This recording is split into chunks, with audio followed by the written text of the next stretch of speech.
to the wall, staring at the ground. She was clearly terrified, on the ragged edge of physical and emotional exhaustion, and barely decent, considering how wet she was and the way her ragged clothing stuck to her. Almost every inch was liberally covered in mud, and her hands, elbows, and probably half her body was covered in bruises and blisters. She was barefoot, and her hair was in a filthy ponytail rather than the pixie bob in my photo. Despite her disheveled state, she was still clearly beautiful, and I saw the way Martin was staring at her. "So she's here," Hannah said, waving the gun from her to me. "Now spill it."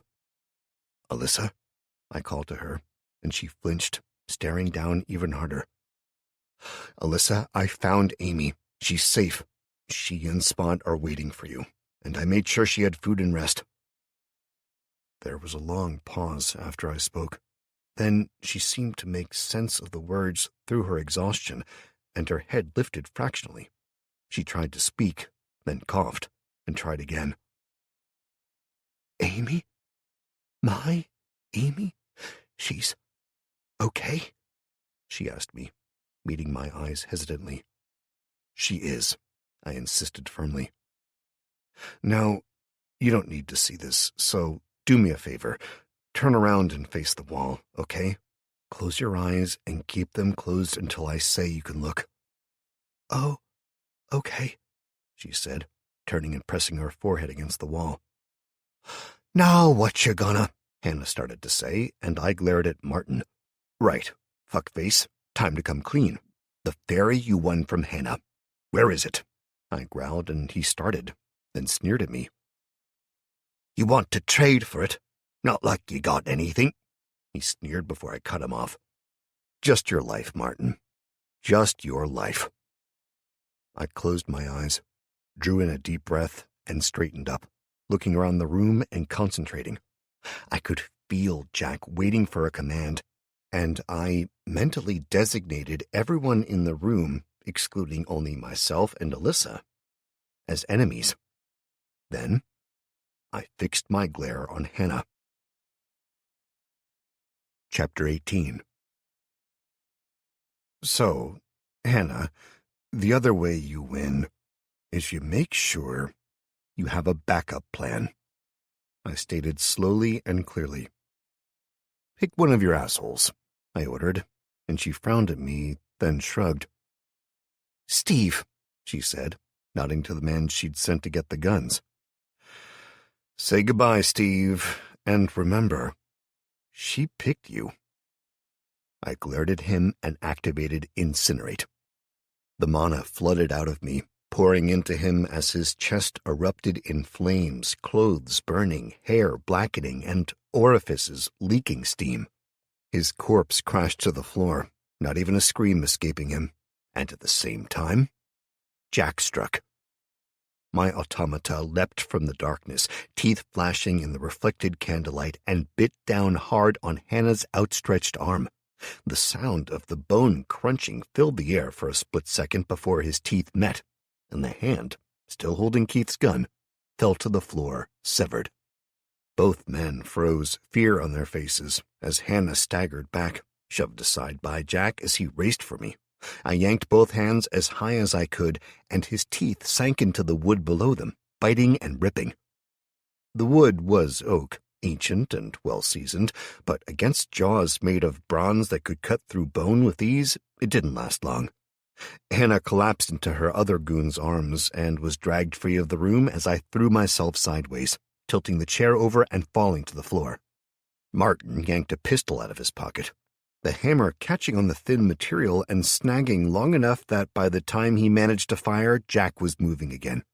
He'd freed my right hand and then dove at the asshole. The bullet Martin had intended for me was intercepted, ricocheting off into the darkness to thud into something, and then Jack hit him, a menacing growl reverberating through him as he sank his teeth into Martin's most prized possession, and froze. I managed to shift the chair enough for my freed arm to reach the gun that Hannah had dropped, prying it from her severed hand before pointing it at the still open doorway. Hannah's screams receded down the hall as she was dragged away by her friend. I changed my aim to Martin, who had also frozen and was whimpering, as red started to stain the crotch of his jeans, all around Jack's muzzle. "Now, Martin," I said into the sudden ringing silence of the room, "this is what's going to happen. You're going to free me, very carefully, and you're going to tell me where the fairy is if anything happens to me. Jack there is going to bite down. You see the gleam of metal on him?" He nodded slightly, still whimpering. "That's because he's not a dog. He's a robot, or near enough. That means you shooting him is only going to piss him off. The only, and I mean only, way you live through this is to make damn sure I do. His orders are to literally tear you apart. Slowly. Not if you understand." He nodded slowly, his eyes screwed tightly shut. "Good boy. Now where are the keys?" I asked, and he started to move his hand to his pocket, freezing when Jack growled louder. "Jack's just letting you know he's watching you," I said, smiling slowly as I pointed my gun at the door again. "Go ahead, get the keys out, and move over to me, carefully. You can give me your gun and free me." "Oh, okay," he whispered, his hand moving again. He pulled the keys free, then, whimpering, he moved towards me, Jack moving slowly with him so as not to tear any further wounds without orders to do so. The gun was pressed into my left hand, and he unlocked my handcuffs on both hands. I can't reach the ankles," he whispered, and I looked down, then nodded. "A fair point," I conceded. "Jack, release his cock, but if he makes any moves I don't like, tear his throat out." Jack released him immediately, stepping back and growling metallically as Martin sank to his knees, moaning through gritted teeth as the wounds Jack's teeth had left tore open wider. He quickly released me, and I stood up, stretching and throwing the bucket of rats off to the side before moving to the door and sticking my head out. I couldn't see anything, but judging from the shouting upstairs, the corridor wouldn't be clear for long. I turned back to the room and called out to Alyssa. "Alyssa, I'm Matt, and Amy asked me to rescue you, so if you give me a minute, we'll be on our way. Okay?" She nodded slowly, sneaking a peek at me. "Oh, and you can look around if you want. I just thought you might not want to see all of that unpleasantness, that's all," I said, forcing a chuckle. I ached everywhere, but I knew I'd be all right. My wildly accelerated healing was already at work, and I could feel my body fixing itself. My mana was climbing steadily despite the developing migraine trying to spread, and I had a fairly defensible location to get started with. I went to sort through the bag of guns, checking them over and finding that not only was the rifle I'd grabbed in the bag, but so was the shotgun, 3 other handguns, some brass knuckles, my diving knife, which I didn't even remember I'd had until now, so hadn't missed, and my intact training sword. "So, where's my fairy, Martin?" I asked, and Jack growled, the sound rumbling from deep inside somewhere. In my room," he whimpered. "And that is?" I asked, leaning closer. "Upstairs. 2nd floor."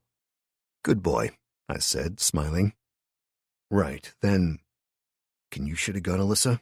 I asked her. She started to shake her head, then stopped. I've never done it before, but I will," she said, determination filling her voice as she turned from the wall, glaring at Martin. "Glad to hear it," I said, offering her a handgun I just checked. "This is the safety," I said, pointing to it. "You have this in this position when you don't want to hurt anyone, and here when you do," I said, demonstrating. "Beyond that, point and pull the trigger, nice and simple. For now, that's all you need to know, and hopefully you won't need to use it." I slipped my sword back over my shoulder, stuffing a pair of handguns into my belt with only a momentary fear of blowing my cock off. I reattached the knife to my right ankle and took up the rifle. It was the most modern one I'd ever seen, and I looked it over, checking to make sure I could work it before calling to Martin. "Where'd you get this?" I asked, knowing that it would have been nigh on impossible to get before the end of the world, gun laws being what they were in England. "Armed police," he said shortly. "And?" And what? And where the fuck are they, and how did you get your hands on their guns? I growled. They're dead, he said bluntly. There's a couple of normal coppers in the slave gang, but the armed ones were too dangerous, so we killed them. Right, I said grimly. I'd always intended to kill Martin when his usefulness was over, but he just made sure Jack was going to be the one to do it. How many of you are there? Of who? You gypsy prick, I snarled. I'm no gypsy, he retorted, then whimpered as he shifted and bled heavier. I need bandages, please. How many are there? I snarled, and he gulped before answering. About 50. There were a lot more gypsies, but most wouldn't follow the king, and they left. About 20 of them stayed here, and then we all joined them, made a new gang, and agreed to follow the king. Fair enough. How many in here? I asked, gesturing upwards. Usually about 5 of us. We were having lunch when you attacked. Where's the rest of you? Spread out. Look, we make sure they don't know how few of us there are, okay? There are 2 groups of 5 out hunting for food, raiding the shops and shit. Then 5 of us here normally, and 10 with the king. The rest are spread out around the park, keeping people working. And there's no warning signs, no alarms? I asked. What would we use? There's a bell that we ring for lunch, but it's a tiny thing. The walkie-talkies don't work, so we just shout. Better and better, I said. Now all you have to do is take me to the ferry. I shot a warning glance at him before turning to Alyssa. Could you carry that bag, please? I asked her, having stripped the corpses of their guns and chucked them inside. We're going to be filling it up as we go. She nodded to me, glaring at Martin again, and edged around Jack to pick it up and sling it over her shoulder. Want some good news, Martin? I asked him, smiling grimly as he glared at me through tear-filled eyes. You get to lead the way. I'm bleeding to death here, he snarled, and I smiled at him coldly. Then we'd better hurry, hadn't we? Unless you're saying you're of no more use to me, I asked, and on cue Jack moved closer to him, his shining teeth gleaming in the dim light as he rumbled. I'll lead, Martin hurriedly said, forcing himself to his feet with a moan of pain. He staggered past me, glaring at me before looking away quickly and leading the way out into the corridor. I went next, and Alyssa followed. Obviously unsure, but determined to get back to her daughter. She tried to ask me questions, but I shook my head. I'm sorry, Alyssa, but we've got no time. I'll explain everything later. Just know that she's safe, and I'll take you to her, I said, reaching out to Jack mentally. I ordered him to follow along behind us, watching Alyssa just in case, and to make sure we weren't jumped on. Then I added that if Martin tried to run, he was to hamstring him. We followed Martin along the corridor to the next floor, moving up from the old stone slabs and crumbling brick lower floors into the customer-facing and obviously recently renovated main floors. Here it was all burnished wood, clean cream walls, and glass meeting rooms, with a decent-sized cafe and a private area to conduct weddings, covered in marks everywhere from muddy boots, blood splatters on the walls, and filth already starting to build up. We took a side passage, then another, and left the customer-friendly areas still encountering nobody, but when we climbed the next set of stairs, we paused at the entrance to the next floor when we heard voices in the distance. You go. I'm not going. You think I'm fucking crazy? It's another one of those things. It's gotta be. You think the king's gonna just shrug when he finds out we hid? That's his fucking daughter that they carried out. If we don't kill it, he'll kill us. I turned to Martin and looked at him questioningly. They must have seen Hannah get carried out. There'll be more coming, he whispered sullenly. What creatures? I asked him, and he blinked. You've not seen them? Weird things. Some are just rats with freaky tails or teeth, but some are, I don't know what. A thing like a fucking dinosaur killed a kid yesterday in the park, just swooped in and grabbed him, tore his head off as it flew away. Okay, how many are likely to be in there? I gestured with my head to the door where we could hear low voices. Probably just the 2 of them. Sounds like Adam and Petey. Both cowards, but they're fast enough to try to get the spoils when newbies join us. I don't even want to fucking know what kind of shit you're hinting at, I said, glaring at him. Lead the way and call them out. Now." He winced, straightening up and pushing the doors open to walk into a corridor with a dozen rooms on either side. "Who's up here?" he called out in a strained voice. Silence met him, and he growled. "I heard you talking, you fucknuggets. Get out here." "Martin?" a voice answered, and a greasy mop of hair peered around the corner of a door, then ducked back when he saw me keeping my gun pointed downwards, with enough space away from Martin that I was confident I could get him if I needed to. Just in case, I pulled the handgun out of my belt with my left and flicked the safety off, holding it out of sight. "Who else is it going to be, you idiots?" Martin snarled, then staggered, grabbing at the wall. "Get out here!" First, the greasy one stepped out, a knife held loosely in his fist. A long green hooded coat almost covered him from head to ankles, clearly meant for someone much larger, while his friend, a spotty, half-grown beard covering his face and enormous hair styled into a collection of spikes, reluctantly joined him. The pair of them looked ridiculous. Their clothes would have been called hand-me-downs, they fitted that badly, but they were clearly brand new and looted. They appeared to have the muscle tone of overstretched elastic bands and the kind of personal hygiene that peasants in the Dark Ages would have been offended by. The only reason I didn't dismiss them both entirely was that the first one's knife hand and that side of his clothes showed speckles of dried blood, while the other twitched incessantly and stared fixedly at Alyssa, as though the rest of us didn't exist. "You," he whispered, pointing at her. "You're her. I remember you.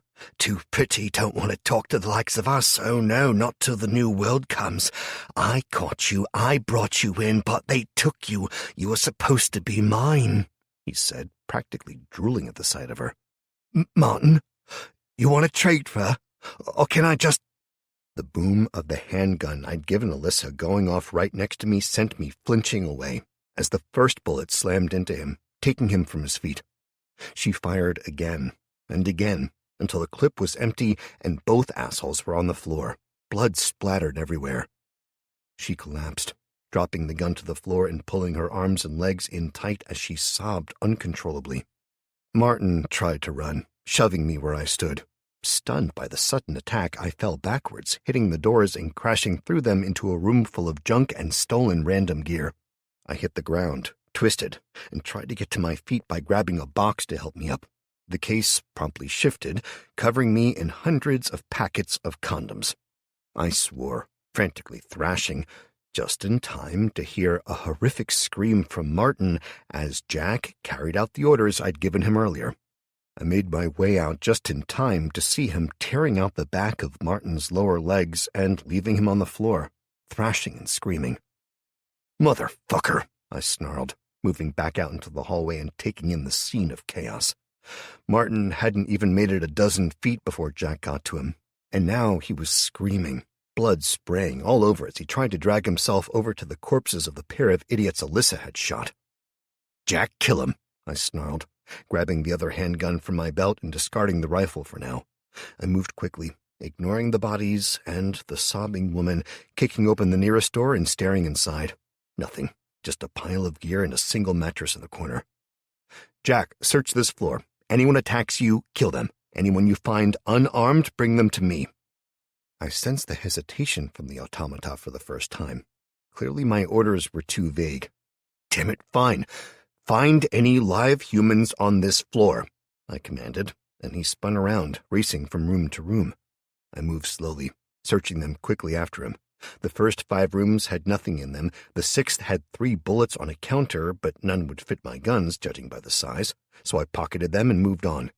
The next 2 rooms held nothing of use, but the 9th contained a pile of plain black long-sleeved tops on the desk. I quickly grabbed an XL and pulled it on, searching the room and finding little else. The remaining rooms were disappointingly empty, until I reached the last one. A small desk and bed furnished it, with an ornate cabinet full of china dolls that just freaked me the hell out. They'd all been stripped of whatever outfits they'd worn, painted with lipstick, then dressed in tiny kids' clothes. I shuddered at the mind that would do that, then let out a sigh of relief when I saw, tucked away in the corner of the cabinet, the crystal case for the fairy. I pulled it out and checked it over, noting the obvious attempts to open it from the scratches and chips that marred the surface, but it was still safe inside, if looking even more battered. "Thank fuck," I whispered to myself, turning and exiting the room, before pausing to step back inside and pick up a long trench coat I'd seen hanging up. It wasn't the weather for it yet, but damn if it wasn't cool looking. I pulled the coat on and took advantage of the multiple pockets, stuffing guns and ammo into them from the bag, leaving Alyssa to deal with for last. Finally, when most of the guns were secured and I looked like either a total badass or a complete nutjob, I moved to her. Jack had returned to the top of the stairs as soon as he completed his sweep and was standing guard, watching the next level up and the way down with equal fervor. "Alyssa," I said quietly, reaching out to touch her shoulder. She flinched away, turning to face the wall more fully and pulling her legs up as close as they'd go. "Alyssa, Amy needs you." I hesitated, unsure of what else I could say to her. At first it didn't seem to get through to her, so I went on. "Amy's all alone with Spot.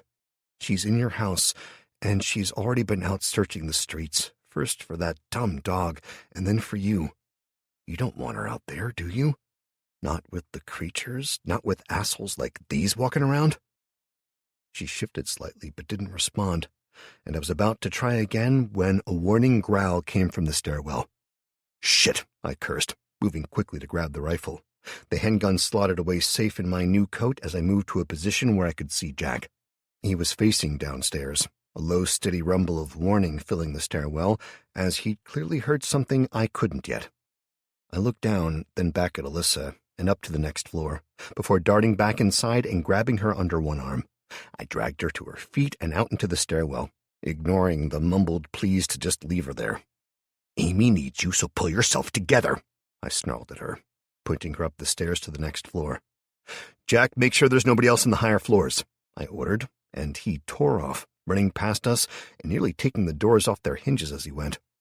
I struggled up the stairs, half carrying, half dragging Alyssa with me. I, she mumbled, rubbing her hands frantically. "I killed them. Yeah, well, they're no loss to the world. Frankly, you probably cleaned up the gene pool a bit," I muttered, looking over the side of the railing to verify that nobody was following us. I had started to hear sounds from downstairs, but nothing I could identify. The next floor was split down the middle. Half had clearly been in the process of refurbishment, with plastic sheeting hanging in places, while the other side was open plan, with desks and tables stacked against the wall. There was also a hell of a lot of food stacked inside. Hundreds, probably thousands of tins, crates of random stuff. It looked like they'd looted the back room of a supermarket and dumped it all here. It was easily enough food to supply 100 people for a week, I guessed, and then as we went in further, I revised my estimates. There had to be enough food for at least a month, if not longer, for hundreds of people, if they were sensible about it. Cases of pasta, boxes of sauces, crates of drinks, crisps, long-life dairy goods, and around one corner, I even saw piles of nappies and books. The main floor had been converted into a warehouse, and yet, just outside, people were starving. It made my blood boil, even though I knew that there was a need for control. Just killing the assholes and leaving wouldn't end well. People would grab what they could, fight over the rest, and then starve in a few weeks' time. "Shit," I repeated, looking around and letting go of Alyssa. She slumped to the floor, rubbing at her hands again, and I ignored her, moving between aisles of stacked food to reach the front windows and look out. There were 2 people waiting out front, with half a dozen more coming out of the trees and heading towards us now. Each one was armed, and in the center of the group was the asshole, self-styled king. He was stomping along, clearly furious, with blood on the front of his clothes, carrying a rifle that looked to be a match for the one I held. Doing a quick count, I saw that there were 6 rifles, at least 10 handguns, and 3 shotguns spread out among the 8 outside. Even so, one guy had a single handgun, while others had shotguns or rifles strapped to their backs, indicating that they were unwilling to share or be under tight control. "Okay," I muttered quietly, looking my new rifle over again and moving to a low stack of tin spaghetti nearby. I rested the barrel of the rifle on top and flicked off the safety, sighting along it. Focusing, I began drawing in a slow breath and holding it, as I remembered hearing it was done from TV. I tracked the king, watching as he waved his hands in the air, giving orders, and then backhanding someone that came up running to tell him something he didn't like. I let my breath out, took in another, held it, and squeezed the trigger gently. It seemed to take much longer than I thought, bending back further and further as I slowly shifted my point of aim before it finally fired, the bullet flashing across the distance between us to totally miss him. Instead, it took the man he just backhanded in the ass, making him squeal and jump as the rest of the group froze. I swore. Having never fired the rifle before, I'd completely buggered it, and instead of taking advantage of the shock, I'd frozen as well. They scattered, and I started firing at any of them I could, missing 4 out of the next 6 shots I managed to get off. One man got taken down with a lucky headshot, and I somehow got another high in the thigh, spinning him from sight with a scream of pain. I spun around and raced for the stairs. Hoping there was only the one way onto this floor, but seriously doubting it, I grabbed the first slab of cans I could reach and started piling them up, making an impromptu barrier I could hide behind. I managed to get it a dozen slabs high, 2 wide, and 3 long in an inverted L shape before the first of them cleared the stairwell, and I dove into cover. He was a big man, pale as milk, with a massive beard that was missing the chin, and his first shot slammed into the tins an inch from my head, his second going past so close I could have sworn I felt it pass. I ducked down, then rammed the rifle through a small gap I'd left, accidentally, and shot him in the chest, sending him flailing his arms as he fell down the stairs, his gun clattering to the floor at the top. Jack came tearing down the stairs from above and leaped at a second man just as he came into view, bearing him down the stairs with a quickly cut-off scream as he started savaging a thug's throat. I used the chance to grab another few slabs of cans and start work on the second leg of my impromptu fort, aiming to make the L into a U as quickly as possible, when I noticed Alyssa frantically crawling deeper into the room, away from the door. I silently wished her good luck, figuring that if she managed to escape in all this mess, then at least she knew where her daughter was. I felt a pain in my side and looked down, then another and one on my left arm, but there was no visible injury when I realized what it had to be. Nobody else had come up the stairs yet since Jack had descended into a frenzy. I had to guess it was him I was feeling from the echoing gunshots. "Jack, get your shiny arse up here," I bellowed before looking around and swearing. I couldn't see the gun bag. I'd brought it upstairs. I knew I had, but I just didn't know where I'd left it in all the confusion. Fuck it. I had 3 handguns on me now, all fully loaded, and the rifle had at least another 20 bullets in it. The clip had held 28 when I'd grabbed it, and while I'd fired a few rounds, there were more loose bullets in my pockets, so I could reload a little, at least. I scanned the room again, wishing I'd had time to search it properly. "Alyssa?" I called, getting no response. "They're coming, Alyssa. They're going to come up here any minute, and you can either fight or you can pray they won't kill you, but you'll never be free. You know that? You need to pick a side."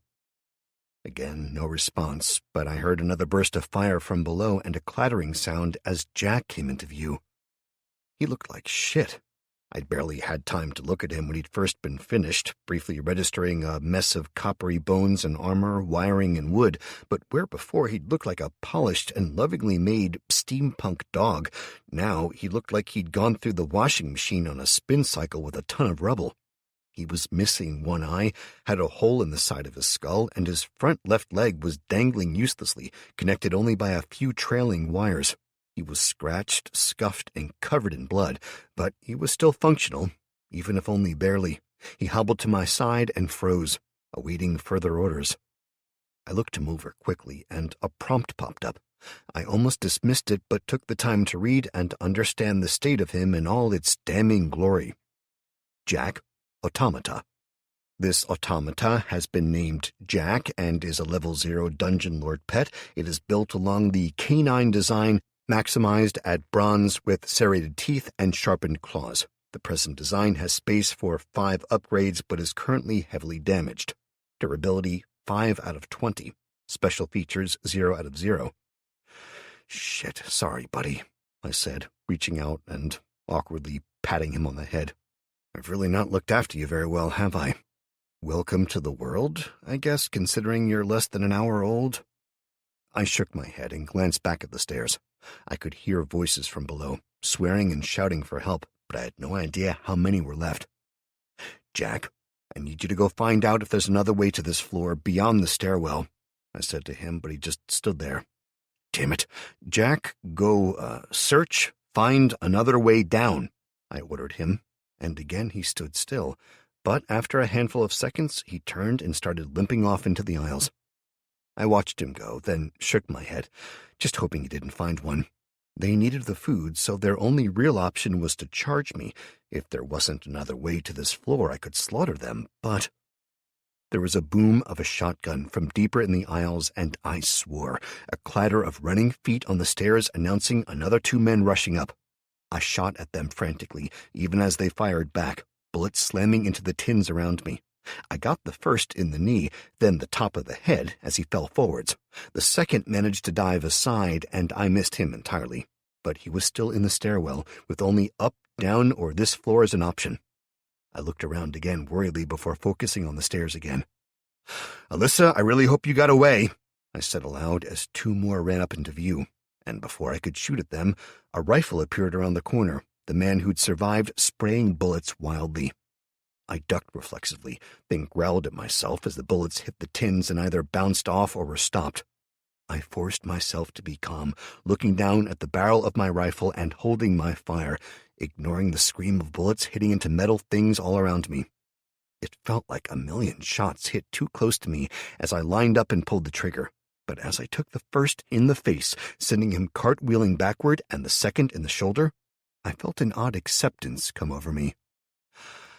I knew I was probably going to die soon. Hell, I've been living on borrowed time since all this began, but while I was here, I'd make sure these assholes died first. As the second spun around, the force of the bullet practically tearing him from his feet, the one that was hiding stepped out and frantically fired at my cover. I ducked aside as a lucky bullet passed down the gap I was using to fire from. Then I used the trigger again and again, firing blindly back until their gunfire stopped, and I heard more screaming start up. I risked a quick look, seeing the pair of them were down, one of them writhing on their back with hands pressed around their stomach, the other unmoving. And then I felt a phantom pain rip through my head, stunning me for a few seconds. By the time I could see again, another man was advancing cautiously up the stairs, and when I grabbed my gun and took aim, he panicked and started firing his shotgun at the tins. The birdshot slammed into my makeshift wall twice until his finger clicked on an empty barrel. I moved quickly, standing back behind the rifle, and fired at him, 3 shots, hitting him in the chest twice. The third hit his shotgun, sending it flying from his hands. Then I heard a click behind me. "Nice to see you again, Matt," a familiar voice said grimly, and I froze. I shifted slightly, and he spoke again. Don't be moving now. Wouldn't want my men to be making a mistake, now would we?" I felt the barrel of a gun pressed to the back of my head, and then a new voice whispered to me, "Move slowly. Stand up, arms out to the sides." I did as I was ordered, straightening and feeling a hand pat me over, grabbing my guns and throwing them aside. I left the rifle hanging half out of the gap I'd been firing through as I turned and looked at the 3 of them standing there. The self-styled king stood in the middle, waiting at the back, while one man stood to my left and one to the right. Lefty had a handgun pointed at my forehead from a few inches back and had clearly been the one to search me, while Righty was a half-dozen feet back and moved to lean his rifle on a stack of tinned peaches, keeping it trained on me. "You're a fucking cockroach, you know that?" the king said, sneering at me. 3 times we've tried to dispose of you, and they do say the third's the charm, don't they?" "How's Hannah?" I asked, glaring up at him. "She's fucking dead," he spat, fury clear on his face. "Whatever your dog was, it tore her arm clean through. She bled out before I could even get her. Believe me, boy, I'm gonna make your death slow for that. So slow." "Yeah, she tried that kind of shit too. See how well that worked out for her?" I shifted my gaze to Lefty. "What did you hear?" You hear how I killed her guards? I turned and looked at Righty, recognizing him at last as the one who dragged Hannah away. You know what I'm capable of, don't you? I said to him, and concentrated. I hadn't regained much mana yet, just under 40 points, but maybe? I focused on his left hand where he held the rifle and tried to use the incinerate spell. Nothing happened, aside from a sudden flare of pain in my head. I switched to my other spell, hoping and praying it would work. Arnold James Wester, human. Arnold James Wester was born on the 23rd of November 1972 and has one sister, has been married twice and has 3 children, none of which are in contact with him. He has a deep and abiding hatred for all foreigners and steadily believes that if he was given his due, it would all be different. HP 97 out of 100, stamina 45 out of 80, mana 0 out of 0, fear 7 out of 10, level 0, HP 97 out of 100, special abilities 0 out of 0. Well, Arnold, I pressed him. Not gonna tell the others what you saw? The way I burned your friend to death with a fucking word? Tell you what, let's see if you're as lucky a second time around, shall we? I turned to the king and spoke directly to him, noting the uncertain glare he was giving Arnold now. Hey, king, pick one of your 2 friends here for me, I said, forcing a grin as I desperately tried to come up with a plan beyond bullshitting my way out. Don't! Arnold snapped defensively. Don't let him talk! What's up? Afraid of what I might say? I asked, continuing to grin. I told you, King. He killed Steve with a fucking word. He glared at me. I don't care what anyone says. One more word and I'll shoot. He warned me, and I turned back to the king, quirking an eyebrow at him. I'll get the truth out of you later. The king growled at Arnold before fixing me with a glare. Seems like everyone believes in magic these days, don't it? Well, shit on that. You speak, you die. See if you can still do it with your head blown off, eh? He placed a filthy handkerchief from a pocket and waved it at the guy with the handgun. Here, ball that up and stick it in his mouth. Should shut him up. I saw the filthy thing and felt my bile rise along with my fear, as my attempts at contacting Jack had totally failed. They blatantly killed him when they came onto this floor, and now... Prompts, I thought desperately, pulling them up and scouring through them. Congratulations, you have defeated 14 opponents classed as Gypsy Thug. Thug level 0, you're level 5, XP awarded 350. Congratulations, your bonded automata has defeated 4 opponents classed as Gypsy Thug. Thug level 0, automata level 0, XP awarded 100. Congratulations, a member of your party has defeated 2 opponents classed as Gypsy Thug. Thug level 0, party member level 0, XP awarded 25. Current XP to next level, 500 out of 600. I swore internally. I needed 4 more of them, 4. And after all this, I still needed 4. Glared at the king as I dismissed the screen, but then I couldn't help it. I started to smile, the faint uplift of the corners of my mouth quickly progressing from a little smile to full-on amusement. Now what the fuck are you grinning about? The king asked rhetorically, when he heard the click from behind of a safety being flicked off. He froze, as Alyssa pressed a shotgun firmly into the back of his skull. Chapter 19. I nodded to him, and then slowly reached up and pointed to the pair at the back of the group, first Arnold, then the other man, flicking their gazes over to see what had stopped their boss mid-conversation. As soon as the man closest to me looked the other way, I moved, my boosted strength and dexterity enhancing my moves enough that when I slapped the handgun aside, I was fast enough to grab him by the throat and drag him between Arnold and I, who fired, shooting his friend in the back. I dropped to the floor, the tins protecting me enough from sight that I managed to get my nearest handgun back into my grip as I called out, the king remaining frozen at the end of Alyssa's shotgun. So how about we all stay exactly where we are, eh? I said, slowly straightening up, the handgun aimed between Arnold's eyes. Now, Arnold, you put the gun down and we can make a deal, because you already know I don't die easily. Can you say the same? What deal? He asked, and the king growled in fury. No deal. Shut your mouth, Arnold. Get fucked, Arnold retorted, still glaring at me, but the barrel of his rifle was visibly trembling. What deal? He asked again. A nice, simple one, I offered. You put the rifle down there, back up, and fuck off. If I don't see you ever again, it'll be too soon. You go live your best life, and I'll forget I ever saw you, or we shoot each other now, you die, and I get annoyed. Then I'll piss on your grave and go looking for your ex-wives, your 3 kids, and your sister. Make sure they understand why I've come for them. I bluffed, having no idea who they were or what they looked like. Hell, they could be great people for all I knew. I just needed to scare him further. It was enough. His eyes widened even further, and he swallowed hard, shaking his head as he started to slowly back up. I'll go, but you leave me and mine alone, and I'm taking the gun. You try to take it, and I'll make your balls explode, I growled. The gun stays here. He froze, then slowly shook his head.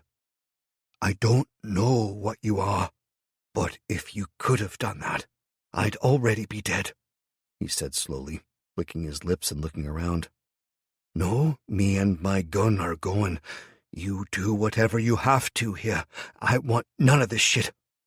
He took another step back, then turned and ran, disappearing into the aisles as I turned to Alyssa and the king.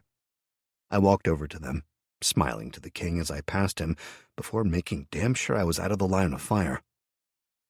Thank you, Alyssa, I said gratefully, and she nodded, looking suddenly unsure of herself. Want me to take over? She swallowed hard before nodding slightly. That's fine. Thank you again for your help, okay? Now, do me a favor and go have a look out the windows. See if Arnold is out there. Why? She asked me, lowering her gun as my own handgun took up station pressed to his forehead. Well, is he a man you'd trust walking around with a rifle? I asked her, and she shook her head before pausing. But you made a deal with him? She said, doubt in her voice. Nope. I offered a deal to him. He was to leave the gun, then he could fuck off safely. Instead, he just left, refusing the deal. The king snorted at me before speaking to Alyssa. A real trustworthy man, this. Sure you picked the right side, girl. At least he's not tried to rape or kidnap me.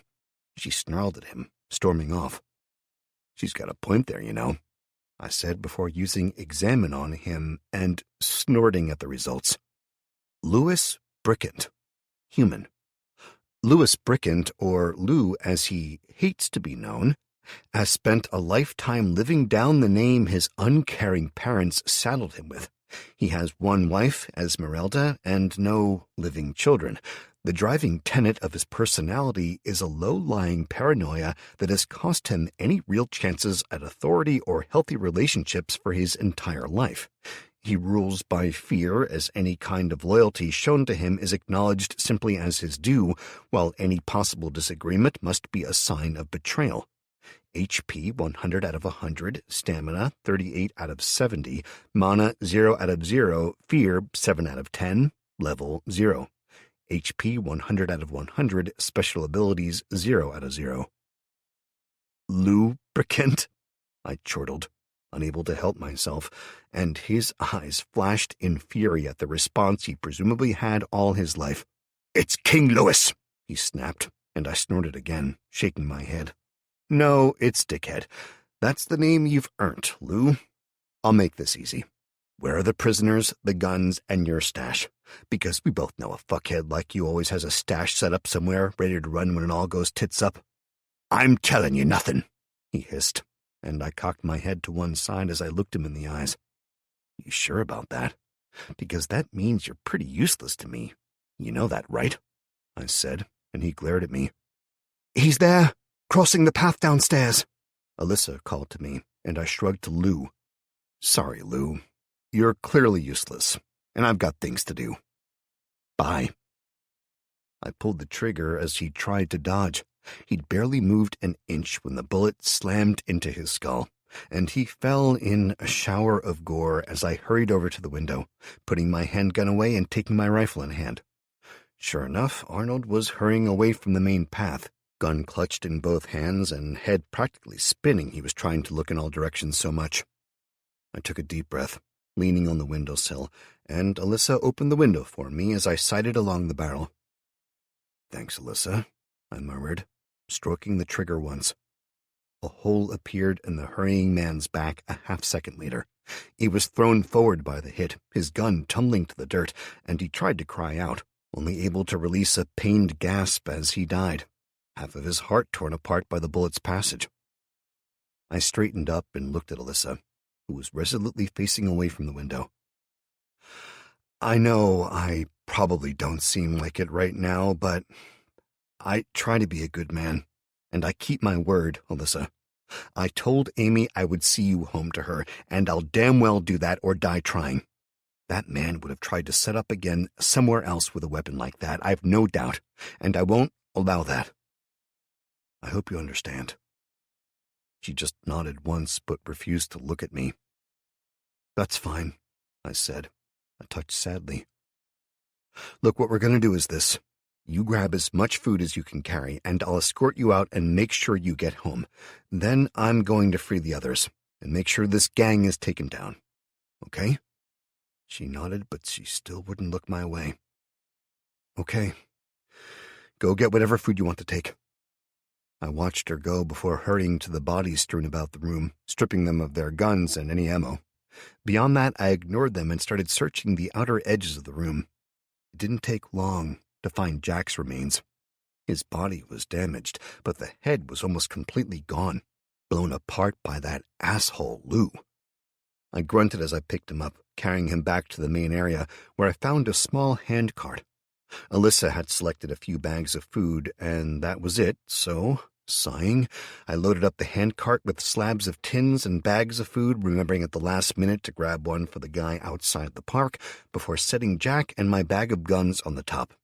It was awkward getting it all down to the ground floor, especially with the blood everywhere, but it only took a few minutes, all told. I asked Alyssa to pull it while I led the way with my guns at the ready. When I passed Arnold's corpse, I relieved him of the rifle, putting it and the 3 clips he'd been carrying into the bag after replacing the empty one of my gun. We followed much the same path as I had on the way in, pausing at the slave cages to free the captives and directing them to leave the park for now. "There's food in the mansion," Alyssa spoke up suddenly, and the entire group fixated on her and the handcart she was pulling, making me swear in frustration. "There is," I confirmed. "However, I've just had to fight dozens of people for that food, and there are still more of them roaming around. So you can go looking, or you can leave the park, as I said. Then, once I've killed the rest of them, you can go eat what you want." "Why should we believe you?" one man demanded, glaring at me. "About what?" I asked. "That there's more food there. There's food right here." His ravenous gaze ran over Alyssa and the food she was pulling along, and she went, if possible, even paler, realizing what she'd just done and drawing their attention to their stomachs. "Because I'm the man that's just killed over a dozen men and freed you. You can believe what the hell you want as long as you fuck off, but let me make this clear. You try to take this food, and I'll kill you," I said coldly, pointing the rifle at his forehead. "Oh, okay." He threw his hands up in acquiescence, backing up quickly. "Good boy," I sighed, looking around the rest of the haggard faces. "Look, I don't give a shit who you are or what you've done to get here. I'm leaving the park now with Alyssa here. You can come or stay, just don't try anything, as I'm not in the mood, right?" The group all looked at each other, but they moved back in deference to the obvious threat I was posing with my rifle. "Alyssa, let's go," I said and stalked onwards, making it clear I was pissed off and not to mess with me right now. We moved down the paths, and the trip to the gate where I'd entered was thankfully uneventful. When we arrived, I could hear arguing from outside, as the man I'd bribed to guard the gate kept people back. I climbed the structure quickly and moved to the edge where I could see what was going on, but stayed as low and quiet as possible. "I don't give a shit. I said nobody goes in, so you can fuck off somewhere else or I'll smash your teeth in, right?" My man growled at the small group before him. He had a single guy on his side, and 9 men were facing them now, 2 of which had picked up golf clubs and were obviously building up to using them. We need food, Barry. I don't care what you promised. You move or I'll swear I'll—" one man said, lifting the club threateningly. "You'll what, exactly?" I asked, deciding it had gone far enough and standing up in plain sight. I leveled the rifle at him and waited, watching the irritation turn to shock and then fear as he started to back up. "You think you get to threaten a man I've hired to do a job, do you? Threaten him with a fucking club? That makes you a bully in my eyes. And I hate bullies." I let my voice trail off at the end, and I made a point of sighting down the rifle at him. He started to wave his hands, clearly trying to show that he wasn't a threat, then realized what he was holding and dropped the golf club like it was on fire. "No, it's not what it looks like, okay? We're just hungry," he called, and I snorted, shaking my head. "And you think getting in here would help that? Look at these people," I said, gesturing down to where the structure shook as people pulled the bracing free and opened the barrier. Their efforts exposed a way through that was braced from the inside, making it almost impossible to force, but easy to open when you could see the structure. As the last sections were pulled free and people started filing out into the street, they were greeted by gasps of shock. The men that had been so desperate to get in began to back away quickly, seeing faces they recognized, now gaunt and worn after only a few days of exceedingly hard work and little food.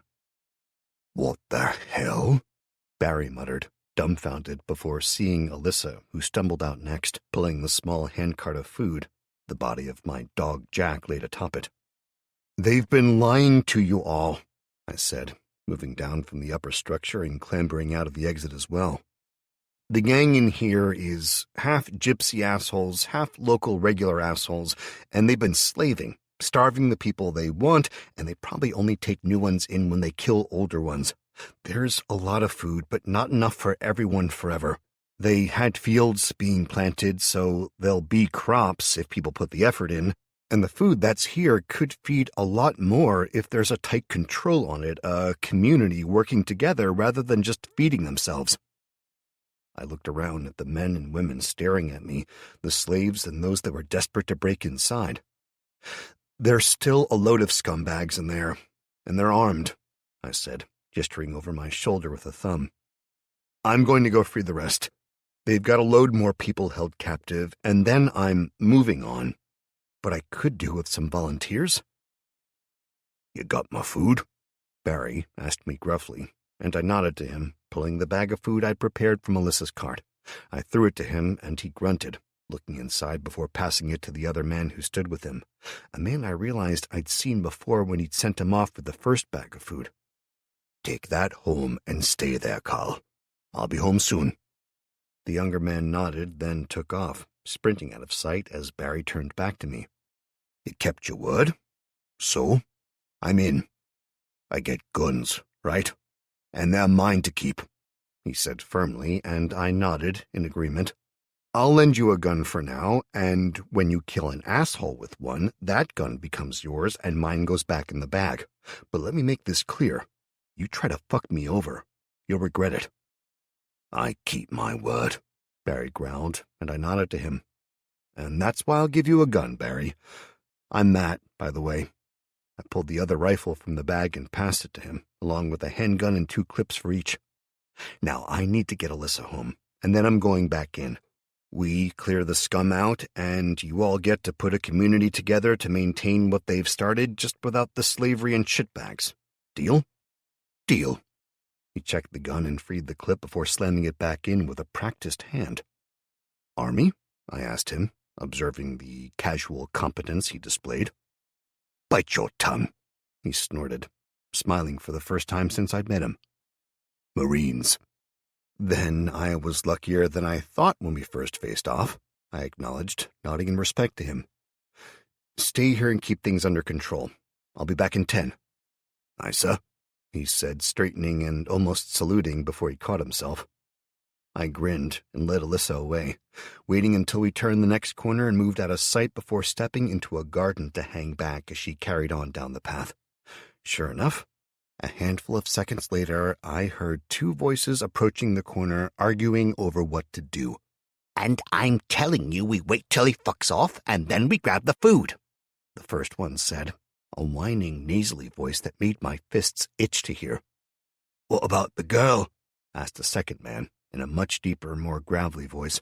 "What about her? She can go complain to his grave if she wants. The gypsies will kill him. You don't know them like I do. And we need the food more than she does," the first voice said fervently. I waited patiently, hearing the quick steps reach the corner, pause, and then the second voice began muttering in confusion. "Where's he gone?" "He's probably run off and left her already. Come on, this is our chance," the first voice said, and I steeled myself in grim certainty, stepping out just as the pair of hurrying feet scurried closer. They drew alongside my hiding place inside the overgrown hedges of a garden, and I struck out with the butt of the rifle, catching the nearest in the temple and sending him sprawling. Before he even hit the ground, I snapped the gun around to level it between the eyes of the second man. The man I'd hit was the bigger of the two, blond with a scraggly beard. He'd clearly been heavyset going to fat before the fall, and looked generally scruffy, while his friend was thin, and the combination of filthy clothes, the strong smell of body odor and greasy hair, combined with the thick bristle of an unkempt beard and a huge nose on a narrow face, made it clear who'd been which voice. "What you doing, Rat?" I asked him, and he froze, his mouth hanging loose and exposing crooked yellow teeth. "Why'd you do that?" he whined. "We didn't do anything to you." "Because you were going to," I said, cutting him off. "I heard everything you said, you little shit, and now I'm just trying to decide if it's worth leaving you alive rather than killing you outright." "We weren't gonna do nothing." He tried again, then attempted to smile ingratiatingly. "We were just going for a walk to look after our family, that's all." "Bullshit. You were going to attack the girl and steal her food at the very least, and I doubt you'd have stopped there," I growled. The man on the pavement groaned, squinting up at me and clutching his head. "We'd not have hurt her. We just wanted the food," he mumbled as Rat snapped at him. "Quiet, you fool! He hurt us," the bigger man mumbled, pulling his hand from his temple and inspecting the smear of blood on it. "Why'd you do that?" he asked, looking up at me reproachfully. "He could have just told us to fuck off." "Because this was always going to turn into more," I said as calmly as I could. "Scum like you would have just denied everything, walked off, and waited for me to leave before going back for her. Fuck no." "Look, you can't prove anything," Rat said, smiling nastily. "It's all hearsay." "Do I look like I'm going to drag you to the police station?"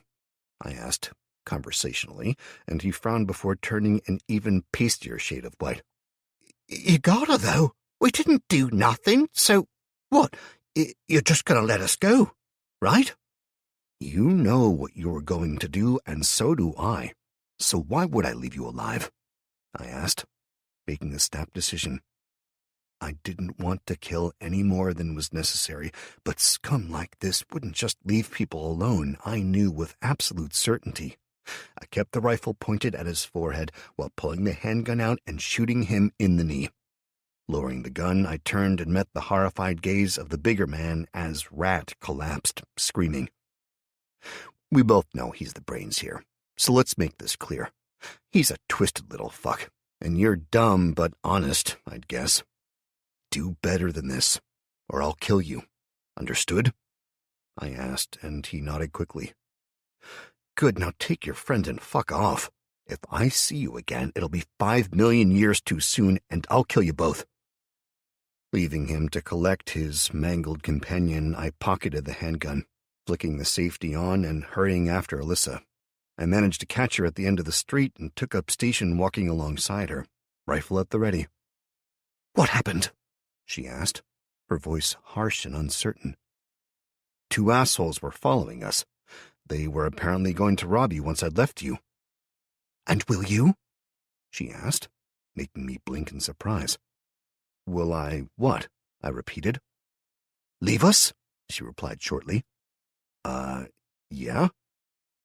I switched from scanning the surrounding area to face her, confused by the look on her face. What am I missing here? I asked. I want to know what this'll cost me, she said grimly, coming to a halt, her house nearly in sight. What? I asked her, dumbfounded. You know what? She snarled, suddenly furious. All of this! The world's gone fucking mad. Everyone with any power is suddenly murdering and raping, and you come out of nowhere, rescue my baby girl, then me, and feed us, give me a gun, and say you're gonna leave us alone? Let us live how we want? I want to know what this is costing me. Sex. Is that it? She spat harshly. If I let you fuck me, will you leave us alone?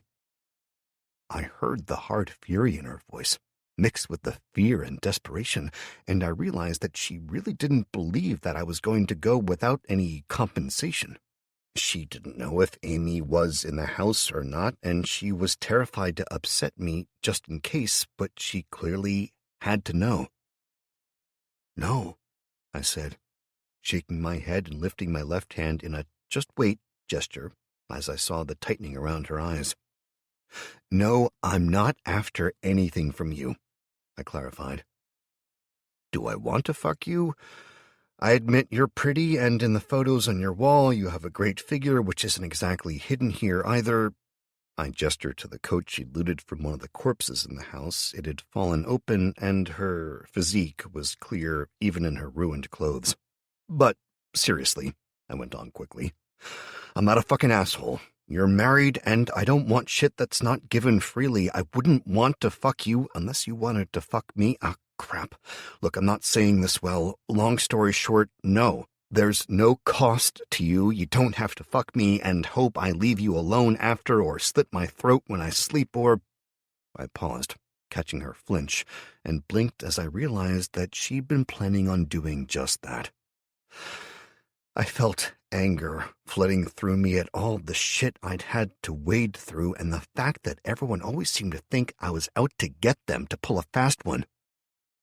Look, I said firmly, my voice harsher than it had been.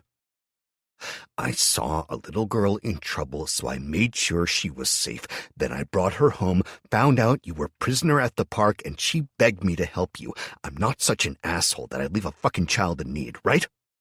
I glared at her, unable to keep my frustration in check. I was going to ask you to look after Jack to keep him with you until I could come get him, but now, hell no.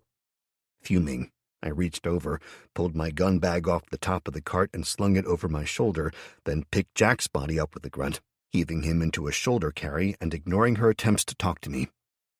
I stalked off, crossing the street to a concealed area where I could see her house, and sure enough, there was Amy, perched in the upstairs window, staring out with desperate hope in her eyes.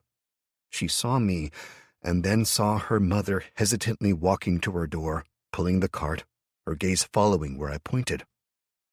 Alyssa stopped dead, abandoning the cart and running towards the house, Amy vanishing from the window with a cry.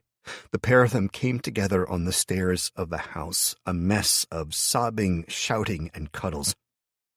Satisfied that I'd kept my promise, I turned, walking away from them. Pride at managing the quest, the knowledge of doing the right thing, warred with my anger and irritation over Alyssa's behavior, even though I understood it to some degree, and fury with myself. When she'd offered herself to me for a second, just for a second, I'd been tempted to say yes, to claim what she offered as a reward, after all I'd been through. I hated that I'd even considered it, and my mood turned blacker as I stomped along the road back in the direction of the park entrance where I'd left Barry. I needed to go fucking kill someone. Matt! A small voice rang out from behind, and I half turned before Amy slammed into me, nearly knocking me from my feet. The small girl wrapped her arms around me and buried her face into my coat, barely able to speak for sobbing. Thank you, Matt. You saved my mama, she wailed, hugging me tight, and I could hear Spot going apeshit with excitement somewhere out of sight. As I looked up from the top of her head, Alyssa ran into view. Tears had cut clear paths through the grime on her cheeks as she hurried over to me as well, slamming into me right beside her daughter, and sobbing about how sorry she was. I froze up. Then, really awkwardly, patted her on the back and gruffly told her it was okay. No, it isn't, she insisted, tears streaming, her face going red and blotchy as she could barely speak. You did all that, and I accused you of... You're a good man, Matt. Better than any I've ever known. You'd never do that, and I'm so sorry It doesn't matter, I snapped, shaking free of her and gently but firmly pushing Amy back as well, my anger only rising because of the thought I'd had. I felt sickened, dirty, as though I was no better than the others I'd killed. My heart clenched at the expressions of pain on the girls' faces, and I forced myself to take a deep, calming breath before I spoke again. Look, it's okay, and Alyssa, I'm not a good man. I'm just trying not to be a bad man. There's a hell of a difference, all right? I dropped my gaze, afraid to look at her in case she saw the truth in my eyes. Amy, go home with your mama. Eat some food, but store as much as you can. There's not going to be more coming to the shops, after all. Alyssa, give it a day or so, then go check out the park, okay? But be careful. I've got that Barry guy to help me, and I'll tell him to help you. Once the park is cleared, help him and whoever else to make it into a community farm and secure it. You'll have all the shit they had. I don't need it. Seriously. Plan for the long haul here. The power isn't coming back on, I said firmly, shaking my head as I accepted the truth in a way I hadn't until now. She nodded to me, holding Amy, and mouthed, "Thank you," to me. I nodded in acknowledgement, then looked down at Amy again. Dropping to one knee, I set Jack on the ground as I looked her in the eye. "If you need me, Amy, you remember where I am, right?" I asked her. She sniffed and nodded soberly. "Good girl," I smiled, reaching out to stroke her cheek. "Take care of your family for me, and remember, stay the hell away from the cathedral, okay?" I said seriously, fixing her with a glare. She nodded gravely, and I straightened up, pulling the weapons bag around. I pulled a case of shotgun ammo out and a handgun with 2 clips, passing them to Alyssa with a nod. Then I set my bag right, lifted Jack onto my shoulder, and turned from them, hurrying back to the park. Oddly, I found myself feeling simultaneously lighter and more disgusted with myself than ever before in my life. Chapter 20. I ignored the flashing notification light and kept stomping along until I heard gunfire coming from the gate. Jostled from my thoughts, I swore, stopping and looking around cautiously. I had maybe 100 meters left along the street before I'd be in sight of the gate I wanted, but I couldn't use the rifle properly with Jack on my back. I glanced around again, confirming that there was nobody in sight, then edged close to a badly overgrown thorn bush in the front of the nearest garden. "Sorry, boy," I muttered apologetically, dumping Jack's mangled body into the bushes in the hopes that I'd be able to get him back later. Once I was satisfied that he couldn't be seen from the road, I set off running to the end of the street, looking left and finding Barry crouched down behind a car. 3 thugs from the park had taken stations up on the structure over the gate and were firing at him. I also saw Carl's body, the young man who I'd assumed to be his son. The boy had clearly been one of the first casualties, and his body still in the middle of the road. A pool of blood slowly spread around him as Barry screamed in incoherent rage and fired over and over at the thugs, demolishing the barrier they hid behind, even as they fired back. I pulled the rifle around, bracing it against the wall and aiming carefully, conscious that I wouldn't get another chance to surprise them. I sighted carefully, picking one out and leading the target as he moved. He stuck his head up and shouted something at Barry, and as he raised his weapon, I fired. The shot was a lucky one, hammering high into his chest between his left arm and neck. The spray of blood and surprised grunt as he fell from sight was worth the wait, and I quickly moved my aim, firing shot after shot into the soft wood that I knew the remaining 2 were crouching behind. I was rewarded with another scream as someone appeared, splinters of wood having shredded their way into his face. As he popped into view, Barry fired, taking the top of his head off, and then fired again, keeping the final one pinned down. I rushed forward, rifle kept upright and ready, and when Barry ran out of bullets and the last scumbag lifted his head into view to take advantage of that, I was ready. I fired twice in fast succession, hitting him in the head and shoulder, sending his corpse falling from sight. "Motherfuckers!" Barry screamed at them and rushed forward, the handgun in his hand as he vanished from view.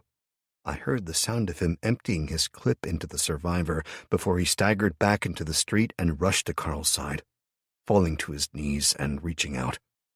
I crept over to him, keeping my rifle ready just in case. I kept my eyes up, trying to look everywhere as the big man began to cry, a low, keening sound that shouldn't have ever come from a man that size, or any size at all. It tore at my heart as he clutched the body to his chest, whispering over and over to it, "Son, my poor son, I'm sorry. I failed you. It should have been me. I swallowed hard, blinking away unbidden tears, and left him to weep as I crept into the park. Searching quickly, I set to finding all 3 corpses and relieving them of the weapons and ammo they'd had before hurrying through the bushes to a spot where I could see more of the park. The central area, where all the caravans in the tent city had sprung up, had gone from an ordered little campsite into a kicked anthill. Everyone was streaming back to the area from seemingly all over the park. Groups of slaves were being pulled in from their jobs by men and women on horseback, forced to stand in a circle around the outside. Holy shit, human shields, I hissed angrily, looking them over and spitting on the floor in disgust. Doing my best to move stealthily, I headed back through the bushes toward the gate and approached Barry, who still laid on the ground, holding his son. "Barry," I said quietly, crouching down next to him. "I'm sorry for your loss, mate. They took my son," he snarled wildly, glaring at me with red, tear-filled eyes. "And they've fallen back to their camp now. They're making the slaves stand around them. They're using people as human shields, mate." "You think I care?" he said, his voice flat and dismissive. Leave me with my boy." "They killed him, Barry," I said firmly. "They starved you and they tried to kill me, then they opened fire on you all, and now they're using others as shields to save themselves. Are you going to let them get away with this?" "I don't care." He shoved me back furiously. I fell on my ass, catching myself as best I could, before shaking my head and picking myself up. The others I'd already brought out of the park had evidently joined the locals in peering around, but all were keeping their distance. "Fine," I spat. "I'll just fucking do it myself, as usual." I stalked off, sweeping up the spare clip Barry hadn't used yet. Clearly, he didn't need it. I strode into the park again, storming into the trees and ducking out of sight before stopping and leaning against a tree, swearing sulfurously. I needed a plan, as run at them screaming and shooting was clearly not going to work, and a half-assed berserker rescue attempt would only succeed in getting more of innocents killed than anything else. I calmed myself as best I could and edged through the tree. I watched out carefully, seeing no movement yet. I crept up to the trees at the edge of the small lake and stared intently at the now fortified camp on the far side. There were maybe 30 caravans, cars, trailers, and smaller tents making it up, as a rough estimate, with the big top tent rising from the center. Judging from the figures in view, at least 100 people surrounded it, standing listlessly and looking sightlessly outward. They were too far to make out great details from where I stood, but they were clearly the slaves and prisoners, all filthy, exhausted, and barely decent in ragged clothing. They swayed gently as the wind blew, but every time one tried to sit, they'd be shouted at and hit by one of the assholes who patrolled behind them. I swallowed my anger and racked my brain for a plan. There was no way I was going to get them from here. I skirted the lake to the left, scouting quickly through the trees and heading to the far end of the park. I moved carefully, avoiding as many of the fallen branches and general underbrush as I could. It was slower moving so carefully, but it was worth it to stay alive, I figured. It took me nearly 10 minutes to cover what would have taken me less than 5 strolling along normally, but when I reached the edge of the path through the trees, I could see 2 men standing on top of the nearby gate. They held their rifles at the ready, staring out over the road outside, while 2 more sat below, hidden from sight, clearly ready to jump up and join in the shooting if they were needed. Fools didn't seem to have considered that there could be someone inside already, though, I thought, slowly approaching and running from bush to bush before lying down fully and bracing the rifle like I'd seen it done in the movies. I pulled out 2 extra clips and laid them down as well, aiming carefully, before checking my surroundings one more time just to be sure. There was nobody visible nearby, but as dense as the woods were, heavy underbrush surrounding the outside of the park and obscuring the space where I laid, I couldn't see particularly far. I just damn well hoped no one would stumble over me anytime soon. I sighted back along the rifle, slowing my breathing as much as I could, then opened fire. My first shot took the man at the top left, who had been leaning against the barrier. It blasted through his shoulder blade, high on the right side, sending him spitting out over the edge to fall from view. Unwilling to waste the precious seconds before they started firing back, I shifted, locking in on the man on the top right and firing again. He just started to turn, following the sound of the gunshots, and my shot was incredibly lucky, taking him in the throat and sending him staggering. He dropped his rifle, backed into a post, then fell forwards, dropping face first to the ground on the inside of the wall. His descent barely registered in my peripheral vision as I changed my aim again, lining up on the 2 men who'd been stationed below. They'd both scrambled for their guns, and the first on the left had opened fire indiscriminately into the trees, thankfully firing over my head. He had a pair of handguns and was firing them both at the same time, while his friend had produced a shotgun and pumped it while looking in my general direction. I switched from targeting handgun and locked in on shotgun, figuring his spray had a better chance of hitting me. I fired once, twice, and then a 3rd time, and he rushed to the left, trying to make it to the tree line and cover. The 3rd hit him high in the thigh, knocking him from his feet, even though the 1st and 2nd missed completely. As soon as he fell from sight in the bushes, I turned back to handgun.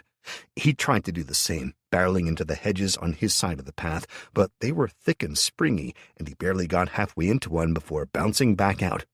My first bullet slammed into the hedge and tore through it, and the second caught him in the left arm as he raised his gun, twisting him sideways, while the 4th took him in the back, sending him staggering a few steps before crashing to the forest floor. The 3rd bullet, which had missed completely, had torn a hole in the barricade and out into the street, eliciting a scream from someone outside. I jumped to my feet and ran to my right, trying to flank the shotgun wielder when he fired from cover, sending me diving to the ground as buckshot tore the bushes around me to shreds. I rolled, forced myself to my feet, and dove behind a nearby tree, gritting my teeth as pain flared in my right shoulder. I clutched at it and looked down, frowning at the tear in my shirt and the shallow wound I completely missed taking in the adrenaline-fueled exchange. Annoyed at yet another shirt being ruined, I growled and leaned around the edge of the tree to fire back, aiming for the approximate position I'd last spotted the shotgunner. I risked my exposure long enough to send 2 shots slamming into the bushes before pulling back. A second later, a boom echoed again, and the tree I was hiding behind shuddered. Bark flew everywhere as the far side was smashed by the buckshot. I was suddenly glad that I'd managed to get behind an old oak tree rather than a much smaller one. I fired back, only once this time, figuring if I couldn't see him I was just wasting ammo, and hit again, waiting.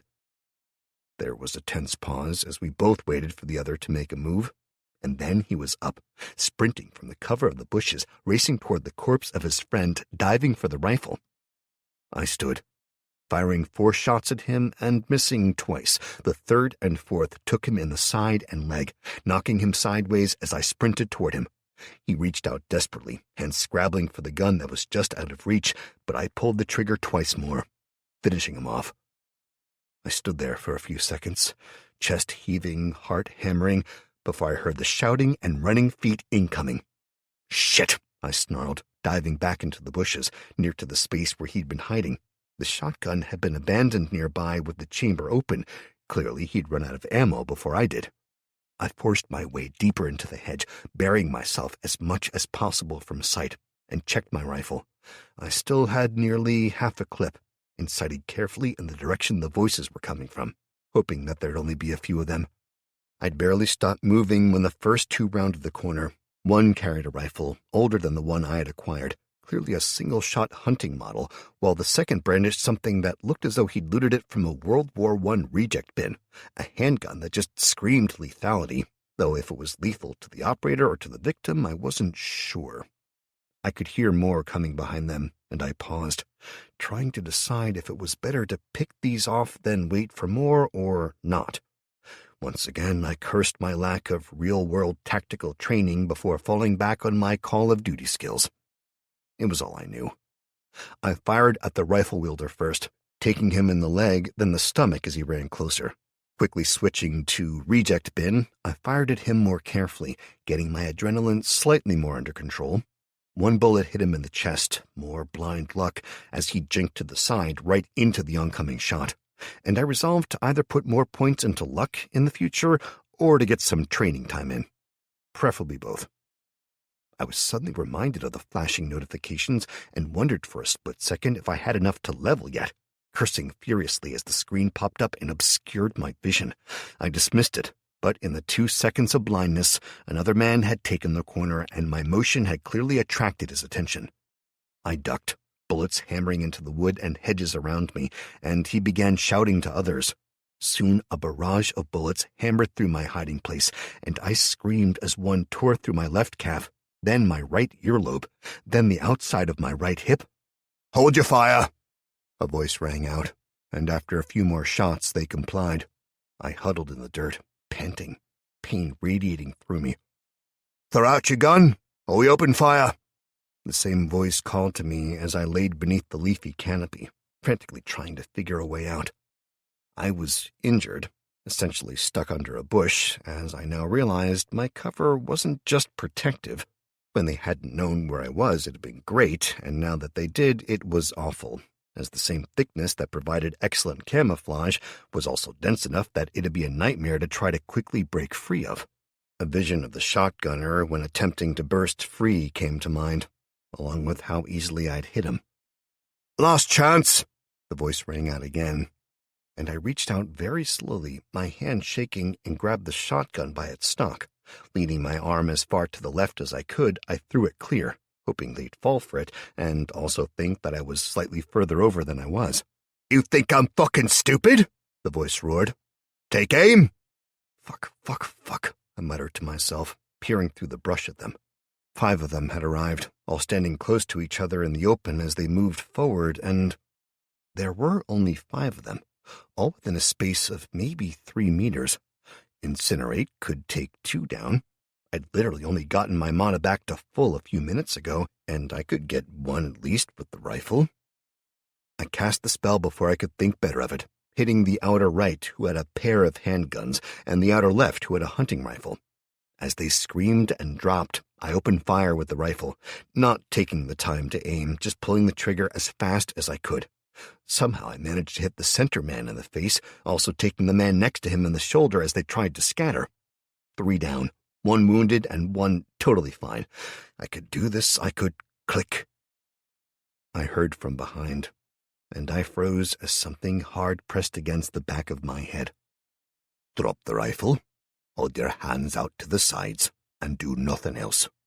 Face down, you fucker," a voice said firmly. "Okay," I replied quietly, slowly moving the rifle out to my right and dropping it, as another voice behind me and to the left called out to the others. "Don't shoot, we got him! He killed Terry and Mike and—" "They were fucking idiots anyway," the voice from behind me cut him off. "Should have thought and stalked their prey, not running guns blazing, should they?" I stayed still and silent, thoughts racing as I came up with and discarded 1,000 possible plans. All of them revolved around the single point that I'd been a complete idiot to use up both of my spells at once. They were my trump card, the only weapons that couldn't be seen, and I'd lost them for almost another hour. "Okay, shitbag, get up and do it damn slowly," he said, and I heard him moving through the bushes next to me, stepping out to where he could be seen clearly. "Mark, search him," he ordered someone else, and I ever so slowly started to crawl out from under the hedge I'd been hiding in. I pushed myself to my feet, biting down on a scream, as the multiple wounds started to screech for my attention. As I turned to look at the group, I realized 3 men surrounded me, with 2 more moving in from further down the path. "Who are you?" the first man asked gruffly, walking around to face me as I raised my hands above my head, while a second man stepped in and started to pull my handguns free. "Just a man?" I said, glaring at him. "Well, just a man. Why'd you attack us? How many more are there?"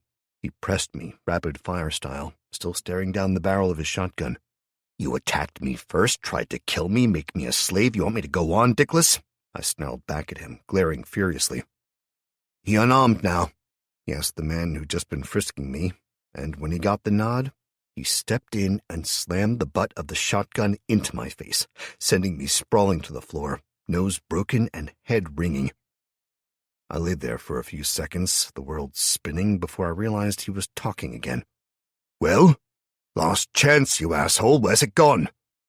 "What?" I mumbled, shaking my head. "Oh, great. You've scrambled his friggin' brains, you idiot," someone else cut in. "Give him a minute, or you'll never get anything. Who do you think you are, calling me an idiot, you prick? Wait. Who?" He started, before a cacophony of gunshots rang out. I flinched, instinctively rolling into a ball, arms over my head as I tried to protect myself. After a handful of shots, silence returned to the park.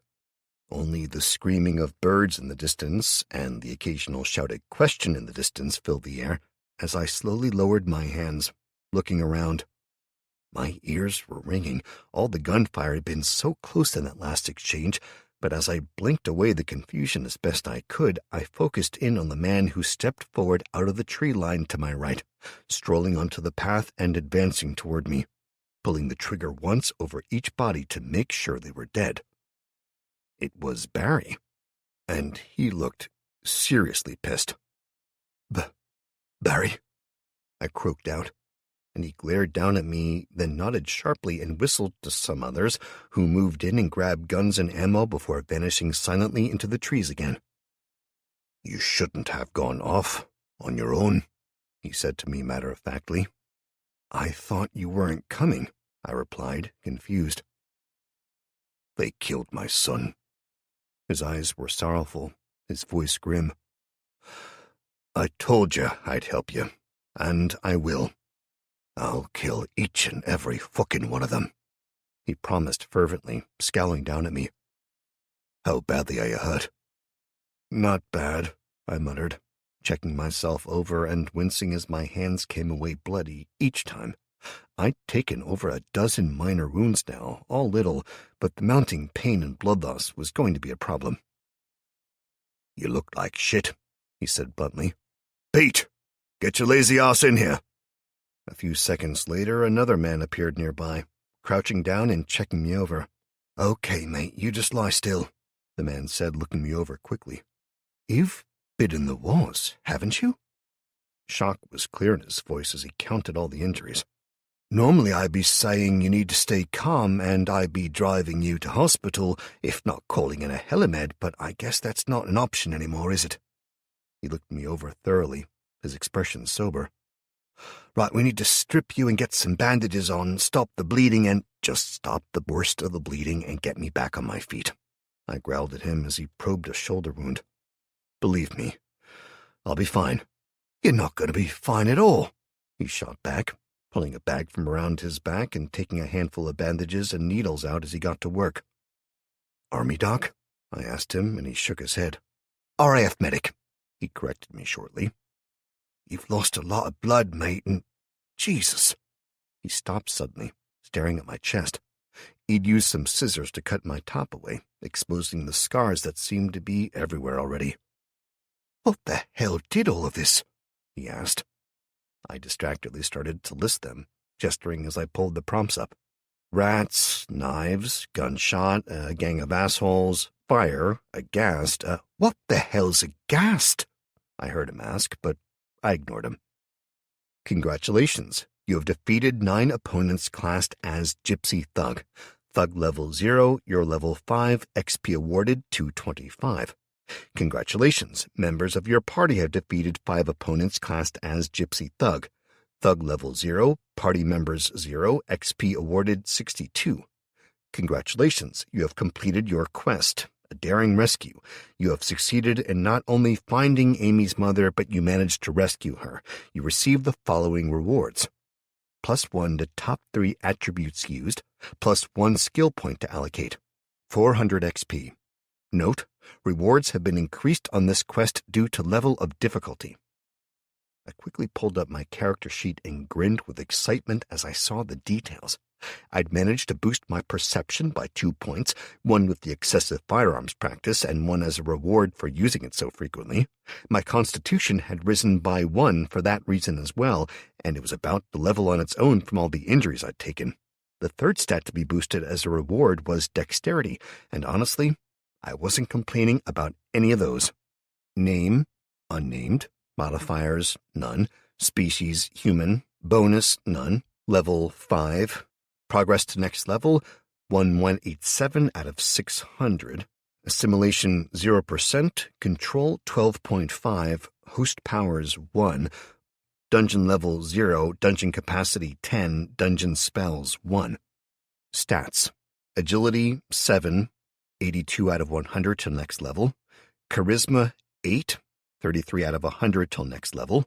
Constitution, 11. Effect HP, 11 times 20 equals 220. 92 out of 100 till next level. Dexterity, 15. Effect plus 10% increased chance of improved result. 62 out of 100 till next level. Endurance, 7. Effect stamina, 7 times 10. 25 out of 100 till next level. Intelligence, 10. Effect mana, 10 times 20 equals 200. Control, 10 plus 15 divided by 2 equals 12.5. 23 out of 100 till next level. Luck, 9. 47 out of 100 till next level. Perception, 10. Effect plus 0 to all ranged attacks. 3 out of 100 till next level. Strength, 11. Effect plus 1 to all damage with melee weapons. 38 out of 100 till next level. Wisdom, 15. Effect 150 mana regenerated per hour. Control 10 plus 15 divided by 2 equals 12.5. 19 out of 100 till next level. I concentrated and changed something that had been annoying me for a while, which I'd just never gotten around to fixing. And a second later, my name changed from unnamed to Matt. It was a stupid detail, but I kept dismissing it, and it was time. I moved on, seeing I was at 1,187 XP out of the required 600, and the next prompt, sure enough, was informing me of my leveling. You have reached level 6. You receive 5 stat points to invest in your attributes, plus 1 skill point. I looked over the details quickly, delighted that I now had 4 skill points to allocate. I'd somehow turned the notifications for the skill leveling off before, but with a thought, it popped back up, this time codified into a handy template. I glanced at it, then glared as seemingly hundreds, if not thousands of skills were listed, ranging from mixology to seduction to tracking to stealth and more. I concentrated and, again, the lists blurred, trimming down until it was a manageable size, displaying only the relevant skills. Skill, blades, level 5, effect, 25% chance of familiarity with unknown bladed weapons operation. Small blades, level 4, effect, 8% increase in chance to inflict critical damage. Longsword, level 4, effect, 8% increase in chance to inflict critical damage. Dodge, level 9, effect, 9% chance to dodge attacks, 9% increased chance to mitigate damage inflicted to lower tier. Firearms, general, level 7, effect, 7% chance of familiarity with unknown firearms operation, 7% increased chance to hit your target. Rifles, level 6, effect, 12% increase in chance to inflict critical damage, 6% increased chance to hit your target. Close range, level 3, effect, 6% increase in chance to inflict critical damage. Handguns, level 5, effect, 10% increase in chance to inflict critical damage, 5% increased chance to hit your target. First aid, generalist, level 5, effect, see attached table for chances of wound mitigation. Stealth, level 3, effect, 9% chance to avoid detection. Ambush, level 3, effect, 15% increase to damage done when undetected. Unarmed, level 5, effect, 10% chance to inflict critical damage. I looked it over quickly, not having the time for details, and saw that once skills reached level 5, they seemed to grow considerably. So, on a hunch, I put one of my available skill points into dodge. Congratulations, you have increased your dodge skill level to level 10. At level 10, you gain an increased chance to dodge attacks and to mitigate your damage to a lower tier. 9% chance to dodge attacks becomes 10%. 9% chance to mitigate damage downwards, one tier becomes 10%. Now your sixth sense of impending doom has increased to include a 10% chance to sense the kind of threat posed. I nodded to myself. That was useful. I quickly put the remaining 3 points into firearms, general, boosting that to 10. Congratulations, you have increased your firearms skill to level 10. At level 10, you gain an increased chance to hit your target by 10%. This stacks with the class of firearms, such as a 5% chance to hit with energy weapons, becoming a combined 15%, 10% chance of familiarity with unknown firearms, and now you gain a 10% chance to intuit methods of repair and maintenance for any firearms in your possession. Increased familiarity with said firearm will increase this chance.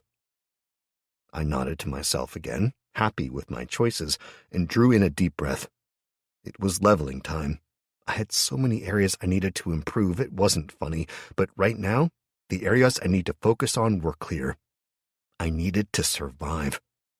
That was down to 3 things in my mind right now. Don't get shot, shoot the enemy first, and survive if I did get shot. All those things were covered directly by agility, constitution, luck, and perception. 1 point into each wouldn't really help, and seeing as 10 seemed to be an important threshold, I dismissed perception straight away.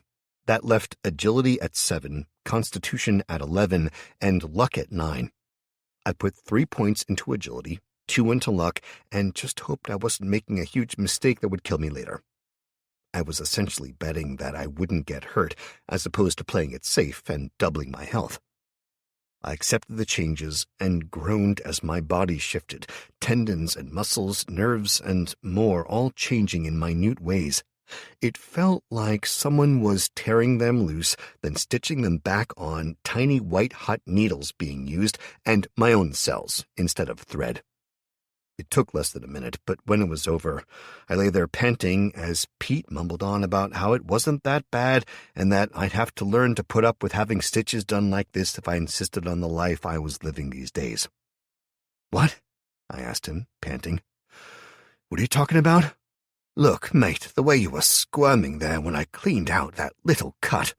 He started and I snorted, shaking my head as I pushed him back and stood. "Pete, right?" I asked him, and he nodded. "Well, if you ever get to level, you'll understand." I shook myself slightly and inspected my wounds.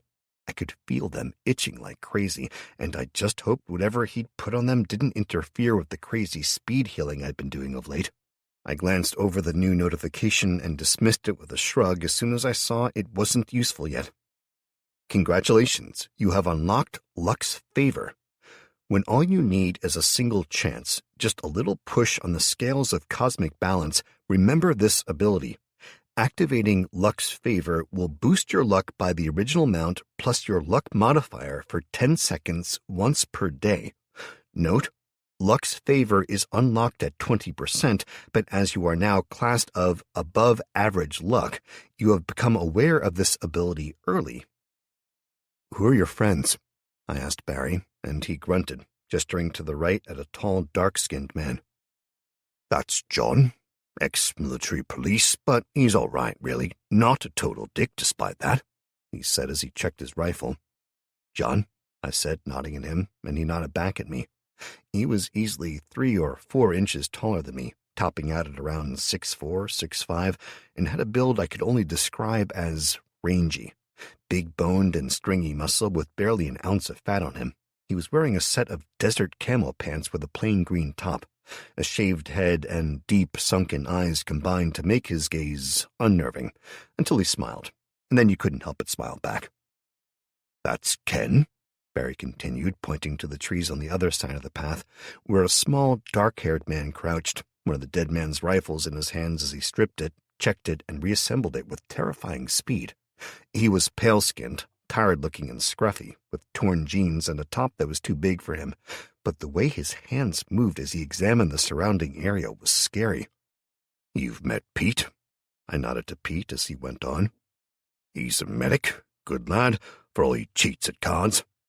Pete tried to deny it, but the wide, honest smile and the way he tried to look hurt made me snort at the attempt. "And the last one is Jimmy. He's out there, keeping an eye on the rest of them," he concluded, nodding further up the path. "Jimmy's a scout sniper, or he was back in the day. We all met at the local veterans group. Good lads. Except Pete. He just crawls the bar, trying to get someone to play with him." "Typical shitbag card player then, got it," I said, making a point of checking that I still had my wallet. "Come on, no need for—" Pete started to say before a low whistle carried from the trees deeper into the park, and Barry snarled at him to shut up. "Let's move," Barry ordered quietly, and his group set off in the direction of the whistle. I hesitated for a second, then ran in the other direction, finding my bag of guns. A quick detour allowed me to grab my rifle and handguns on the way back, and then I hurried to catch up. I jogged back along the path, the big bag over my shoulder, throwing off my balance and making me stagger slightly, even as I swapped a clip out and slotted a new one into my gun. "Psst," I heard from the left. Pausing, I looked around, confused, before Ken seemed to appear out of nowhere, waving to me to make sure he had my attention, then vanishing again. I changed direction and set off following him, and less than a minute later I was crouching next to the group in a small clearing surrounded by thick bushes. The wooden planks on the ground suggested that a group of kids had been making a den here at some point, but what everyone was fixated on was the small group of men facing off a few 100 feet away, where the edge of an enclosed area held the horses that the group had brought, and the others that they'd stolen, bought, or scavenged since arrival. 6 men faced 4. The 4 were trying to calm things down, but the 6 were adamant they were leaving and taking the horses with them. "Think you could hit them from here with that?" Barry asked the man I assumed was Jimmy. He was laid out flat, a long hunting rifle in his arms and a sight glued to his eye. "Barry, you could hit them from here. Well, maybe not you, but a child could," Jimmy said slowly, never moving from his position. "Yeah, well, get fucked," Barry retorted, still staring at the group. "How many could you take down?" 3, maybe 4 before they get down. If they try to run, I could get more, and if they charge us, probably 6 before you manage to hit one," he listed calmly, utter confidence in his voice. "Hold your fire, then," Barry ordered. "Wait to see if they want to do the job for us. If not, then we take 'em. Targets are John, far left, Ken, far right, Matt, go for the center, Pete, stay down and stay quiet, Jimmy, take down as many as you can once it starts. Confirm?" The others all said something in the affirmative, ranging from "yes, sir," "yup," to "aye." Barry turned to look at me after a few seconds, one eyebrow raised. "Oh, yeah, sorry. Fine with that," I said, shaking myself. I dropped the bag of guns down and let out a groan of relief as the weight no longer pulled on me. "Anyone need a handgun or some ammo?" I asked, and Barry opened the bag, grunting as he passed a few clips and handguns out. By the time he was done, the bag was pretty empty compared to how full it had started when I returned to the park, but there were a lot more dead bodies around, and I was feeling better about our chances. The groups by the horses continued to argue until one of them said something to the others, who gripped their 2 guns and a knife nervously, and he took off, storming past the group of 6 toward the tent city. He got 2 steps before one of the 6 shouted something and stabbed him. Dropping, he screamed and shot the man who'd stabbed him, and it degenerated into a free-for-all. Guns booming, knives flashing, and one of the idiots in the group of 6 actually fired his shotgun at one of the 4, taking not only him out, but his comrade who'd been about to attack him as well. When it was all over, only 2 men stood still. One was the shotgunner, who looked horrified and was shaking his head, and the other was a tall Asian man with a bloody knife in one hand who was holding his stomach as blood leaked out around his tightly pressed fist.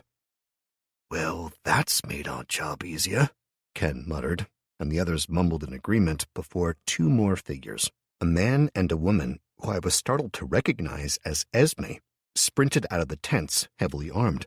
They ran as fast as they could, 2 big backpacks bouncing on their shoulders and snapping orders at the 2 survivors, who immediately turned their weapons on them before the 2 groups moved around each other, grabbing at the horses. The beasts were pulling on their lead ropes, clearly spooked by the noise. "Do we let them go?" Jimmy asked, and I spoke before Barry could. "No, they die. If we let them go, they'll just do the same as they've already done. It'll just be somewhere else." Jimmy finally looked up from his scope and then from me to Barry, who stared at me for what felt like a long time. "They die," Barry finally said flatly, nodding once to me.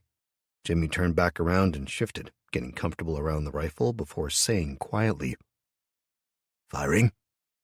With a blink, he shifted smoothly, his rifle barking 4 times, and 4 bodies fell.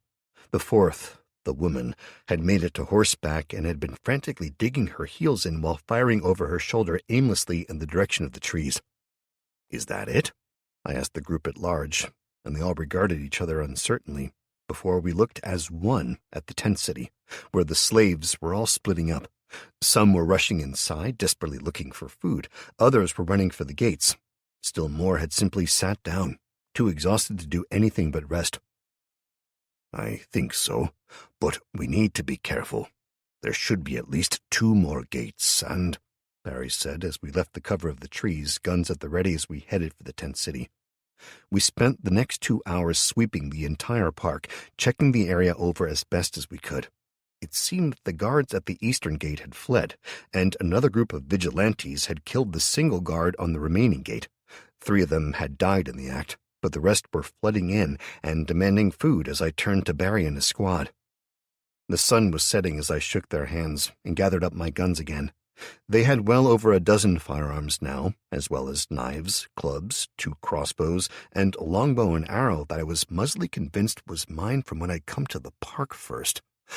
I was too tired to care, though, and wasn't even 100% sure I'd actually brought it from the gang in the first place. I gathered my gear, took a decent supply of food, and 1 packet of every medicine they had that I didn't already have. I turned down my portion of the spoils after that, insisting that Barry, who'd now become the de facto leader of the park, give that share to Alyssa and Amy instead. "All I need is a horse to get me and my gear home," I maintained, shaking my head again. "Hell, I don't even need the horse once I make it back, nowhere to keep it, so I'll have to set it free." "Jimmy," Barry called, and the scout sniper sauntered over from the cooking pot he'd been supervising. Lines of hungry people had been seated around the tents now, eating or waiting their turn, with children running about and laughing for the first time in God knew how long. "What's up, boss?" he asked simply. "You're going for a ride with Matt. Make sure he gets home, then bring the horses back here. Keep him safe. He made this all possible." Barry gestured around the inside of the big top, especially at the families of the small group, who sat together, safe and well-fed at last. "Hi, boss," Jimmy said, saluting. "You ready, Matt?" I nodded tiredly. The adrenaline crash had hit me hard, and all I wanted to do was sleep now, but I needed to be home, back in my dungeon, not messing about here, playing happy families. "One last thing, Barry," I said, drawing him aside as Jimmy went to sort out our horses. "What's up?" he asked. "Look, I can't explain what I know or how, since it'll never make sense to you. Hell, it makes no sense to me. Just, you need to know. The power isn't coming back on, mate, and things are gonna get worse. Creatures are coming. I fought some already. They appear more in high mana areas, like in the city center. Out here, they'll appear less frequently, but they'll still come. You need to be ready." "What kind of creatures?" he asked gruffly, eyeing me with concern. Oh, fuck, man, I don't know. All the creatures you don't want to see, believe me. I've seen giant rats, goblins, and a few ghasts, not to mention some kind of ghoul thing. I shook my head apologetically. I don't expect you to believe me, but plan for it. Hell, you better plan for assaults by hungry people. Build walls, grow crops, protect yourselves here. Just don't be dicks like the gang was. They were doing the right thing with the food. They were just doing it totally wrong. Last of all, if you need me, like really fucking need me, go to the Tokyo bar in Newcastle. You know it? I asked, and he nodded, even more confused. Well, go there and wait, and I'll find you. And stay the hell away from the cathedral. I shook my finger at him. Seriously, man. Promise me you'll stay the fuck away from there. What do you know, Matt? What the hell is a high mana area? Radiation or something? He growled suspiciously at me, but I just lifted my hands placatingly. I don't know, not really. I just get hints, flashes of insight. Call it whatever you want. Just remember what I told you, I insisted, and he grunted in hesitant acknowledgement, reaching out and shaking my hand. Whatever. We'll talk about this properly when I don't have a million things to do first, he said, waving someone else to wait as they rushed up. I took his proffered hand and clasped the back of his hand with my second, then turned, leaving the tent and heading over to where Jimmy waited, already astride one of the horses. We didn't talk much. Jimmy didn't ask, and I didn't offer, but we took a quick detour to retrieve Jack, strapping his body to the back of the horse I rode, then stopping off at Alyssa and Amy's so I could give them the news. Alyssa seemed upset and embarrassed, but I did what I'd gone to do, and I rode away after telling her it didn't matter. Amy had tried to get me to stay, but I'd simply reminded her where I'd be, and while I needed her to keep it to herself, to come to me if she needed help. She'd been all right about it, only shedding a few tears over the bloody state of my bandages and damaged clothing. 2 hours of cautious riding later, we were in the city, close by the Tokyo bar, and only one street over from my dungeon when I slid down and passed the reins to Jimmy. Thanks for the escort, I said quietly to him, and he nodded, reaching down to briefly grip my hand and give me the ghost of a smile. Not a problem. Thanks for back there. We needed the kick to start it all off. You'd have done it yourself soon enough, I said, giving a nod to him and stepping back, clearly waiting for him to leave. He nodded distractedly, taking in the darkened buildings around us and the skittering noises in the dark alleys, then shifting his gaze back to me and around again before taking the hint. He turned, heading away silently, his rifle in one hand as he watched for anything coming out of the darkness. I waited until he was out of sight before hurrying along to the end of the street, crossing over and turning down the alley that led to my home. The door opened with a thought as I stumbled along, then closed behind me.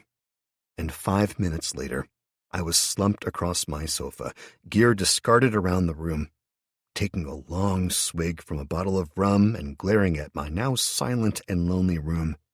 I pulled up the flashing notification, saw the minor gains, and dismissed it with a shrug. Too tired to care. Congratulations. Members of your party have defeated 4 opponents classed as Gypsy Thug, Thug level 0, Party Member level 0, XP awarded 50. Amy had been a distraction and a pain in the ass, but it had been a good reminder that I needed company. No man was an island. With that thought, I let my drooping eyes shut completely, and a few seconds later, the sound of my snores started to fill the core chamber, as I finally rested after what seemed like a month of non-stop action. Chapter 21. When I awoke, it was with a fuzzy head, a bladder filled to bursting, and a now familiar warning tingle that was growing stronger by the second. I sat up, looking curiously around the room, and swallowed hard. The foul taste in my mouth made me almost retch as I remembered eating the first thing I could find before washing it down with rum. Clearly, biltong for supper wasn't the way to go. I practically fell from the sofa and reaching for my gun bag, but I managed to right myself, picking up a handgun, my rifle, and the shotgun, chucking a few boxes of ammo onto one side of the sofa, and sitting back. Comfortable with my defensive situation, I began relaxing my mind's eye and practically pouring my consciousness into the dungeon for the first time in ages. Instantly, my mind was clearer, and I felt as though I hovered in the middle of the room with a sense of the claimed locations all around me. I turned my attention up and behind the room I was in, orienting from where my body slumped on the sofa, and I started moving my consciousness in that direction, floating upwards, passing into the next floor up to find that the bar had been even further looted. Someone had smashed the front windows in and broken the locks on the metal grates that covered the front. Then they'd clearly stripped the bar of all the booze they could carry and legged it. There were still several crates of various beers, spirits, and mixers strewn about the storeroom, with some piled closer to the front door for easy retrieval, but a significant portion of it was gone. The security grates had been pulled down and made to look like they were closed and secure, but I could see straight away that they weren't. The warning tingle had come from the presence of a group of men gathering outside with a damn trolley they'd clearly stolen from a supermarket. They all carried what looked like baseball or cricket bats, and they were leaning against the grates, talking, and judging from the looks they gave the two passers-by on the far side of the road, they were waiting for them to be out of sight before looting again. "Oh, I don't think so, boys," I declared to myself, reaching out. I could see them clearly in my dungeon sense, and in the day or so since I'd left, the dungeon territory had grown enough that they were only about 6 feet from being inside of it. So I went to work, pushing and prodding the field, slowly, ever so slowly, expanding it outwards and claiming the space between my position and the grates. It seemed to take forever.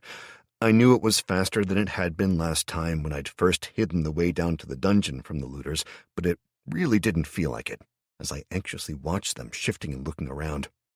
I pushed another foot closer to them, then one more, the dungeon aura claiming the room gradually, permeating the wooden floor and the shattered glass of the windows.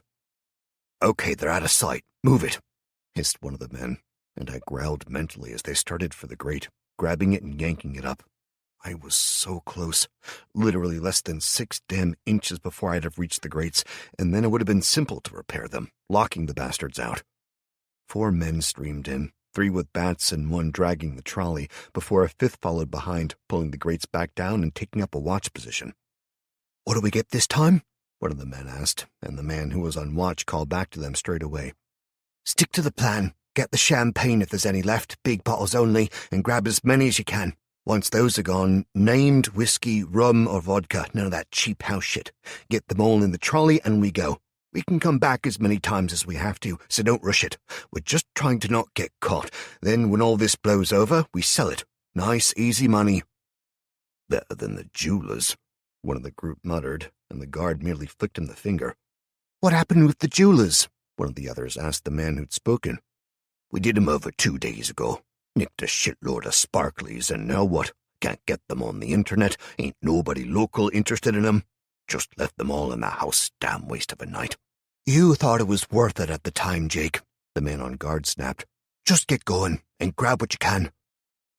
I watched them as they split up, and fumed at hearing their plans. They were clearly moving from business to business, cleaning them out, and now it was my turn. It didn't sit well with me that they were essentially robbing people. Technically, so was I in stealing the entire building and eventually the street, but still. I started pushing out again, spreading my influence around. The dungeon aura sank into the floor and windows, the walls, and ever so slowly the ceiling, until almost the entire front of the room was claimed. The only exception was the section where the guard was standing. I had 23 mana left at that point, so I started going around absorbing things. The broken glass was first, again leaving as much as possible around him, but getting the rest that had gone from sight, sliding under chairs and tables. I slid into the walls, leaving the structure intact. I didn't want it to collapse, after all, but absorbing the wiring and electrical bits, the alarms, sensors, all of it. Up to 38 mana now. I glared at the looters roaming free in my building, no, in my dungeon, but there wasn't much I could do. Or is there? I wondered. I had claimed the room, and they were stealing from me. I shrugged and decided that maybe I could scare them off. They were looters, which meant they were literally out to gain by ruining other people's lives. I summoned a goblin into the shadows at the back of the room, getting a shock as the little bugger manifested. First, because it was no surprise at all, the creation process actually generated a lot of light as tiny motes built the creature, and I'd totally forgotten that. Secondly, I was astonished because it appeared with a stick in its hand. The upgrade I'd queued for it had taught it to use a weapon. It wasn't a terrible weapon, it was only a stick, after all, but still. My little beasties were getting stronger. By the time it had finished appearing, the guard had screamed, and 3 of the 4 men inside had come running. The 4th tripped and dropped a case of vodka, cutting himself on the glass, but it was only a minor wound. "What the hell is that?" the first shouted, pointing a shaking bat at the little goblin's head, who immediately hissed in anger and leapt at him, teeth bared and stick clutched in hand. It managed to get a single hit in before being smashed to the floor by a bat, and then the entire group started smashing their weapons down, breaking the poor little goblin's body into a bloody mush. Strangely, it didn't dissipate this time, as they always had before, and instead, a tiny triangular box appeared, rotating above its corpse. "Hold it," one of the men said, pointing at the box. "Don't anyone do anything." He reached out slowly and touched the box with the tip of his finger, then started to laugh as he seemed to reach inside, his hand vanishing for a second into an altered space of some kind. When he pulled his hand back, he was holding a pristine packet of crisps. The box and corpse vanished, disappearing into motes of light, and the laughing man froze temporarily before tearing the bag open and trying a crisp, then starting to laugh even more. "Lads, we've hit the fucking jackpot. It's a dungeon." "A what?" one of the others asked him, confusion clear in his voice. "It's a dungeon. No idea how or why, but it's a dungeon, a real one. Look," he said, gesturing and getting excited. "It's a place that will spawn creatures like that. Well, that goblin. We kill 'em and we get loot. No idea why it's a packet of crisps, but it is. Hopefully it'll give us more worthwhile shit once it gets bigger and stronger." "What do you mean, creatures?" one of the others asked. "Creatures," the knowledgeable one declared, shrugging. "Could be anything, but the dungeon will be making them appear like that. Then we kill 'em and see what happens. What we got to lose?" he asked, clearly excited by the turn of events. "Why?" asked another man. "Because we get free shit. If it gets stronger, it'll start dropping better loot, shit like weapons and armor. Hell, who knows? Gold, diamonds. There's no limits to this kind of thing in the games. No idea why it's here, though. Fuck it. Don't ask too many questions. That's what my old man used to say. You see a door that's unlocked or a purse that ain't being watched, you grab chance by the titties and you go for it." "No, you idiot," the man who'd been on guard interrupted him, speaking over the others who were talking as well. "Why the hell does it do that? Why make creatures, then reward us for killing them?" "I don't know. In the games, it was always because the dungeons were evil and they were trying to kill people. Maybe this one's just a baby or something." "So, the dungeon's, alive?" he asked, and the other man shrugged. "Usually they have like a fairy or something. The dungeon core is like a crystal, and it just grows and makes things, makes creatures to kill people, then rewards the people who don't die with cool shit like armor and weapons. No idea why." "Hey, dungeon!" the guard shouted out, looking around. "You hear me? I want to make a deal." Silence fell, and I watched them until they started to grow uncomfortable. "Can it hear me, Greg?" "How would I know? Seriously, Kyle, I don't know what's going on any more than you do." "Bullshit. You think it's a dungeon, right? And it has, a crystal that controls it?" "They do in the games," Greg said, and Kyle nodded. "That's good enough for me. Let's go get some gear. That little bastard looked like it'd give a nasty bite, so get your bike gear on, thickest you've got. We come back and search this place top to bottom. I want that crystal. If it's here, we find it, and we can control the place, maybe make some decent shit we can use, like money." "Right." A few of the others nodded, and they piled the booze into the trolley but left it against the wall, exiting the building quickly and heading up the street. Well, shit, I muttered to myself, well aware that I'd gotten my first set of dungeon divers incoming. Adventurers, I supposed I should call them, and not only was I totally unprepared, but I had practically nothing to work with. Okay, first things first, I need to make sure they can't find their way down to me, I muttered to myself, gliding through the wall into the room next door where I'd hidden the stairs down several days ago. I examined it with a critical eye, seeing things like missing skirting boards, a sign that pointed to the wall, and more, and I spent the next 5 minutes fixing those discrepancies. Then I moved into the main room where they'd been and absorbed as much as I could in a few minutes, moving back to the window they'd smashed to get in. I didn't like that they'd smashed their way in, but if I blocked it off when they were so excited to explore, it might make them go looking for another way in. They might accidentally find my entrance, and I didn't want that. I resolved that the first room was going to be left as the adventurer's entrance, just emptied. The next room it led into, my aura had already partially absorbed, so I pressed the aura out as quickly as I could. I stopped suddenly, frowning as I realized I'd never have enough of a charge of pure mana to accomplish what I needed, not in the time I had, unless I took a risk. I turned and flew to the front of the building, and pushed outwards in that direction again, but this time I finished claiming the entire room, including the smashed windows and the broken security gates. I didn't stop there, though, turning and searching quickly. Finally, I found what I needed just over 10 feet out into the middle of the road, 12 to the right, along the front of the building on the path. I paused for a handful of seconds, then firmly chose the path to the right. There were others in the other direction, but if I chose them, I'd be getting towards the cathedral, and I didn't want that. I pushed out a section of the dungeon aura along the path, only a handful of centimeters wide, just enough to carry me and my influence cleanly as I pushed along. It took me nearly 15 minutes, sliding along and pushing steadily, sinking the mana into the path, but after what seemed like forever, I did it. I was floating directly over another sewer grate, and I began sinking the aura into it, claiming it as fast as I could. Minutes passed like hours, but eventually, after almost long enough that I'd started to grow truly desperate, fearing the group would return at any minute, the sewer grate was accepted as part of the dungeon, and I was pleased that I could open and close it with a thought. I had 17 mana left. 17. That was enough for a goblin, or almost a pack of 3 kobolds. I was tempted by the kobolds, but damn it. I'd not looked at the cost of the goblins since I did the upgrade. They'd gone from 5 to 7 mana to summon each, meaning I'd only get 1, and it'd been crap with its stick weapon. But I summoned the goblin, remembering the abilities I'd gained as a dungeon lord.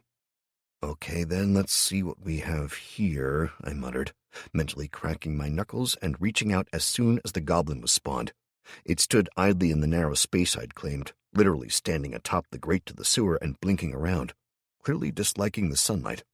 Since I was out of the dungeon's mana, I checked my personal mana pool, seeing it was full at 200, and I slowly, ever so slowly, reached out and visualized mana pouring out of me and into the stick the goblin held. Nothing happened. I tried again, and again, and again, and eventually I gave up. I didn't have the time to waste screwing around with this, and I'd finally gotten enough mana for either a second goblin or the kobolds, so I summoned the 3 kobolds, then sent the goblin and 2 of the 3 kobolds down into the sewer with the express orders to kill absolutely everything they could find, then closed it after them. The remaining kobold I ordered inside, prodding its simple brain along as it got distracted by shiny glass and bottles. Once it was safely indoors, I thankfully gained enough control over the grates that I could lift and lower them when I'd absorbed them into the dungeon.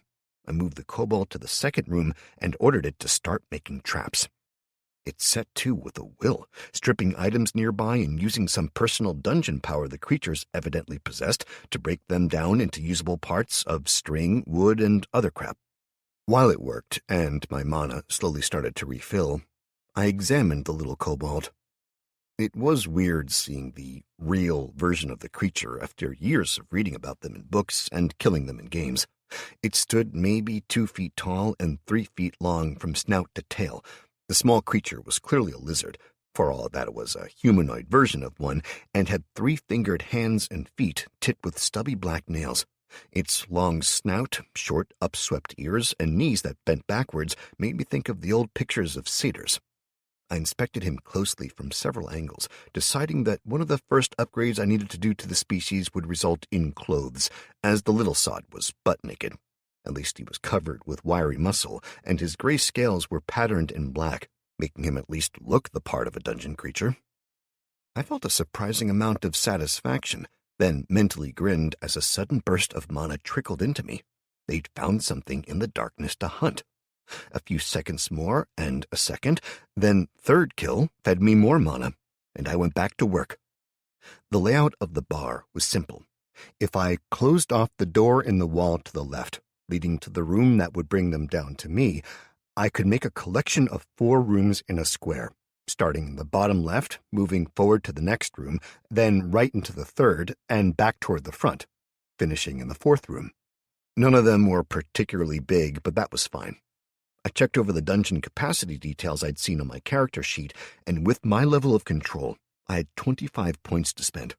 A little concentration told me that these simple creatures, goblins and kobolds and rats, were all worth 1 point.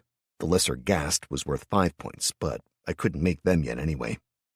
I summoned 3 more kobolds and ordered them to help the first, slightly surprised at seeing them dive into their jobs with glee while I moved into the 3rd room. The space held a collection of tables, chairs, and fake plants in pots, all covered by tarpaulins, and I absorbed half of them eagerly, bringing me back up to 60 points. Okay, time to take a risk, I muttered to myself, summoning 2 goblins. The first I ordered to stay put, while the second I told to hide and be ready if I needed it. Pulling up the ability Forced Evolution, I found that I had a 24-hour cooldown and a single charge, so I just had to hope those points I put into luck paid off as I focused on the goblin standing before me and triggered the ability.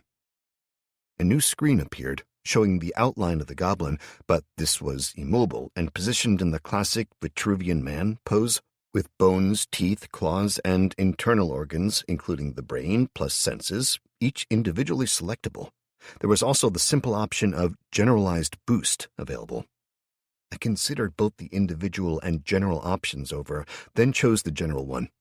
I wanted to really drill down and experiment with it, but I just didn't have the time. General Evolution. You have selected Generalized Boost for the first time. Do you wish an explanation? Yes, no. Come on, man, I can't wait any longer, a voice called out from outside, and I swore. They were back already, and I just didn't have the time. I selected no, and a pop-up appeared with the 4 basic elements of fire, earth, air, and water, and a sliding scale sat next to each of them. I could seemingly pour mana into one or more of the elements and force an elemental evolution. I didn't have time to think, so I selected Earth, set it to 25%, which was apparently the maximum I could manage at this point, and mentally hit Accept. The goblin started to shake immediately, then screamed as its bones lengthened and straightened. The little creature surged upwards in height to almost 4 feet and grew thick armored skin. It began to hunch over, its arms growing much more heavily muscled, but it apparently also lost a huge amount of mobility as it staggered from the changes and fell over.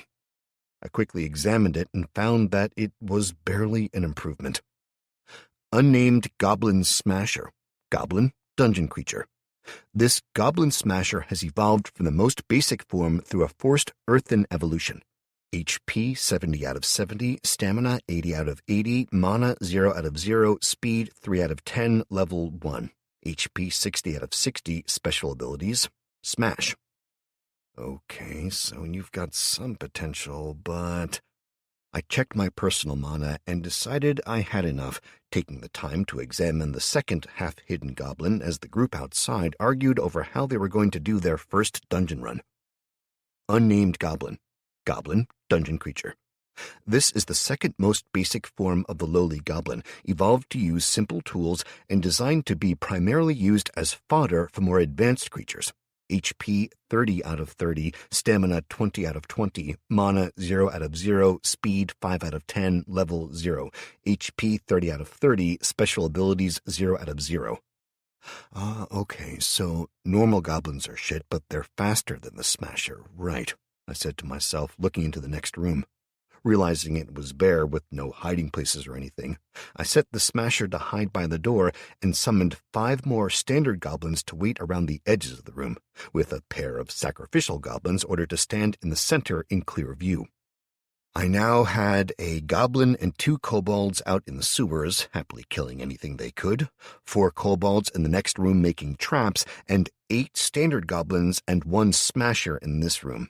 The Smasher had cost 2 points, so that took me up to 17 points, leaving me with 8 for the final room. I summoned 2 more Smashers, putting them in the corners to the right and left to offer a challenge as soon as someone stepped through the door, and found that until the Sewer Squad, as I tentatively named them, made some more kills, that was all I could do. The security grate was yanked up, and the looters moved back inside, helpfully closing the grate behind them, and I settled in to watch the fight, content that I'd done all I could in the few hours I'd had. It was time to see what my little dungeon could do. Chapter 22. The group that stepped inside was very different to the one that had arrived earlier. For a start, they were all decked out in what appeared to be motorbike leathers, and that annoyed me to no end. They had goddamn armor already. Then I remembered that they were doing this in the hope of loot, and that all the creatures of my dungeon were set to cheese and onion crisp mode currently. I grinned darkly. I'd planned on changing that, but just hadn't had the time yet, so as far as I was concerned, this was now their punishment, unless they really pissed me off, and I'd change it to tomato sauce flavor, or worse even, Marmite. They were all still set to drop a magical spell book, skill book, or artifact as well, but as there was only a 1% chance of that happening, and if necessary I'd just spawn more monsters to get it, I wasn't that concerned about it. I shook myself mentally, ignoring the urge to laugh maniacally, and instead settled in to watch as they stood about nervously in the first room. As they were choosing to do a dungeon dive, and as they were looters, they were fair game.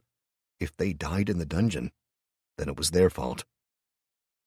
"So where is the dungeon, then?" A man dressed all in red leathers asked one with what looked like a cross between military armor and a kinky leather weekend getup. "They usually have like a neutral zone at the beginning, somewhere you can rest, then the remainder is split up between normal low-level bad guys and a higher-strength boss," the second man explained, and I mentally tagged him as Greg. "Well, we were in and out all day yesterday, and there wasn't anything then," another spoke up, dressed in black and white body armor with the full kit, gloves, helmet, everything covering him, and he carried a cricket bat in either hand. "Yeah, well, we weren't looking for the dungeon then, were we?" Greg scowled at his friend. He wore just a balaclava on his head instead of a helmet, and I resolved to get him as soon as possible. He knew too much. "Seriously, it's probably below us, deeper underground. That's where I'd want to be as a dungeon after all, but—" He was cut off by a choked scream as he idly walked forward into the next room, peering about, and was yanked from his feet by a noose that was dropped over his head by a kobold hidden on a small ledge over the door. The other 3 kobolds to the side of the door pulled back on a small pulley, lifting him higher and higher as he kicked and struggled. "Greg!" someone screamed, rushing forward and grabbing at the hanging man's legs, lifting him and relieving the pressure on his neck somewhat. Another member of the group rushed in and grabbed his other leg, lifting as well, hard and fast, thinking he was helping. "Wait, no!" Greg managed to croak out before there was a sickening crunch. The kobold hopped off his little platform, landing on another and running for it, the 3 that had held the ropes doing the same. "What?" I heard the leader, who I'd labeled as Kyle, say, looking up sharply as Greg started twitching and spasming. They pulled him down much more gently than they lifted him, feeling the resistance as his head stuck for a second, before the poorly attached spike of stone snapped off the platform, and Greg's corpse fell bonelessly into their arms. "Fuck, he's dead!" one of the group screamed, backing right up. "Greg, no, mate, you—" another of the group started to say, shaking his head in refusal of the evidence. They'd actually driven Greg's head up into the spike the kobolds had attached to the bottom of the platform, killing him themselves instead of saving him. Motherfuckers! Kyle screamed, dropping Greg's corpse and sweeping up the bat he dropped in a shock. That's it! They did this! He screamed, pointing at the disappearing kobolds as they dived through the door into the next room. Kill him! He and the remaining 3 others started running forward, some more hesitantly than others, but they all complied. The second room was maybe 30 feet across, but the kobolds hadn't had much time. They'd done their best, but the only visible trap was a spike trap. Kyle's leading foot caught on the tripwire, but he was too fast and the rest of the group too slow, the spikes dropping down from a cunningly concealed false panel in the ceiling.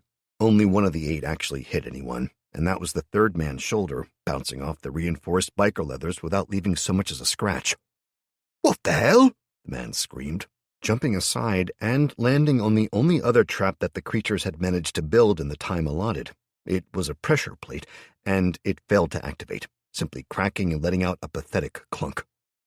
There are traps everywhere! He screamed, turning and sprinting for the door, leaping over Greg's body and slamming into the security grate as he yanked on it furiously. As soon as it had lifted a few feet, he dove under it and vanished. Kyle paused in the doorway, glaring at the running man, and then snapped at the remaining 2, who looked unsure.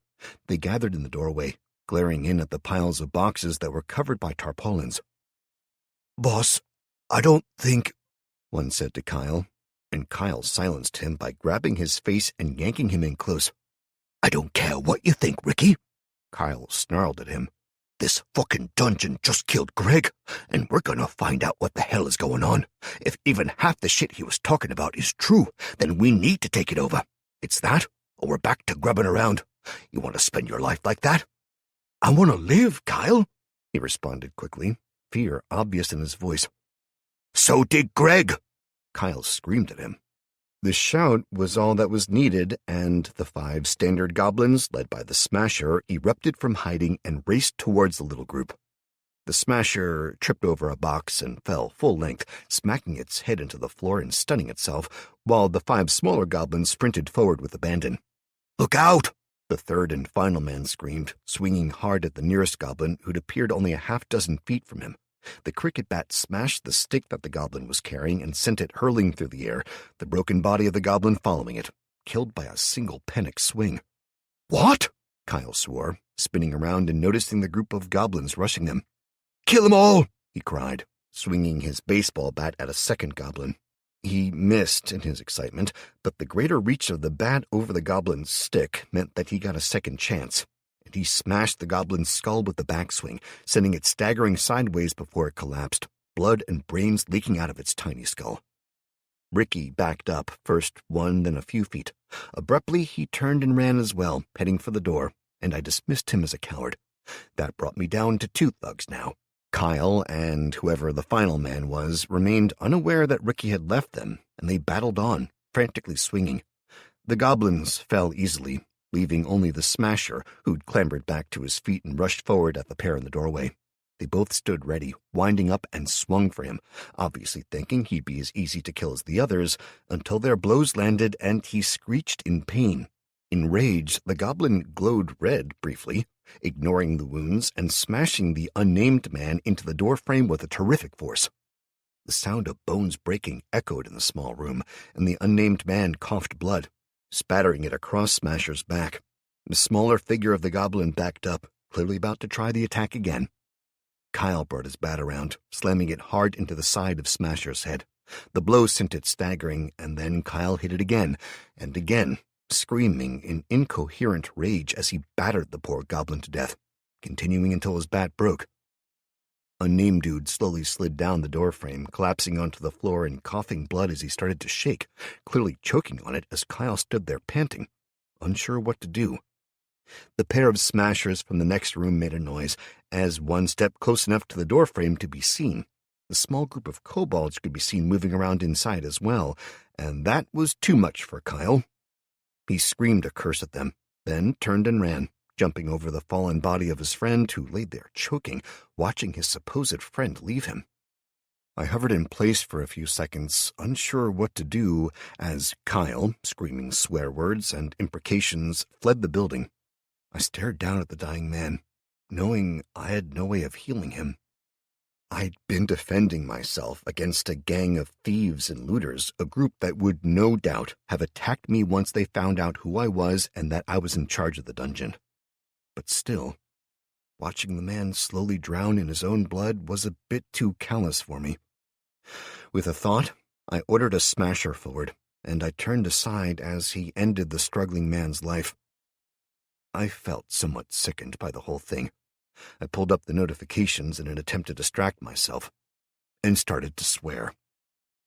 Dungeon Update. Adventurer Deaths, 1, Level 0, Corrupted Mana 80, Purified Mana 40, Dungeon Mana Total 113. Adventurer Deaths 1, Level 0, Corrupted Mana 50, Purified Mana 25, Dungeon Mana Total 125. Congratulations! 2 adventurers have made the ultimate sacrifice in your dungeon.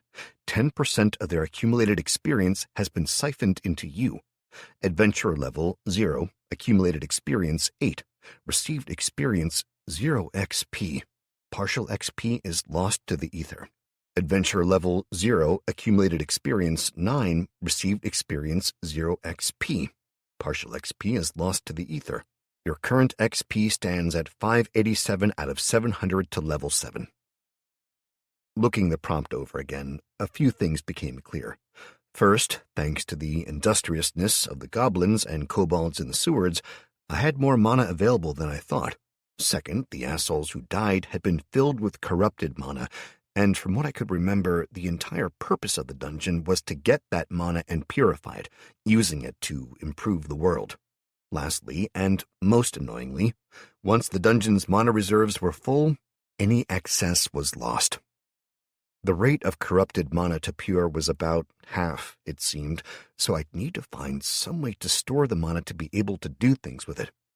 I moved my consciousness to the security grates, which flapped in the wind, and with a thought I slammed them back down, locking them, now that I had control over them. I repaired the windows as I worried about the 2 who'd escaped.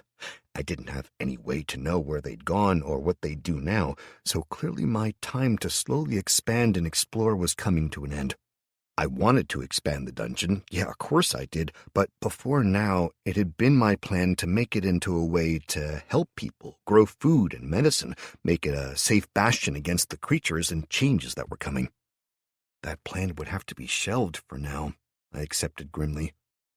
If those survivors decided they wanted to get revenge, they might burn the buildings down or, hell, lead a mob back here. They might throw Molotov cocktails or explosives in from outside. They could do anything, and they might end up disturbing the creature in the cathedral. I wasn't ready for that, not by a long shot. I needed to level up, I needed to be stronger, and I needed my dungeon to be a lot stronger.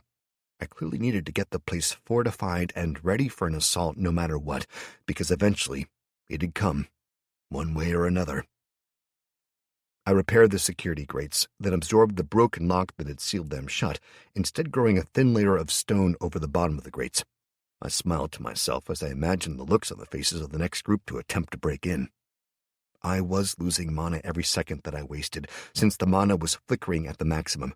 I ignored the remaining notification, quickly pushing the dungeon aura out. As I went, floating through the walls, I followed the front of the building, heading west along the street. I was both pleased with how big this series of buildings were when combined into one, and close to panic at the work ahead of me to secure it all. I claimed the windows, doors, and pavement-facing walls, making sure they were secure. For the moment, I ignored the rest of the rooms, concentrating on getting as much done at once as I could. I also checked the research, remembering that it had completed while I was gone. I paused, looking over the options to work on while subconsciously continuing to expand the dungeon aura. Luckily, it wasn't exactly mentally taxing once I knew how to do it. I had 5 greater options to work on, and then as I went into each, I had lesser or more specific options to select within core upgrades, dungeon upgrades, monsters, loot, and research nodes. I chose loot first, after reading it over, then set it to switch straight to research afterwards, simply because I had already taken the insatiable curiosity perk, and once I had a node available, I could summon and kill goblins until I managed to generate one that had it, then assign it to work on the node and boost research that way. The loot option came first because I'd finally noticed a really cool little mechanic I could take advantage of. It seemed that when a dungeon-born creature died, the dungeon then had to immediately spawn the loot that it was set to provide, using the current stores of mana. There was another way, however, and that was the reliquary. Reliquaries were powered by the creature themselves from a tiny magical seed, and once they were made, they absorbed a tiny amount of the mana that the creature gained, then used that instead to spawn the loot drop. This meant that the longer a particular creature lived, the better a chance it would drop a bigger or more powerful loot item, and it would cost me nothing beyond the original seed. The best bit for me right now was that the crisps were classed as common drops, meaning they cost virtually nothing, so the cost of swapping to a common reliquary seed was the same. That meant that once the research was done, nothing would have changed, save that over time I would have a better chance of a drop I wanted. The final, and arguably the best bit, was that if a reliquary was unclaimed after 10 minutes, it'd collapse in on itself and revert to mana, and that mana would return to me. So for the same investment I always made without realizing, a single point, I had the chance to get a load more back, rather than leaving little packets of crisps everywhere. Hell, it'd probably even look cool. The problem was that there was so much I needed to get, and possibly so little time. If I knew, for example, that the group would be back in a day, I'd concentrate very differently than if I knew I had a week or an hour. I needed to secure the building and its surrounding linked buildings. That was my first priority. The fact it was a series of bars downstairs with offices above meant that I'd gain a lot of items that I could break down into mana, powering the expansion, but it was a finite resource, and it took time. Time I just didn't think I had. As soon as I managed to get to the end of the row of buildings, I'd make sure they were all sealed, returning along the back of the alley, securing each entrance as I went. The higher floors, thankfully, all had railings and nails hammered into the outer walls, pointing down to discourage burglars, so I didn't need to waste time on them. For now, I resolved to simply seal the stairwells off as I acquired each building. It seemed like a mammoth task at first, but a simple series of orders to the kobolds ensured they were back on the job of making the second room into a series of traps. Then they were ordered to start to secure the entrance the group had used, just in case. To hell with the safe zone. As soon as I had made the choice on the research and confirmed it, I allocated half the incoming mana to it, reducing the mana I had to work with significantly. However, as each step I took to convert the dungeon territory only took a few points, and the sewer side squad, as I'd come to think of them, were still merrily slaughtering their way through the surrounding area, I could stay just ahead of the usage. I paused after 2 hours or so, my brain feeling wrung out, and a sharply building feeling of discomfort let me know that my physical body had needs, so I flew back to myself and groaned as I shifted muscles that had frozen after hours of inactivity. I really needed a lazy boy or something. I dragged myself to my feet and rushed to the loo, relieving the most pressing urges, and got a drink. Then I spread the looted items I gathered out around the sofa, taking the time to absorb them all, one by one, mentally filing the items away as food, medical, and weapons, depending on the item. I tried to file some aspirin as food in the hope that I'd be able to game the system and have it as a food drop, but it apparently used my own mind as the filter, and I knew it wasn't. That meant there was no easy way to produce drugs and other materials, unfortunately. I briefly looked into the things I'd need to do to be able to use it as a drop, and found I'd need to create an uncommon loot node somewhere in the dungeon. That didn't seem too big a deal, until I found out that I'd need to research and then build a common loot node first, and then upgrade that. The loot nodes needed space and a supply of their own level of mana, so unless I allowed them to just absorb the required ambient mana from the surroundings, which would mean that the dungeon overall would absorb less, I'd have to make a set of accumulation crystals first. Those, in turn, needed to be researched and built. They had different tiers depending on what kind of mana I needed. I pulled my brain away from that forcibly. I love that side of things in games, all the strategy of infrastructure versus research and production, but I was rapidly finding that I hated it in real life. I kept promising myself I'd work on it later, but I just couldn't deal with it right now. I finally gave in and ate some food I'd quickly prepared, again acknowledging I really needed to make some living quarters, mainly because until I had a way to make, then absorb hot food, I was stuck with eating whatever it was out of tins, and cold beans really didn't do it for me.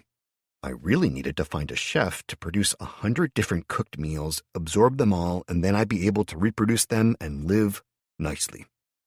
I shrugged, dismissing the idle thought, and instead looked over the list of recently absorbed items, seeing that I'd at least managed to snag the armor, clothing, and bats from the guys who died, as well as a surprising amount of jewelry and, disturbingly, a lacy red thong.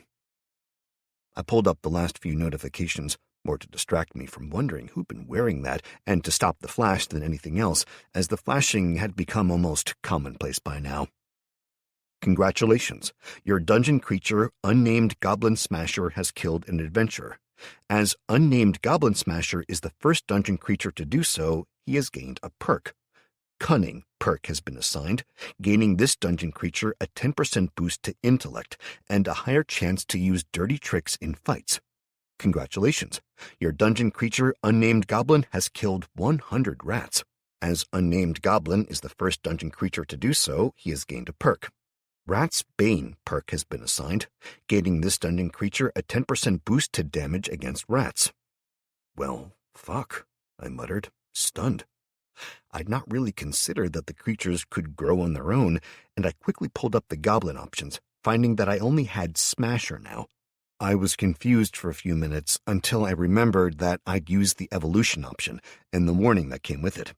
When I evolved a creature, the basic version was replaced with the new one, probably so you didn't end up with a million different goblin designs, but it also meant that I only had the option to summon Smashers now, unless...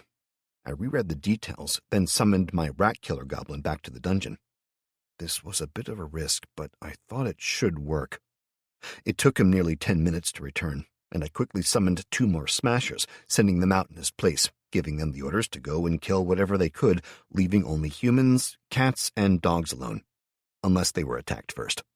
Contrary bastard that I was, it just felt wrong to let my creatures hurt a cat or a dog, and if they found some kid hiding somewhere, I just didn't need that on my conscience. Once the goblin returned to the dungeon, I opened the door and locked it again once he was inside. My mind went back to floating around, while my body laid sprawled on the sofa. I quickly examined the goblin, finding its details had been upgraded, as had its HP from the standard. Unnamed Goblin, Goblin Dungeon Creature. This is the second most basic form of the lowly goblin, evolved to use simple tools and to be primarily used as fodder for more advanced creatures. This goblin has gained the perk Rat Killer and does 10% more damage to rats. HP 40 out of 40, Stamina 7 out of 20, Mana 0 out of 0, Speed 5 out of 10, Level 0. HP 40 out of 40, Special Abilities 0 out of 0. I mentally changed Unnamed Goblin to Rat Hunter Goblin, then took a deep breath and reabsorbed him. It took a few seconds, and I actually felt guilty, as he'd done a great job, and I was essentially rewarding competence with death, but shit happened. The other corpses of the standard goblins had despawned after 10 minutes and hadn't left the loot, so clearly there were also rules to how long adventurers had to claim loot before it was lost. I pulled up the goblin interface and cheered mentally when I saw that alongside the Smasher design, I now had the Rat Killer variant. I quickly absorbed the Cunning Smasher and replaced the standard version with the Rat Killer, pleased with the upgrade. For whatever reason, the kobolds hadn't gotten a kill accredited to them, possibly because the adventurers had killed their friend, rather than the kobold's trap actually doing it, but hell, I still like the little guys. I resummoned the Rat Killer Goblin, 2 of them in fact, keeping the standard to one side for reabsorption so that I would have the design to keep if I didn't like the new one. I sank the 50 mana into him, this guide guiding the evolution as much as I could, concentrating on his eyes and claws specifically using fire mana. It worked great, for about 3 seconds. Then the poor creature screamed and fell to the floor, twitching. Apparently 25% fire mana was way too much for the little guy. Unnamed, blinded goblin. Goblin, dungeon creature. This is the second most basic form of the lowly goblin, evolved to use simple tools and to be primarily used as fodder for more advanced creatures. This goblin has gained the perk Rat Killer and does 10% more damage to rats. Disabled. Through an excess of fire mana, this goblin has been blinded, and internal damage has lowered all attributes. HP 12 out of 12, stamina 10 out of 10, mana 0 out of 0, speed 1 out of 10, level 0. HP 12 out of 12, special abilities 0 out of 0. I reabsorbed the original goblin and deleted the blinded variant, swearing to myself. I could see that the mana was coming in steadily, but I just used a huge portion of my reserves, and I couldn't afford to play for now. I was about to return to the expansion project when I remembered Jack. Chapter 23. I flew back to the core room, finding his body in the corner, covered with a coat where I'd left him. I scanned him and tried to absorb him into the dungeon, thinking how effective a dozen of him would be, before getting a warning. Warning: automata designated as Jack is a personal pet, and is therefore too advanced to be absorbed into the dungeon and reproduced. Do you wish to continue? Warning: continuing to absorb Jack will result in removal of your pet. Yes, no. No, I blurted, and the screen vanished, making me let out a relieved sigh. Okay, can't reproduce you, but can I fix you? I wondered, reaching out and focusing on him. Much to my delight, a screen popped up easily. Damaged automata discovered. Do you wish to repair your pet? Yes, no. I selected yes, of course, and got a counter flashing before me with a slide bar to allocate how much mana was required to repair him. Clearly, it was a lot more than I had available. Please assign mana to repair project. Current condition 23 out of 100 AP, automata points. 17 out of 1,000 mana allocated to repair. I assigned a further 10% of the mana coming in to Jack, knowing that it wasn't much from the hourly intake, but the killing of the creatures in the surrounding areas was helping that to climb, even if my goblins and smashers were having to travel further afield to find rats. It couldn't give me an estimate on Jack's repair ETA, mainly because if they found creatures to kill or not, it changed so drastically, so I just left him in the back of my mind for now, and went back to claiming the building. After another hour, the reliquary research was completed, and I grinned to myself as I locked it onto all of my creatures and saw that the change over to the research node had gone flawlessly. 3 more hours passed with me expanding the boundary a foot or so at a time, deliberately pushing out as I moved. Occasionally, I absorbed things. When I claimed the bar area of the Revolution bar and I absorbed all the booze remaining, that jumped the mana charge considerably. Most of it was siphoned away into repairing Jack and the research project, admittedly, but it still gave me enough that I felt better about things, just in case.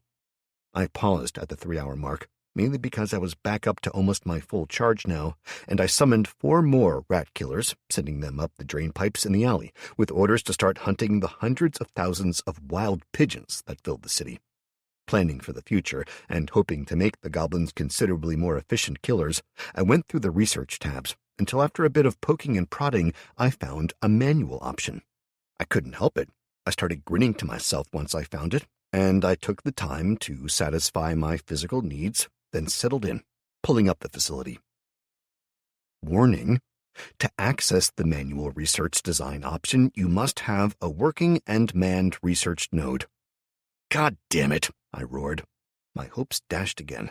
I jumped to my feet, stomping around and swearing at the top of my voice. I kept the tirade up for at least 10 minutes until I finally calmed down and slumped into my seat, simmering with resentment and anger. I sat staring at the far wall, grumbling away to myself, until I finally shook off the black mood and decided it was time to try to get my home back on track. I needed to get things sorted. I needed to eat a real goddamn meal, get a real night's sleep, and by all that was sodding holy, I needed a shower that wasn't icy cold. I'd managed to get most of the building to the west of my own claimed, or at least I'd managed to clean the outer walls, sealing up the doors and windows as I went. Internally, the building to the east of mine was fairly secure now that I'd claimed up to the adjoining walls, as it was an office block, and they'd done some sort of government work upstairs, meaning that the doors and windows were all pretty damn secure. I decided that enough was enough, and that the outer wall of the dungeon was set for now. I could concentrate on them as they were, instead of claiming all the way to the end of the street. With that thought in mind, I turned to the research screen and assigned all but 10% of the incoming mana to it. The indicator jumped repeatedly as my little army of goblins and kobolds slaughtered the vermin surrounding my home. While they cleaned up the surrounding streets and sewers, I sent my mental self winging back into the revolution bar and began to strip it of anything I could, continuing the cycle of jumping the dungeon charts, even though only 10% was making it through the filters now. After 20 minutes, I set the research to work on the next level of living quarters once the node was completed, and just hoped that I wasn't making a mistake by going down this route. I just knew that I'd be far happier and more likely to think properly if I wasn't on the brink of exhaustion and constantly starving. Not to mention stinking. With nothing better to do, I returned to the mind-numbing task of stripping the bar, taking everything from the railings to the seats to the marble-inlaid seating booths and the chipped and damaged back bar. Another hour passed as I worked before the research on the most basic of research nodes was completed. Congratulations. Research Node Common has been unlocked. Your common grade research node will enable you to increase research by 25% when unmanned, with increasing levels of productivity the more appropriate the researcher assigned is. Optional research project unlocked. Manual research.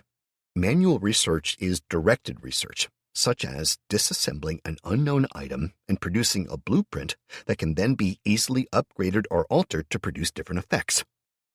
Do you wish to add manual research project to your research list? 0 out of 1,000 mana charge invested. Yes, no. The prompt triggered another 10 minutes or so of solid swearing from me as I realized that the research, which I thought I'd just finished, now required an additional step. As soon as I finished and calmed down, I selected yes and moved it to the front of the list, ignoring the progress that had been made on the living quarters. Instead, I subsumed myself into the dungeon sense and moved down to the area around the core, slowly mapping it out in my mind. Solid stone walls sat on two sides, both with 10 and 15 feet or so to go before they opened out into the surrounding sewer systems, while the other two directions, in this case east and west, led into basements that adjoined my territory. They'd both been slowly annexed by the spreading dungeon aura and were mostly under my control, with a few rooms extending just beyond the outer edge of the bubble of the growing aura.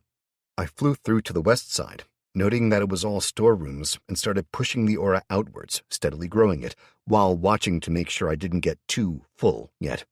It took maybe 20 minutes to finish claiming the sections of rooms in that direction, and I immediately pulled up the research node specifications, creating an overlap in the rooms of the node. The way the basement rooms were set out, one large main room was central, with 3 smaller storerooms leading off it, and it contained a great deal of old machinery that had probably been heating or aircon at some point. Now it was just rusting crap. That suited me just fine, though, as it was mostly metal with a load of plastic and rubber, meaning I'd have a nice boost in mana once I had the time to absorb everything. I checked the design for the node, thinking that it looked like a weird combination of a small office and a dentist's surgery once it was completed. Seats and desks were stationed around the outside of the room for up to 4 people, with a single reclining chair in the middle, while each of the desks appeared to have their own specialty. The first desk, working from the entrance and circling from left to right, was woodworking, with strips of various wooden tools I vaguely recognized set into holders around the desk. The next was cloth, then mechanisms and blacksmithing. I perused the mental image and shrugged, figuring there were times when you wanted to build with your hands and times that you didn't, and that this room was built with that theory in mind. A dozen different layouts were possible for the room, ranging from being blank with a single seat at a wooden desk to ones that were set up like sweatshops. But having work-style shop desks stationed around the central chair room was the one I chose, and as soon as I confirmed the design, I was given the option to build it using the generic or manual interface. Checking it over, I found that the generic interface actually cost more than the manual option, and as it wasn't the exact size of the room just close to it, it'd actually end up summoning walls where they didn't belong. I decided to do the setup manually and pushed the design aside. Starting with the walls, I smoothed them back, absorbing the crumbling mortar and bricks, then replacing them with fresh stonework and an arched ceiling. I set a glowstone in the center of the ceiling, a device I hadn't encountered until using this part of the system, and when it absorbed a tiny amount of mana and let off a bright, welcoming glow like the sun at noon, I almost smacked myself. I'd been struggling underground for days, getting used to the dim light, and here was a great light that cost practically nothing and used ambient mana that wasn't being taken in by the dungeon anyway. Idiot. I resolved to start again on the building once I completed the research node, considering the fact that actually creating the stone rather than altering the stones and materials that were present, and then creating mana-infused magical friggin' glowstone cost me a huge 4 points of pure mana in total. That was it, and the little lights absorbed the ambient mana from the area to charge themselves at a rate of 0.01 mana per damn day. Considering the fact that my core wasn't even able to reach out this far yet? Madness. I forced myself to be calm and got back to work. Once the walls were smoothed back and the ceiling reinforced and well lit, I absorbed a handful of the abandoned items in the corner of the room, clearing a space that was roughly 3 feet deep by 6 long. All that junk had taken me back to full, even losing a little over the top, but it meant I had the space to work. Smoothing the floor, I coated it in a thin layer of white marble speckled with quartz from a pattern I'd gained when absorbing the Revolution Bar's marble counters. Once it was finished, I made a single long desk that folded down from the wall on hinges, which could be placed back up when not needed. I made boxes next, running from the floor to ceiling at either end of the bench, and left them ready for whatever tools would be needed. Then I repeated the process, clearing a space, smoothing and coating the floor, then building another set of desks and boxes, working until all 3 sides of the room were done, leaving only the middle and the doorway. The middle of the room was then cleared and fixed, followed by a handful of chairs, and just in case, I left a pile of blankets in one corner. I couldn't help but feel pleased when I stepped back mentally and reviewed the room, receiving a pop-up relating to the work I'd done. Congratulations, you have completed your first dungeon facility. Research node, common grade. Current design allows up to 4 researchers to work concurrently. Do you wish to save this design as a blueprint for easier production in the future? Yes, no. I selected yes, of course, and relaxed a little as I looked the room over. It had been easier than I'd expected to make it, and it made me feel a lot better about the next stage, as the massive amount of mana that had come from stripping the room and the happily murdering goblins was enough to bring the manual research option that much closer to existence.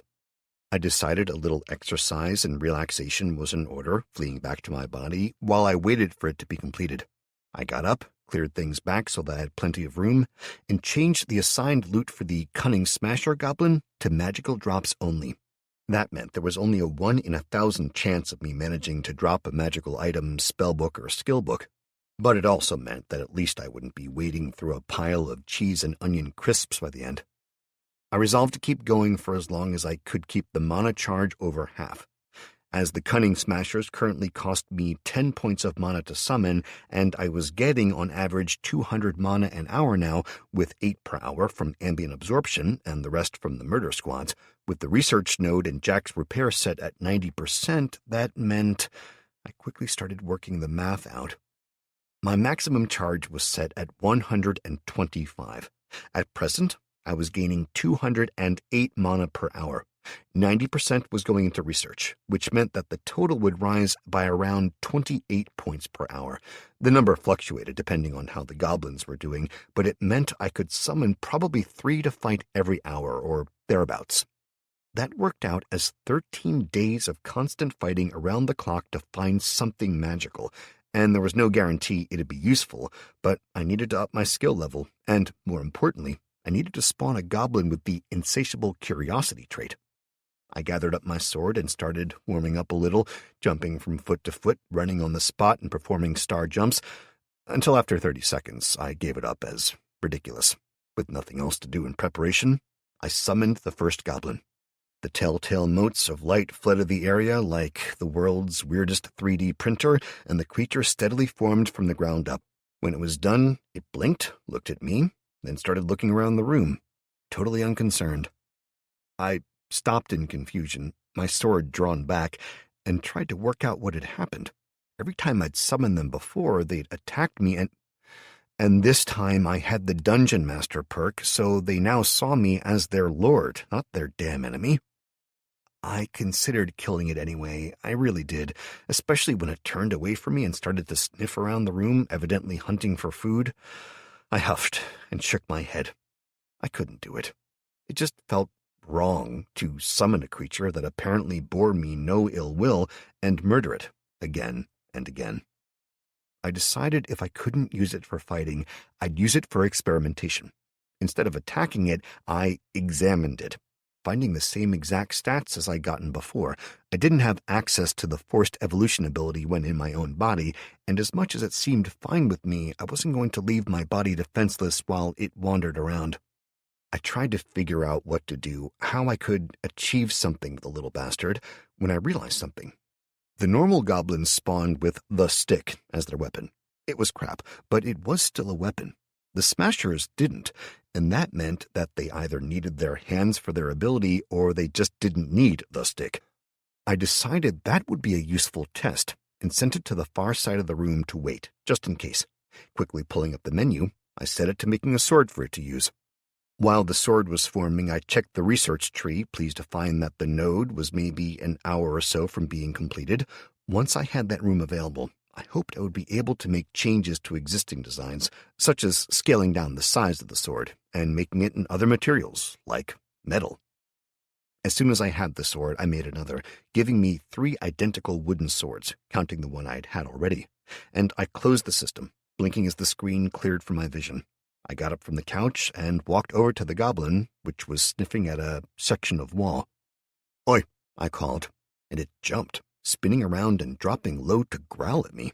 I backed up, sword in either hand, and glared at it as I saw the exposed pointed teeth, but as soon as it recognized me, it broke off with a sound like a puppy, all confused as it cocked its head to one side and stared at me with glistening black eyes.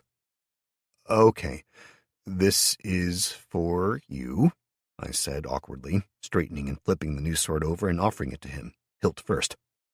He made a sound halfway between a chirp and a bark and took the sword, sniffing it and looking it over. He tried to bite it, then licked it, then seemed to lose interest, dropping the sword on the floor and going back to examining the wall. "Well, that's just great," I grumbled, shaking my head. Admittedly, the sword was literally larger and almost heavier than the goblin, which was only 3.5 to 4 foot tall at the very most, but still. I shook my head and moved back to my couch, sitting with the second wooden sword across my knees and a handgun ready, just in case the goblin turned feral. More than it was already, I mean. I started to examine the sword, pulling up the imbue option again. The description really didn't give much of a helping hand, simply saying I could give freely of my own mana pool to change an item or creature from standard to magical.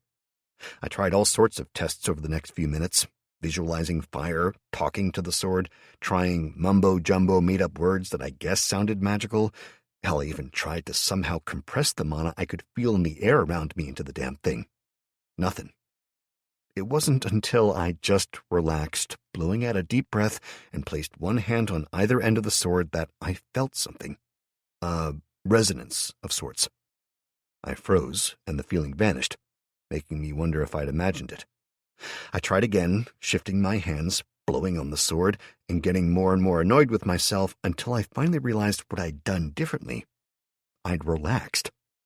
Taking a deep breath, I imagined that I was loosening the floodgates in my hands, letting the energy I now knew to be mana flow out and into the sword I held. Immediately, it began to give off a faint shudder as mana flowed into it, and a counter appeared in my vision, slowly ticking upwards. 1 out of 500, 2 out of 500, 3 out of 500. My mana slowly poured into the wood, and as it did, I could feel something changing.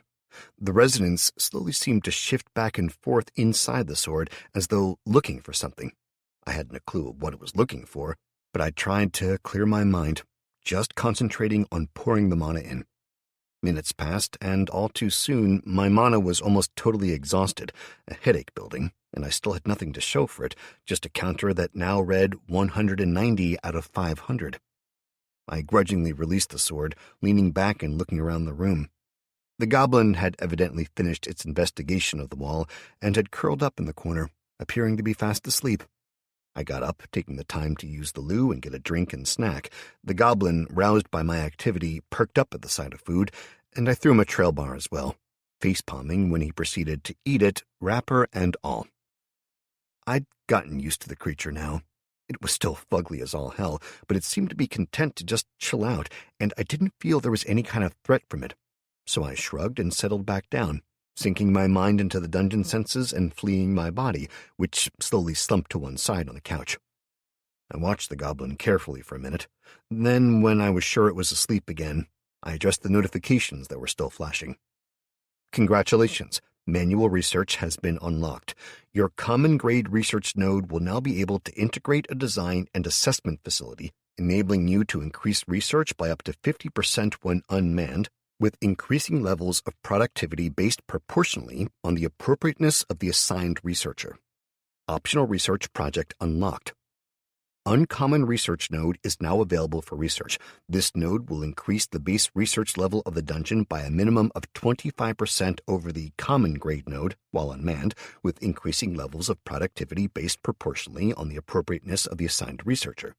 Do you wish to add uncommon research node to your research list? 0 out of 10,000 mana. Yes, no. I selected no for now, instead boosting the living quarters research back up and mentally moving to the research node I'd built already. I pulled up the manual research option and found 3 options available for building.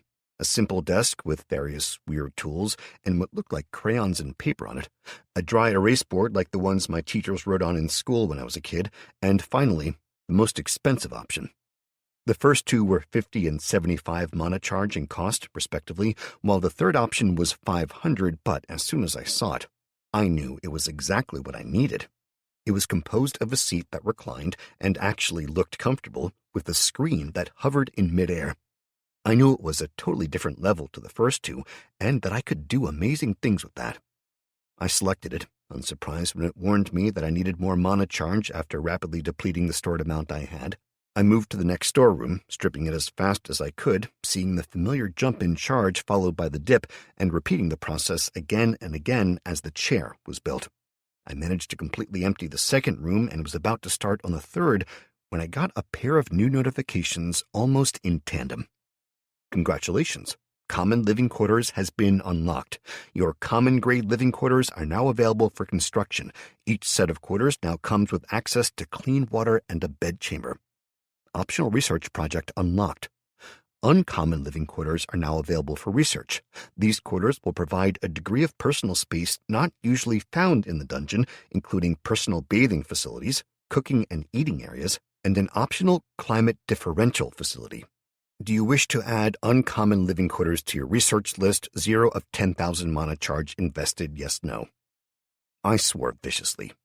Again. I just goddamn knew I should have ignored the quarters. I'd wasted all this goddamn time.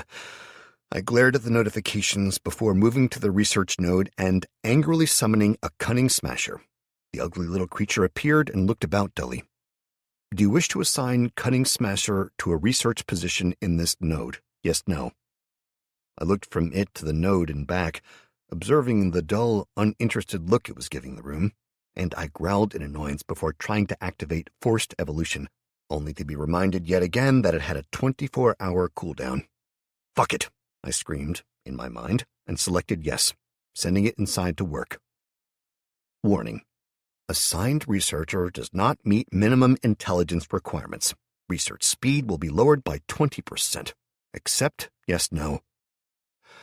I roared in fury, the general frustrations of the last few days getting to me, and I struck out, my spectral hands passing through the goblin, which panicked and started running, frantically trying to find somewhere to hide as the spirit of the dungeon screamed abuse at it. I finally selected no when I calmed down somewhat, then led the smasher out, setting it free into the sewers to hunt. I flowed back to my core room where the other goblins slept, finding that the little bastard had nicked a handful of tarpaulins and made a nest in the corner. I glared at it for a few minutes before forcibly reminding myself that none of this was its fault. Sighing, I mentally prodded at it, leading it upstairs and dumping it with the others that roamed the upper floor. With that done, and the kobolds still industriously working away on traps, I ordered them to move up to the roof when they were done and set traps for the pigeons, while I retreated and went to bed. I was 1,000% done with this shitty day. Chapter 24. The next day, I awoke slowly and naturally. No sense of danger waking me for a change, or dogs wanting to be let out. So I basked in the stillness, calm at last, where yesterday I felt like I was back to running from fire to fire. I laid on my back on the bed, gazing up at the remains of the pipes and ducting that I'd half stripped to feed the core, and I considered where I was and what I'd managed. I vaguely remembered that I'd assigned the research to work on the kobolds as I'd been falling asleep, queuing up 3 levels of it, just in case, and I remember the flashing notifications I dismissed in a huff when I'd gone to bed. I thought about the building I now lived in, and the things that my friends and the good people I'd known out there would be living through right now, while I was having a hissy fit in here, and I felt overwhelming shame. I needed to do more. I needed help, and I needed to grow up. I took a long, hard look at myself, getting up and wandering over to the remains of the back bar, where a single mirror still remained on the wall. I was tall, reasonably good-looking, and physically fit, especially after I'd begun to invest points in my characteristics, but my self-control was terrible. I'd literally run from job to job yesterday, achieving little and probably wasting a huge amount of time I really didn't have to spare. I locked eyes on the man in the mirror and swore to myself that I would do better. I turned, moving back to my couch, and pulled up the notifications. Congratulations, your dungeon creature, Unnamed Goblin, has killed 100 pigeons. As Unnamed Goblin is the first dungeon creature to do so, he has gained a perk. Flying Rat Killer perk has been assigned, gaining this dungeon creature a 10% boost to damage against pigeons. Congratulations, your dungeon creature, Unnamed Kobold, has killed 150 rats using self-constructed traps. As Unnamed Kobold is the first dungeon creature to do so, he has gained a perk. Creative perk has been assigned, gaining this dungeon creature a 10% boost to creative endeavors. Congratulations, Pathetic Kobold has been upgraded to Common Kobold. Common kobolds are slightly larger, stronger, and more cunning than the base creature, with increased chances to develop complementary skills beyond the racial trait Trapmaker. Optional research project unlocked. Uncommon kobold evolution has been unlocked. Uncommon kobolds are bigger than their more bestial and stupider cousins, with considerably higher mental capabilities. Along with the physical changes, these creatures can now begin to truly think as a species, considering life beyond their immediate needs. Do you wish to add Uncommon Kobold to your research list? 0 out of 10,000 mana charge invested. Yes, no. Uncommon Kobold research currently stands at 1,198 out of 10,000. Warning. Cunning Goblin Smasher has reached the outer limit of your control radius and has begun to explore above ground. Warning. Cunning Goblin Smasher has been killed. Wait, what? I asked in surprise, wondering what had happened. There was no timestamp or location or anything, so I had no clue where or how it had happened either. I sat wondering for a few seconds until I shook myself out of my funk.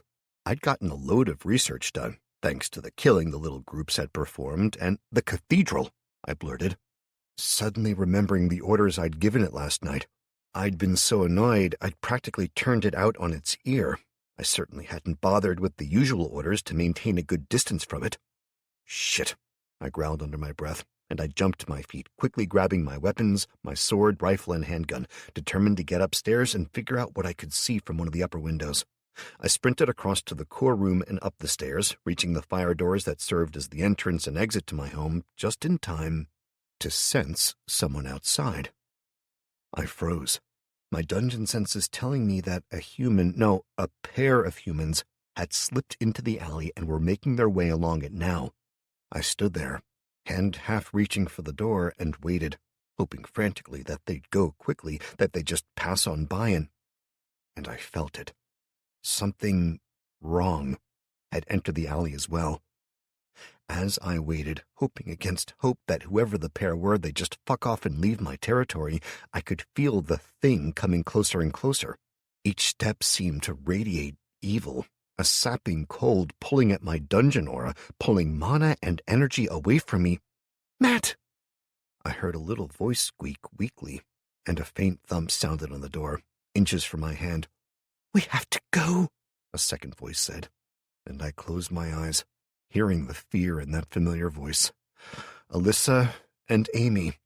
Not only were they here in my goddamn alley, but they'd apparently woken up whatever lived in the cathedral. I paused for a long breath, my desire to have peace and quiet, to not be involved, warring with the need to protect that child, and to a lesser degree, her ass of a mother. "Matt, please," I heard Amy whimper from outside, and I growled to myself as I ordered the door to open, knowing I was exposing my sanctuary to that creature by doing it. The door swung out, Amy and Alyssa being pushed backwards by their trajectory, and I stepped out into the alley, recognizing the terror and desperation on their faces as I approached them. "Get inside," I ordered, looking past them and fixing my attention on the creature that was peering at me hungrily from the darkness ahead. It waited, hunched over under the shadowy overhang of the end of the alley where a separate building joined my long stretch of claimed buildings with the ones on the other side of the alley. Watching me intently, it stood, its arms and legs seemingly far too long and thin. The face was that of a little girl, but horrifically stretched and thin, with tears in the skin where the jaws had grown, pointed teeth and dried blood marring the remnants of the childlike face.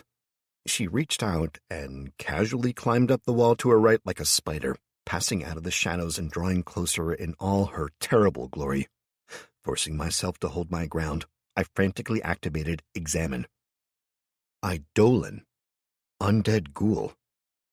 The Eidolon is a creature of nightmare, born of a twisted desire to help a child pass back through the veil. This abomination is formed when a ghoul spirit has struck an unholy bargain with a grieving relative, granting a form of half-life to the child, even as it uses the relative's life force to pass itself through to this side of the veil. Once released, the Eidolon grows in strength, consuming the bodies of the living and the dead alike, raising its own protectors in the form of lesser ghasts. The Eidolon will continue to grow, tearing apart the form it has inhabited while feeding on the child's soul until the relative dies. At that point, the loss of the primary source of sustenance, as well as the only source of emotional support for the child's soul, will set the Eidolon free to spread its curse, feeding and converting those it encounters to serve it. Lore: the Eidolon can sacrifice 50 points of stamina to mesmerize a target and draw it closer against its will. Eye contact must be maintained, and once broken cannot be used against that target again for 3 minutes. HP, 1200 out of 1200, stamina, 500 out of 500, mana, 0 out of 0, speed, 7 out of 10, level 4, HP, 1200 out of 1200, special abilities, 1 out of 1. "Oh, fuck," I whispered, as the creature clambered up the wall, arms and legs spread out around it like some monstrous spider. Its flesh was bone-white, dark red muscles and sinews showing through rents where the stretched skin had split. Maggots writhed in the broken flesh and fell in droves as it moved. The stench of death grew unbearable as it approached, while its broken claw-tipped fingers clicked on the stone. A tiny foot fell free, tumbling to the cobbles, exposing a spiked, webbed foot that slowly flexed and unfurled from its former constrained position. We both looked down at the lost appendage, the Eidolon, curious, me, absolutely fucking terrified. Then it seemed to dismiss the freshly released body part and turned its focus back to me, trying to smile. The light brown hair of the girl still held the remains of the headdress I'd previously seen on her, now filthy with matted blood. Then the eyes met mine. I'd been so absorbed with looking over the entire creature I'd managed to not look into those glowing blue orbs until now, and when I did, I felt myself start to shake. She smiled again, a long, segmented tongue flickering out as her mouth distended, opening far wider than it should have been able to. She inhaled deeply, sucking in the purified mana the dungeon had produced. Her twisted form started to shake as if in ecstasy, and she continued to climb along the wall, closer to me, when she suddenly screamed in pain and surprise, falling from the wall. She clutched at one hand where a tiny metal trap had gone off, biting deep into the fingers. I blinked, shaking myself free of the hypnosis, and saw, for just a second, a kobold on the roof. The damn anti-pigeon traps I'd ordered them to make. They'd made a tiny bear trap of some kind, and it had just bitten into the Eidolon's hand. She tried to grab onto a section of guttering where the pigeons must have been nesting. She crashed to the ground nearby, and I dove back inside, ordering the doors to close, frantically spamming the order over and over as she lifted her head and hissed at me in anger, scuttling forward on all fours as fast as she could. The metal of the trap clanged against the cobbles as she advanced hungrily. I had the rifle slung over my shoulder, sword in the right hand and handgun in the left, and yet I froze for a second, my mind screaming that the rifle would do more damage, but the time that I needed to get it into position. I ignored my brain and lifted the handgun, going on instinct, and fired over and over at the Eidolon, slamming bullets into it and knocking it back, but doing little else. She hissed in fury, then tried to smile at me, the little girl's face rearranging to look more or less intact, despite the increased size of the skull causing it to look like something was wearing her face like a mask over its own, which it literally was. I pulled the trigger finally on an empty chamber and swore, throwing the gun back behind me to clatter down the metal fire escape stairs as I held out the sword warningly and tried to get the rifle off my back. It wasn't working. The strap that someone had attached to it at some point just wouldn't come free. I was starting to panic as it came closer, grabbing the doors in either hand and pulling back on them, making the magic that controlled them shudder and strain. It pushed its head forward, cocking it from side to side jerkily to look at me. The 3 feet between us was nowhere near far enough for me, and it started to smile again, the mouth slowly widening, a look of hunger twisting its face. I gave up on the rifle and stabbed out with the sword, the blunted tip smacking into the Eidolon's forehead and making it pull back with a hiss of anger, if not pain.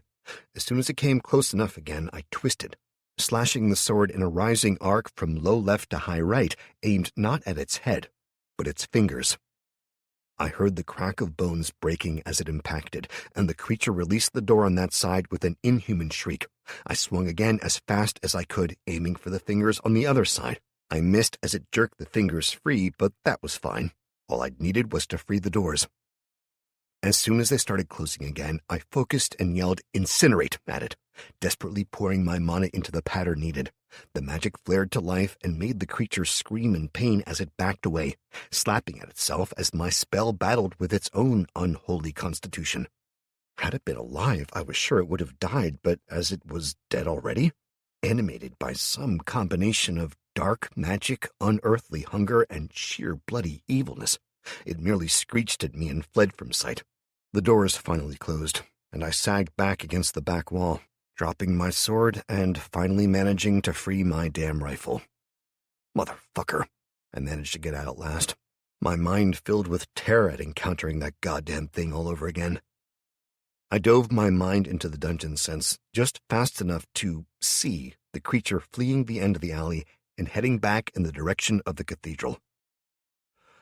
"I'm gonna need a bigger boat," I muttered to myself, the bastardized line from an old favorite film coming to mind.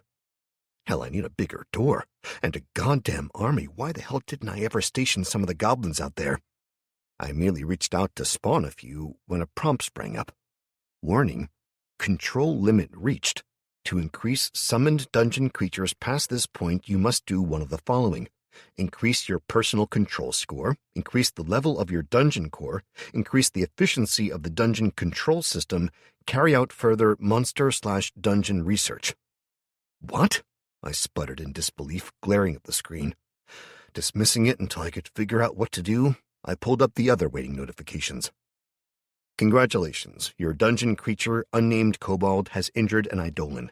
As Unnamed Kobold is the first dungeon creature to do so, he has gained a perk. Cunning Trapsmith perk has been assigned, gaining this dungeon creature an increased chance to damage larger prey with his creations. Your kobold, Unnamed Kobold, has leveled up. As this is the first dungeon-born creature to level up, you may choose to assign points for the creature or allow it to assign the points as it chooses. Assign points, yes, no. I selected yes, mainly out of curiosity as to what the little bugger's stats would be, and I was both disappointed and elated when a stat screen bloomed to life before my eyes. Name, unnamed kobold. Species, kobold. Bonus, trapsmith. Level 1, progress to next level, 17 out of 100. Available points 2. Perk, cunning trapsmith. Stats, agility 2, 17 out of 100 to next level. Charisma 2, 0 out of 100 till next level. Constitution 2, effect HP 2 times 10 equals 20, 1 out of 100 till next level. Dexterity 5, 39 out of 100 till next level. Endurance 2, effect stamina 2 times 10 equals 20, 11 out of 100 till next level. Intelligence 2, effect mana 2 times 10 equals 20, 4 out of 100 till next level. Luck 2, 12 out of 100 till next level. Perception 2, 7 out of 100 till next level. Strength 2, 1 out of 100 till next level. Wisdom 2, effect 20 mana regenerated per hour, 16 out of 100 till next level. I looked the details over, seeing that kobolds were essentially thick as mints and identical in every area except dexterity, where instead of the standard 2 points, they had 5. They received 2 points to allocate with each level up, and as such, I knew exactly what I was going to do with this. I paused for a second, wondering if it would work, but decided the possible payoff was worth it. Once I assigned the 2 points to intelligence, I ordered him back to the doors. It took several minutes, the creature was small after all, and climbing down a set of iron rungs on the far side of the alley meant for adult humans took longer, but soon enough, he was standing outside the doors. I focused on him with the dungeon sense, absorbing and killing the poor little guy. I felt bad about it, but as soon as I had the pattern with the newly increased intelligence, I respawned him inside the research node next door. As soon as he arrived, I got a prompt. Do you wish to assign unnamed kobold to a research position in this node? Yes, no. I chose yes, obviously, and let out a relieved sigh when the system accepted him. Congratulations, you have assigned a researcher to your first research node. As this is your first, there is a corresponding boost to research. Please choose one of the following areas of research to receive this boost. Kobold pattern upgrade, research node upgrade, living quarters upgrade. I paused for several seconds, watching the little kobold slowly examine his surroundings, and I swallowed hard, the various options spinning through my mind. In the end, there was only one option to take, really, and as much as I hoped it would boost the research significantly, it wasn't the node. I assigned it to the kobold pattern, seeing the progress jump significantly to nearly halfway. I grimaced at realizing how long it would still take to make it, as the little kobold was adding a whole 3 points per hour to the existing research. The total was boosted all the way up to 190 points an hour, assuming my little team of vermin murderers kept going as they were, of course, though I knew that wasn't going to last forever. That being said, if their hunting benefits lasted long enough to finish the kobold upgrade, I'd be pleased, as the kobold I just dumped into the research node was still only the pathetic variant, not the common ones I just unlocked. It'd take just over 26 hours to make the common into uncommon, and that, I had to hope, would be a significant jump. I was about to compare the differences between the 2 standard versions and my level 1 research kobold when I felt something tugging at me. I blanched and immediately pushed myself out of the dungeon sense and into my own body, which was slumped against the wall, with Amy and Alyssa on either side of me. Up! Alyssa hissed at me, yanking on my arm hard even as Amy tugged on my chest. What? I grunted, shaking myself. Amy and Alyssa immediately released me and backed away, glaring at me. I said get up, you idiot! Alyssa snapped at me, and I saw the handgun in her hand. It was held casually but still ready to be used. She saw the direction of my attention, and she shook her head quickly. It's not for you, but that thing out there. What if it gets in here? We have to go. Put the gun away, I growled at her, pushing myself up and collecting my thoughts as I spotted my own weapons and scooped them up. Once everything was secured, I made my way to the pair of them and nodded to the stairwell behind them. Well, are you going to go down, or are you leaving? Alyssa's face colored, but she wordlessly turned Amy around and pushed her ahead, walking down the stairs. What is this place? Alyssa asked over her shoulder. It's my home, I grumbled. What are you two doing here? And what the hell did I tell you about the cathedral, Amy? What happened to get that thing's attention? I snapped at her, anger bleeding into my voice. It wasn't my fault, Amy replied, a whine raising her pitch. Mama made us come past it. It was the quickest way, Alyssa interrupted, swallowing hard. I didn't know. I told you. Amy cried at her, stopping on the stairs and turning to point an accusatory finger at her mother. I told you Matt said not to. You wouldn't listen. I didn't know it was real. How was I? Alyssa started to argue with her daughter until I cut in, speaking over the pair of them. I don't give a shit, I snapped. You disturbed it and brought it to my goddamn door, and now it knows I'm here. Well, I'm sorry, Alyssa snapped back at me. We didn't have a lot of options, okay? We had to go somewhere, and Amy said you had a safe place. She trailed off as she peered around the dim fire escape, abruptly realizing that she'd probably just ruined that. Yeah, thanks for that, I grumbled, pushing past the pair of them and heading into the core room. Unceremoniously dumping my weapons on the floor, I sat on the couch, pulling the ammo bag over and sorting through it. I had 16 bullets left for the handguns, 3 shells for the shotgun, and 92 bullets for the rifle, stored in 2 clips of 35 each and the remains of a clip already in it. The swords were blunt and good for whacking things with force, but that was it. Last but not least, I still had my diving knife, which left me with a good arsenal, if all I needed was to scare some humans or kill some goblins. I was afraid it would be bugger all use against that Eidolon, though. Alyssa and Amy eased into the room slowly. Alyssa's attention at first was drawn to the glowing spinning core before she looked down at the guns. Amy, on the other hand, was completely fixated on the collection and had slowly reached out to pick up the shotgun. I snorted and pulled it out of reach, setting it down on the other side of the sofa from the pair as I worked, ignoring them and trying to get my annoyance down. Look, I'm sorry, Alyssa said finally, after the silence had stretched on long enough to make her uncomfortable. Amy said you had a safe place, and, well, you're the only person so far that hasn't tried to either screw me or screw me over. What? What did Barry... I scowled, my anger starting to boil again. If that asshole had taken the park and the community back down into the same kind of shit they'd been doing before... No, Alyssa said quickly, holding her hands up and shaking her head.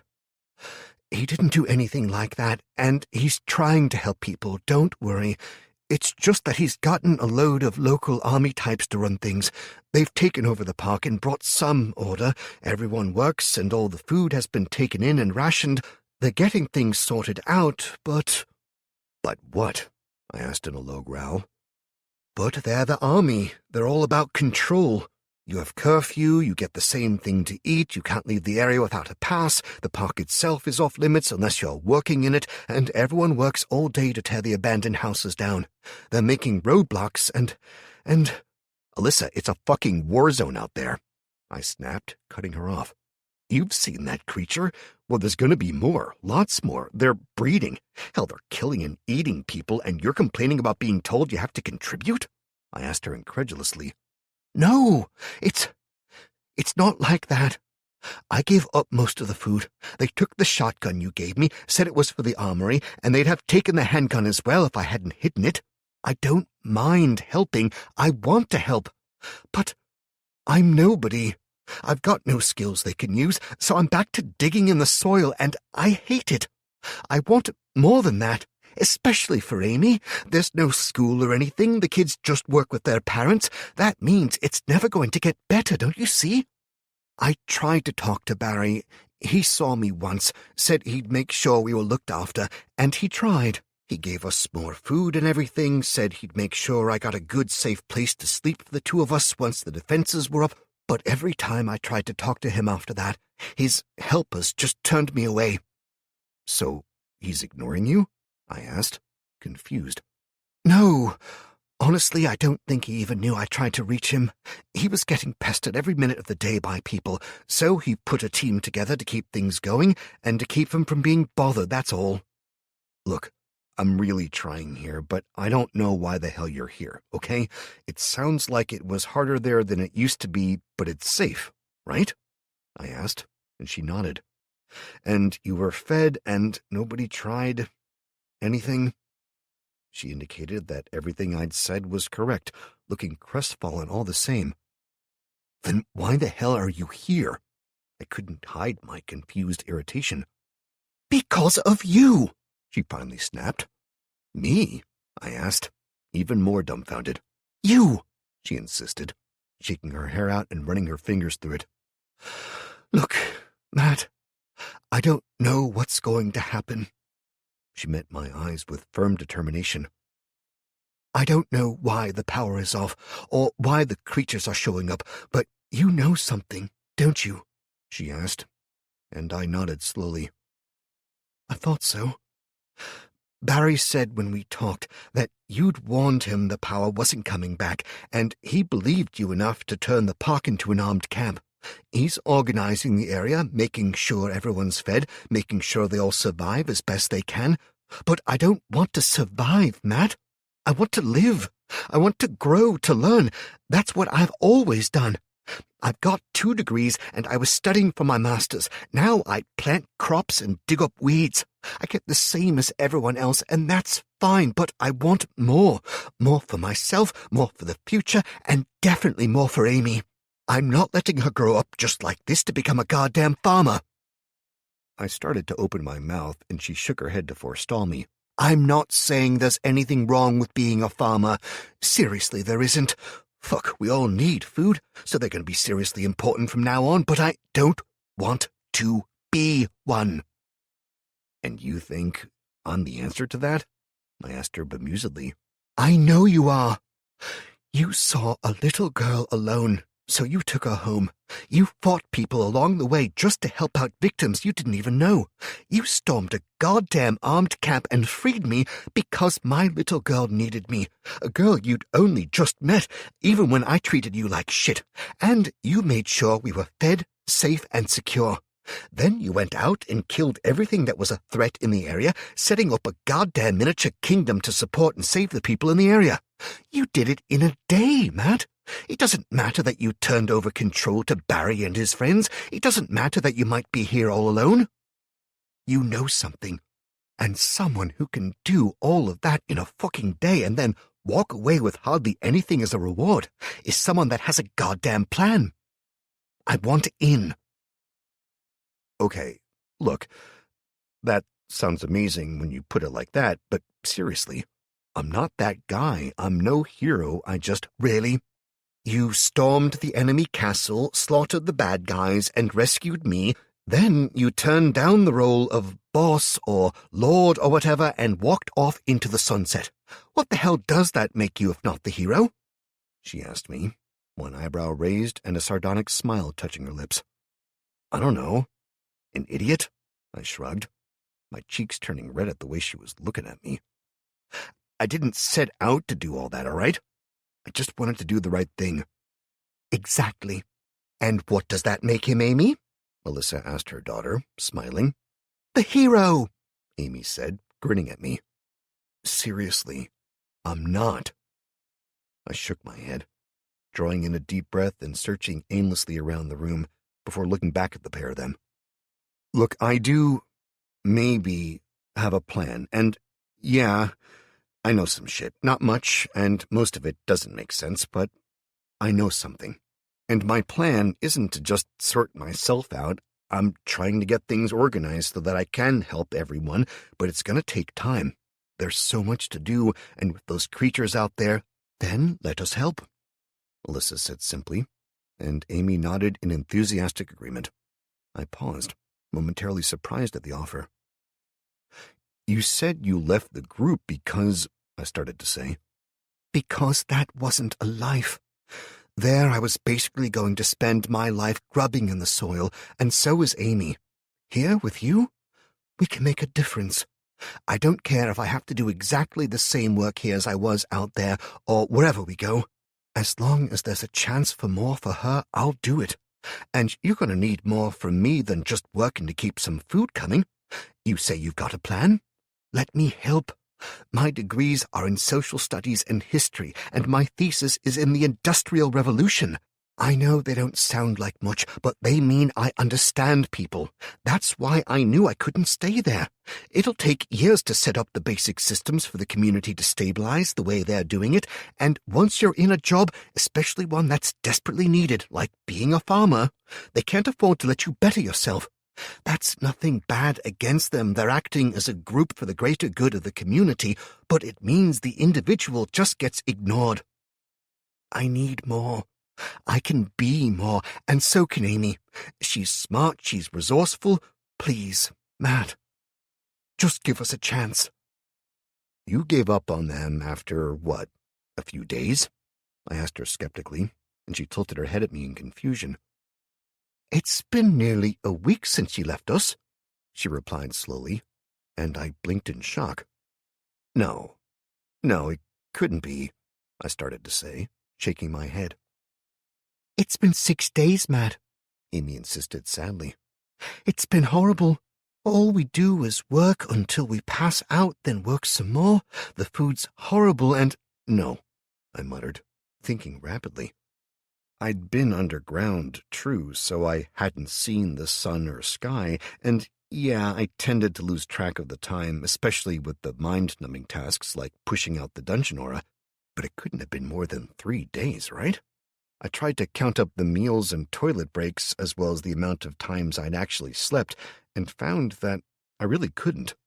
I thought it was a few hours here and there, but last night, or when I'd gone to sleep at least, I'd passed out, and I had no way of knowing how long I'd actually slept. I had my grandfather's watch, but I'd never figured out what time it was in order to wind it back up and reset it, so I'd just been wearing it as a keepsake. I shook myself, cutting off the random train of thought, and I focused on the pair, realizing they'd been waiting on me. I yawned suddenly, and for the first time in what seemed like days, I paid attention to myself, to my body. I ached, mainly from lying around for hours at a time. I was filthy, hungry, and thirsty, and yeah, I needed the loo. I was a mess, and as I regarded myself and the now filthy core room, noticing the discarded food wrappers, the empty cans, and other careless debris, I nodded in understanding, believing at last that, even if it hadn't been 6 days, and they had no reason to lie about that, it had definitely been more than the 2 I thought it had been. Okay. You want in? Fine, I said. I need help, and yeah, there's definitely more interesting shit to do than planting crops and weeding.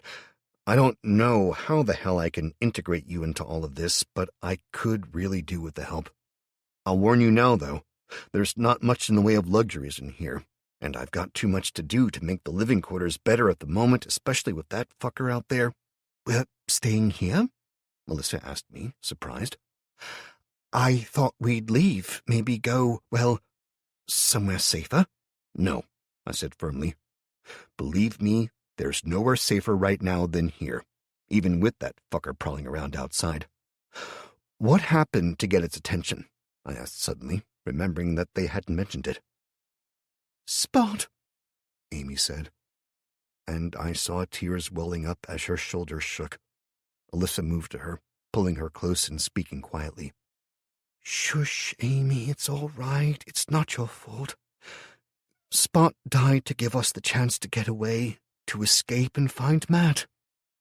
Melissa looked up at me sadly, her hair falling to the sides of her face as she obviously tried to fight back tears. The daft bugger. He started sniffing around, and all of a sudden he tried to run to the cathedral. Amy pulled him back, but the lead snapped and he ran off, barking at something. Next thing we know, that thing was there, waving to us from the window, and more of them, smaller, bony things came running out, chasing us. There were 3 of them, and when we ran, they caught Spot. The big one came out after us, ignored the others, and what they were doing. I remembered where you lived, Amy said suddenly, speaking up, pushing her mother back and smiling at me. I saw the street, and I remembered you were down it, and I knew you'd be here, and you'd kill it. Her words grew fiercer as she continued. I want you to get it, kill it for what it did to Spot. Amy, no, Alyssa said quietly, sadly, shaking her head. Baby, no, I'm sorry, but that thing, it's too big, too strong. Matt can't kill it. She started to explain when I cut her off. Don't worry, Amy. I'm gonna kill it all right, I said grimly, locking eyes with her. As long as that thing's out there, we're not safe in here, and neither is anyone walking past.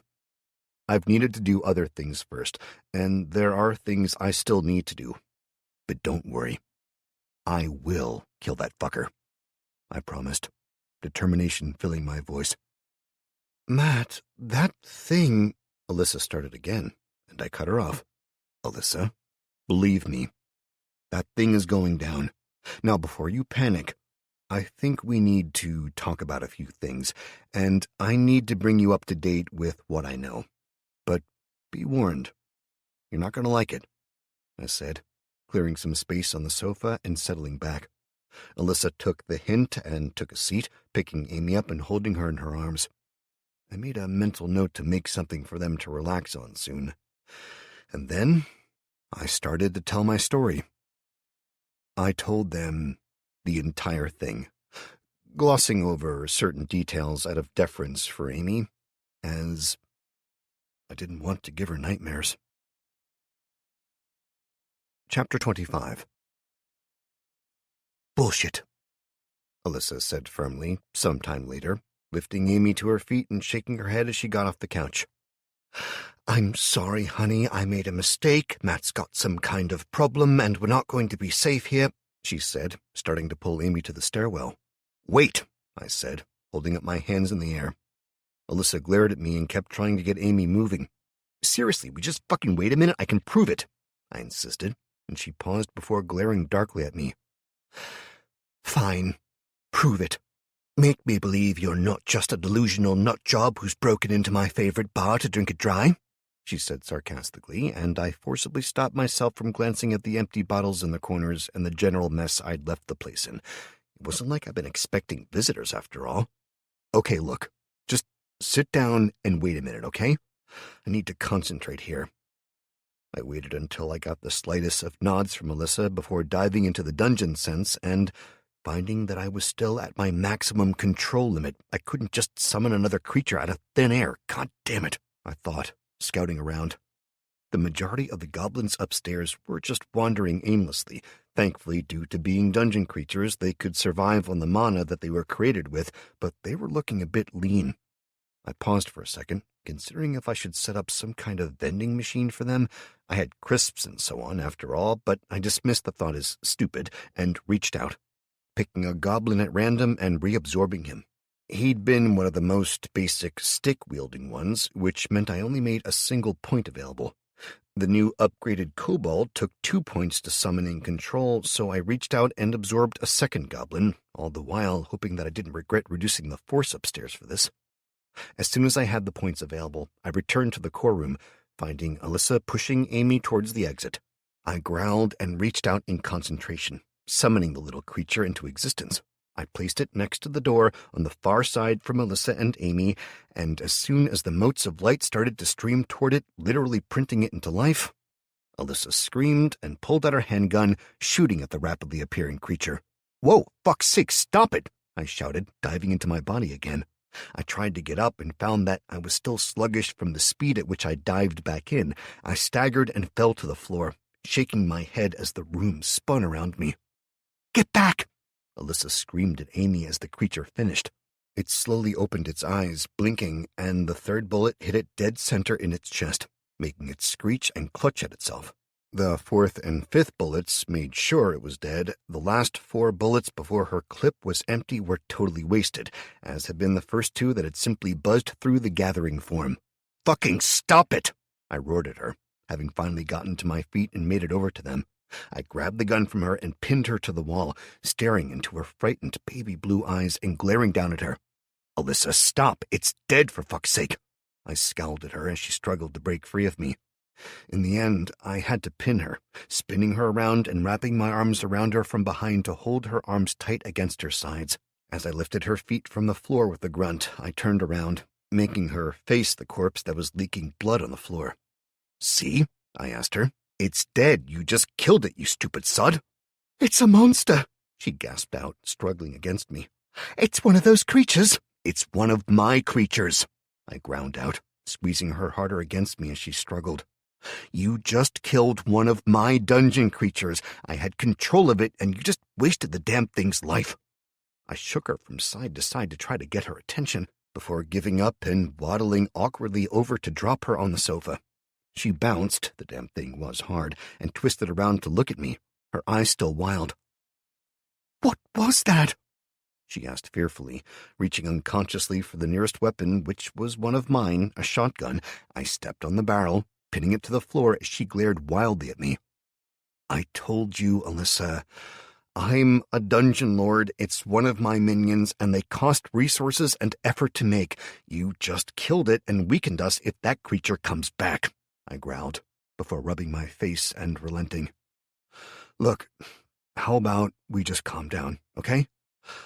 I told you I'd prove to you that the dungeon was real. I mean, you've already seen the damn flashy core there." I gestured offhandedly towards the core where it slowly rotated and pulsed with light. "I can summon creatures. They do as I say, and they protect my dungeon, both from creatures like the Eidolon and human looters and criminals." "I thought you were lying," she mumbled sullenly, still unable to take her eyes off the corpse. "Yeah, I know. And now you've wasted not only my resources and time and cost him his life, but you've wasted a full damn clip of bullets," I said, shaking my head in disgust. "You should have warned me," she started to protest, still glaring up at me as I shook my head. "You didn't give me time, did you?" I retorted. "You agreed to let me prove it, then as soon as I was in the dungeon sense, you started trying to run out of here." As I scolded her, I frowned, looking at the shotgun and rifle where they lay. Something wasn't right here. "Wait, where's my handgun?" I asked, looking around. It wasn't my bullets that I used," she admitted slowly, and I turned to look at the gun I'd pulled out of her hands. It had fallen to one side on the floor, and as I went to inspect it, I started to swear. She'd taken my gun, clearly planning on stealing it, and then she'd fired a full clip into my poor sodding kobold. "Oh, hell no." I lifted the gun and glared back at her. "Where's your gun?" I asked through gritted teeth, and she stood up, lifting her top slightly and pulling it out of the waistband of her pants. I was distracted for a second by the flash of red, lacy underwear, and then her jumper dropped back down, cutting off the sight. I ground my teeth even harder as she ejected the clip and showed it to me. Empty. "Are you kidding me?" I asked, anger and disbelief staining my voice. "I left you 2 full spare clips, and the gun was full. I left you a shotgun that I could have sodding used, and all that ammo, and you've used it all?" "You don't know what it's like out there," she started to argue, and I cut her off. "No, you don't know what it's like," I snapped. "I had to kill dozens of men for those weapons, and not only did you fucking waste them, but now you've wasted mine." I shook my head, ready to tell her to get out, when Amy stepped between us, waving her hands. "Stop it, both of you," she cried, peering up at us with wide eyes. "Just stop, okay? You're both in the wrong." I started to glare at her until she leveled a finger at my nose and went on. "You could have warned us exactly what you were going to do before you did it, and you," she said, pointing at her mother, "you need to stop it. Every time you see Matt, you just shout at him. Remember what you said when we were coming here? That we needed to help him, and you wanted to make up for the way you treated him? You're just making it worse." The sound of unshed tears in her voice made it clear just how upset she was, even though she was clearly fighting them back. It got through to me in a way that other things hadn't, and I stepped back, taking a deep breath and nodding to Amy. "You're right, Amy. I'm sorry," I said, and I heard Alyssa muttering something similar to her daughter. "Look, everything I told you is true, okay?" I insisted to the pair of them, and Amy spoke up quickly. "All of it? So you could make us somewhere to sleep rather than on the floor or the sofa, and you can make whatever food we want?" She fired the questions at me excitedly, making me smile sadly. Yes, and no, sorry, Amy, but while I can make common class quarters, I can't make the good ones yet. They'll take days of research time, and, well, I've got too many other things to worry about to invest that kind of time in them. The food, though, yeah, I can summon whatever food I've absorbed into the dungeon, like the crisps and the chocolate and so on. Those I can make again and again, I admitted, shrugging. You could make us common quarters, though, Alyssa piped up, and I nodded to her, meeting her gaze earnestly. Yeah, I can, and I will, just not right now. Thanks to that creature outside, I need to consider my next move, and that's going to take a load of resources. Okay, so you think you can kill it? She asked me frankly. And if you do, what then? Yeah, at least I hope so, I said. As time goes on, it's getting stronger, and it sounds like it's making minions as well. I'd hoped for a few more days to make at least some weapons and the time to teach my creatures to use them, but I don't see me having that time now. It's a race then, Alyssa said firmly, and I nodded. What? Amy asked, confused, and Alyssa smiled at her, hugging her tight. It's a race, honey. Matt is racing the creature that followed us. If he wins, he can create enough creatures to overwhelm it, or strong enough creatures to help fight it, so that he can kill it, and then we can rest. What if he loses? She asked hesitantly. Then we lose. Mama's going to make sure that doesn't happen, though, honey. Don't you worry. With that, she kissed the top of Amy's head and glared at me. We're staying. If that offer's still open? She asked with more than a hint of challenge. It is, I said, meeting her eyes grimly. But this is the last chance, Alyssa. If you go off in a mood and try to steal from me again, you won't be welcome back. Understand? I do, and I'm sorry. We've gotten off on a bad foot, and I keep making it worse, I know that. I have to think about Amy first, though. Everything else is secondary, and when you told me all this, I know, I replied shortly. Well, I guess some quarters were overdue to be built, and it's not like it's for many people. I started to acquiesce when I caught a change of expression on her face. What am I missing, Alyssa? I probed warily, and she shrugged. It's just... Look, you're handsome and all, but I am married, and I know that, and I haven't... I sputtered, my irritation rising when she cut me off with a raised hand. I know, she said quickly. What I'm saying is that my husband might come, and then we'd need some more space, that's all. I thought he was deployed, I asked, then remembered. No, he was down south, ready for deployment, wasn't he? I said. Exactly. She sagged, hope and fear warring across her features. He'll come for us. Even if he's got to fight everyone between here and there, he'll be on his way. How the hell will he find us, though? I left him a map. Amy chimed in, smiling proudly at me. I closed my eyes, swearing internally. Map? You left a map where anyone could find it, one that shows where we are? I asked slowly, trying to stay calm. Yeah, and I told him that we'd be here and that there was food and it was safe, she said proudly as I turned to glare at Alyssa. I didn't know about the map. She held her hands up defensively. This is the first I've heard about it. I left word with Kelly, my sister-in-law, where we were going. She's smart, and I told her not to tell anyone but Mike. She swore she wouldn't. Fuck's sake, I groaned, pinching the bridge of my nose.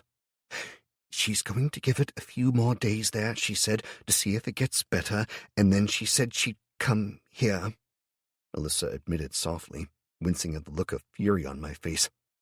Are you for fucking real? I asked her, throwing my hands up. I've spent all this time and effort to build this up, and you're going around telling people where I am. You know what people will do for this, don't you? For a safe, secure facility with the potential to produce anything we need as a society when the whole world's going to shit? I do. She swallowed hard and lifted her chin. But I'm not sorry, Matt. To do all that, you need people. You need a community, and until now, there's just been you. We can help. You know you need help. Mike's a soldier, special forces. Kelly works for the courts, advising the judge on what sentences are appropriate, and she used to work as a medic. I know history, and I know how things used to be done. You say you need to build your way through tech levels? Mike can keep things safe, protect us all, and train people. Kelly can write laws that are actually fair and make sure we can keep society going. I can help on the research side.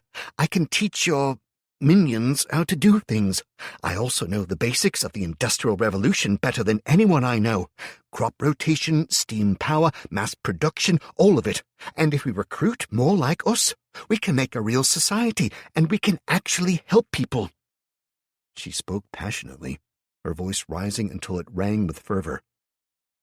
Yeah, that's all good, I said cautiously. We just have to survive long enough to do it. I turned away from her and walked across the room towards the core, staring into its glowing depths and thinking. Long minutes passed before I shook my head and gave in, admitting to myself that I, needed this. I just didn't like the feeling of losing control. That was all. Okay, this is how it's going to work for now, I started, looking back at the pair of them. Amy, you're responsible for our living space, since this is where we all live for now. It'll get better, but for the moment, this is all there is, okay? I need you to clean the place up, gather all the rubbish in one spot, and I'll have the dungeon absorb it. I'll get some more sofas or whatever brought down so we all have somewhere to sleep, but once they're here, you take care of them, and you're in charge of food, okay? We need meals, regular, proper meals. Can you do that? I asked seriously, and she proudly agreed. We're all going to be living on chocolate and tin spaghetti hoops now, you know that, right? Alyssa asked me, a faint smile on her face as she ruffled her daughter's hair. I know how to make more than that, Amy protested, shoving her mother playfully and grinning at me. I hope so, because for now there's not even a cooker, so we'll have to figure something out. Luckily, there's bread and fillings, so for now it's sandwiches and cold tins. Sorry, I said apologetically as Amy looked less certain. As for you, Alyssa, please don't kill the kobold this time, I asked her, receiving a nod before I closed my eyes, summoning a second kobold. Once it was completed, Alyssa and Amy simply stepped back, ready to defend themselves, but not acting as frightened. I reached out to the kobold's mind, which I instinctively knew how to do, thankfully, and imprinted Amy and Alyssa onto its consciousness as friendly fellow dungeon creatures. As I felt the change take hold, the building fear and alarm that had filled the tiny creature's mind was wiped away in an instant. At first it squinted at them curiously, then it seemed to dismiss them, and it started looking around the room, scuttling to one side and picking up a discarded wrapper. I examined it in the dungeon sense and couldn't help but grin. Unnamed kobold, dungeon creature. This is the second most basic form of the lowly kobold, evolved to use simple tools and create basic and common traps. This kobold has spawned with the perk Insatiable Curiosity and has a 5% chance per hour of activating its special ability, Burst of Inspiration. This ability may lead to significant breakthroughs in whatever the kobold is working on at the time. HP 30 out of 30, Stamina 30 out of 30, Mana 30 out of 30, Speed 5 out of 10, Level 0. HP 30 out of 30, Special Abilities, Burst of Inspiration. Okay, so this one was clearly not as smart as the last one, which I'd invested 2 points into its intelligence, but it was slightly bigger and had more stamina than the standard previous version, so that was good. More importantly, it had the perk. I frowned for a second, considering my options and comparing the 2 designs for kobolds that I had available now, this new baseline version and the upgraded but lower starting level version. I could delete the old version despite the increased intelligence and its trapsmith skill, but decided against it. It cost the same to summon as this new version, though, so sooner or later I'd have to decide if I needed both. I also reminded myself that the uncommon variant was currently being researched as well. I set the matter aside for the time being, opening my eyes and joining the girls who stood watching the kobold. "What do you think?" I asked them, and Amy looked up at me, eyes shining. "He's awesome," she said, then tried to run forward before being pulled back by her mother. "Is it safe?" Alyssa eyed me anxiously, and I nodded, smiling. "It is. He views you both as fellow inhabitants of the dungeon, so while I'd like you to be careful, he's got no reason to hurt you. If you attack him or do something he doesn't like, though, it's your own fault," I warned the pair of them. "Like what?" Alyssa asked, and I shrugged. "Like hit him or steal his guns and waste bullets. That's sure to piss someone off." I forced myself to wink at her as she snorted and shook her head. "I'm never going to live that down, am I?" she asked, and I grinned mischievously. "Nope. Anyway, the reason I summoned him is that kobolds are slightly brighter at a basic level than goblins are, not to mention more personable. Goblins are, well, fugly, basically. He's simply weird, and given the choice of the two, I know what I'd rather work with," I explained, and Alyssa nodded in understanding. "Yeah, I agree. Can you run through the research side of things again?" I obliged, briefly describing how the node increased the output of the dungeon overall by up to 50%, provided all the stations were manned and the creatures working there had the minimum required intelligence. "Okay, and what do you want me to do?" Alyssa asked when I'd finished. "Simple. I want you to make sure my troops survive. We'll leave them working on the current research, upgrading the common kobolds to uncommon, as that'll give them a much wider utility, not to mention making their traps better. While they do that, I want you to work in the free design chair. It'll let you take existing designs and rework them, altering them or starting from scratch. I need ranged weapons, armor, and God, I need a proper sword. Take the design for mine, but make it metal and sharp." "Then what?" she persisted, and I nodded upwards.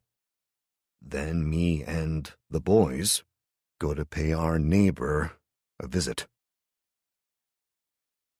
Chapter 26. The next day was long and hard, and, to my great displeasure, it wasn't a euphemism. I'd found through the day that Alyssa jumped into my mind at odd times, and I chalked it up to the combination of it being a while since I'd engaged in any horizontal jogging, the fact that she was very beautiful, and the close proximity we worked in, as well as the sure knowledge that nothing could happen between us as she was married and I had strict rules about not shitting where I ate.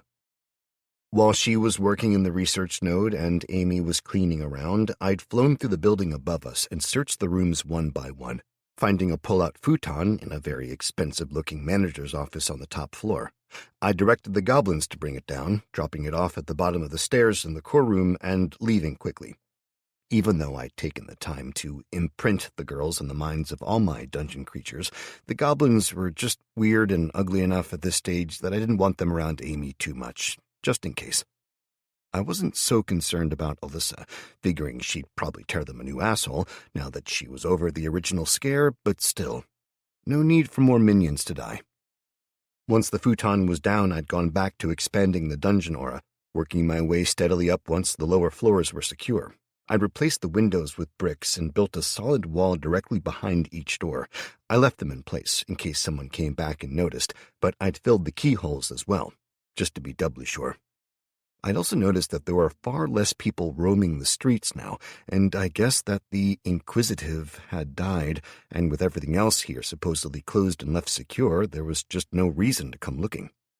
I absorbed the rest of the goblins in the building, leaving only 2 cunning smashers. I left a single goblin rat killer out in the sewers, and kept 5 of the most basic kobolds, 1 out in the sewers and 3 around the building, continuing to gradually kill anything they could.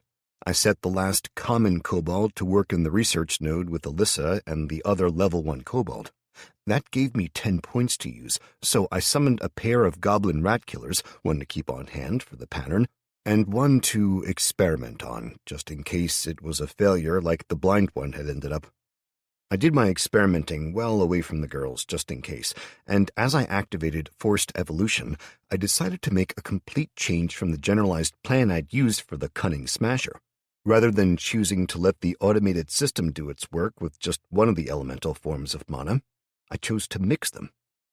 I pulled up the design screen, seeing the goblin stretched out in the same ring as last time, the muscles, bones, skin, and organs somehow all clear, despite the reality of them being layered the way they were. Once I could see everything, I made small alterations. I used 5% of water mana, sinking it into the joints, 5% earth, smoothing it into bones and skin, 5% air into its brain and muscles, and then 5% of fire, guiding it into the nerves and brain. When I was done, I paused, looking it over, then decided to go for broke, and as the maximum mana was 25, I sank the remaining 5% of pure mana into the goblin as a whole, then hit accept. The new creature writhed and whimpered, the skin shifting as though something was moving beneath it. Cracking, hissing noises escaped its mouth as it shook, blood starting to seep from its orifices. I raised my hand, sighing, about to put the creature out of its misery, when it stilled, drawing in a deep breath and straightening, standing taller than I'd seen a goblin do until now. I hastily hit examine and looked over the details. Unnamed goblin, dungeon creature. This is the second most basic form of the simple goblin, evolved to use simple tools and weapons. It has been further augmented by the use of forced evolution. The newly created goblin has greater speed, strength, and intelligence than the standard variant, and has been gifted with a new ability, Rush. Rush enables the user to cross short distances in a flash, consuming stamina to do so. HP 60 out of 60, stamina 30 out of 30, mana 20 out of 20, speed 8 out of 10, level 0. HP 60 out of 60, special abilities, Rush. I examined the creature, grinning to myself with the realization that I now had a viable foot soldier, even if it was weak and it had little stamina. I absorbed it and the other, more boring version back into the dungeon, making sure I still had access to both designs before summoning 2 copies of the new version. One, just in case. The other, I was going to work on personally. I returned to my body and headed up to where the goblins waited, finding a comfy perch and ordering the nearest one to come to me. It wandered over and stared up at me, its coal-black eyes glittering as it weaved slightly in time with each breath. Looking at it, it really made me wonder about the high goblins I'd seen referenced before, considering that the little sud looked barely able to stand on its own. Yet I knew from the overview and from commanding them that they were vicious creatures, the sharp teeth and nails making a hell of a difference when they attack something. I took its stick and tossed it aside, putting both hands on its head and closing my eyes, concentrating and trying to ignore the throbbing feeling of the creature's blood just beneath the skin. It reminded me of how thin a newborn baby's skin was, and that just freaked me out for a second before I relaxed and concentrated again. Do you wish to activate Imbue at this time? Yes, no. I chose yes, and I felt my mana slowly leaching out of me into the goblin. 1 out of 350, 2 out of 350, 3 out of 350, 4 out of 350. I kept at it, both relieved that it was less than the sword I'd tried before, and slightly worried as I really had no idea what would happen when the counter was full. I kept at it until I was down to 100 points, the minimum I needed to incinerate, as I wanted to keep that spell in reserve just in case. I rested for 40 minutes or so, and then went again, and again. The time passed slowly, but after several hours, I satisfied the limit, and as soon as I hit the 350 mark, I was greeted with a new prompt. Congratulations. You have successfully imbued a creature of your dungeon, Goblin Foot Soldier, with your mana. Goblin Foot Soldier has been altered at a fundamental level. 2 paths are now available to the Foot Soldier. Mageling. Goblin Magelings are the most basic of all magic users. Scrawny and weak, they sacrifice their own meager health pool to power their spells, often resulting in their deaths. Spells. Flame Dart. Fires a flaming dart that burrows into the target's flesh and ignites, causing both fire and bleeding damage. Damage, 1 point of damage as long as the dart is embedded. Removing the dart results in 5 points of flame damage. Cost, 5 HP per dart. Disgust. Few creatures find anything as annoying or irritating as an unevolved goblin. This spell takes that feeling to another degree, focusing all an enemy's attention on the caster. Disgust lasts for a maximum of 10 seconds, draining the caster's life force at a rate of 3 points per second. Cost, 3 HP per second.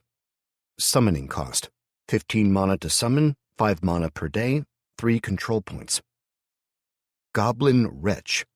The Wretch is both the most despised and the lowest skilled of the goblin class casts. Even other goblins bear a well-earned hatred and suspicion towards them. Wretches steal, murder, and plunder, and typically fulfill the role of scout in goblin society. Members of this caste can be relied upon to attack weakness without mercy, but will flee from any strong opponent. Wretches gain the innate ability to manipulate mana, but instead of external effects, the Wretch instead directs all effects inward, quietening footfalls, increasing their senses, spreading their feet when fleeing. The greatest ability of a Wretch is Shadow. Shadow? Wretches are physically weak creatures. Their only saving grace in combat is their ability to deal terrific damage through backstab or bleed attacks. To get close enough to use such attacks, the Wretch has to be hidden. Shadow grants 1 second of blending into the shadows per point of mana invested, and each level of skill in this ability gains 5% additional stealth until at level 20, the Wretch becomes fully invisible, for as long as their mana holds out. Summoning cost, 8 mana to summon, 3 mana per day, 1 control point. I contemplated both options, knowing I couldn't keep them both yet. I had to choose one and just hope I could do this again in the future to get the other option. I wavered between the two, knowing that they were the weakest variants, and tried to decide what would be more useful. They were both squishy classes, and would be slaughtered in combat, but that was fine. They were both weak as hell at this point, but I got the feeling that they'd both be awesome in the future if I could level them. An invisible rogue that could strike with impunity? Hell yes, that would be seriously useful for the dungeon. It would take down any trespassers easily, I'd bet, but a mage, or mageling, I guess? The spells drain their health instead of mana, which was a bit weird, but that was fine. If I could build up their health a bit, then 4 or 5 of them could seriously fuck up someone's day. That flame dart spell cast by 4 of them at once? It'd do 4 points of damage a second, then a further 20 when they were pulled free. That was if they only cast 1 at a time. If they cast, say, 5, 20 points of damage a second and 100 once they were pulled out? Hell yes. I could kite a big enemy around and they could bleed it. I sat staring at the goblin for several moments before making my decision.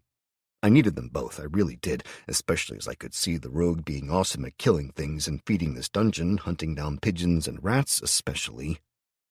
However, I knew I'd already made the decision, as I was thinking about how useful the rogue would be in the future and how much I'd have to get it. The mageling, though? I'd already accepted that I needed that one now. The mageling could hide behind the foot soldiers and pepper the enemy with flame darts. When it was nearly dead, it could use its taunt skill, Disgust, and draw enemies from me when I was getting swamped or entice creatures into the kobold's traps. I didn't think about it any longer. I just accepted it and watched the effect my choices had on the creature before me. Where the foot soldier had piled a bit more muscle on, morphing from a starving child with big feet and hands into a reasonably healthy-looking, if still fugly, child, the mageling reversed that change. Muscle mass seemed to slough off it, and the head grew in size, the weak neck appearing too small to hold it properly, and it bobbed around like a bobblehead.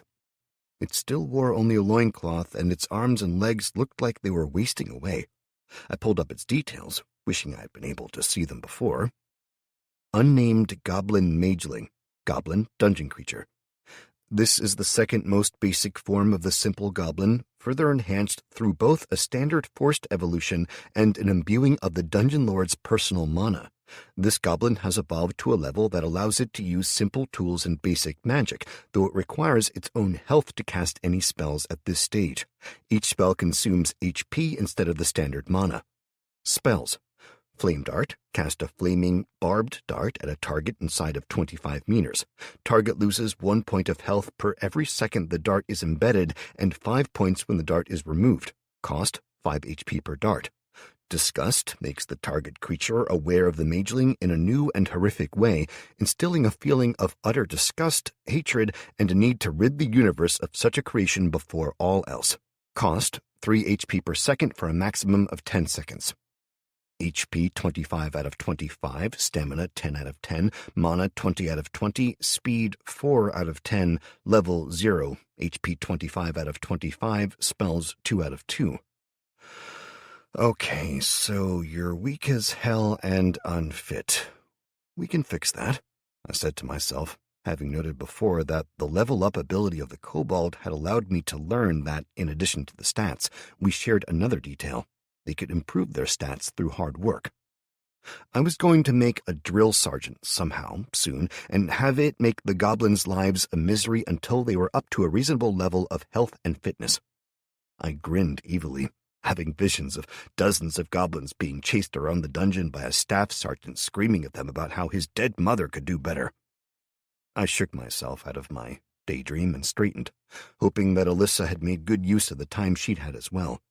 Tomorrow, when the sun rose, I was intent on attacking the cathedral. That meant I needed to make the most of the time I had left. I pulled up the screens that showed me what I had and where, and I pulled everyone back in, except the research kobolds, the suicide squad, and the 2 smashers that were patrolling the ground floor of the building.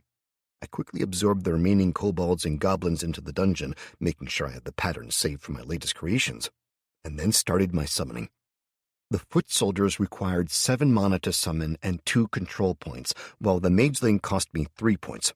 I absorbed 1 of the cunning smashers, then summoned 6 foot soldiers and 2 magelings, taking me up to my maximum of 25 points. Then I spread them around outside the building. The foot soldiers were still armed with only a stick. Surprisingly, even the mages had spawned with one, but I'd fix that later. I designated 3 of the foot soldiers as a team, sending them into the sewers and directing them to head north and to kill any vermin they could, as for whatever reason, that direction seemed almost as poorly explored almost as the southeast toward the cathedral.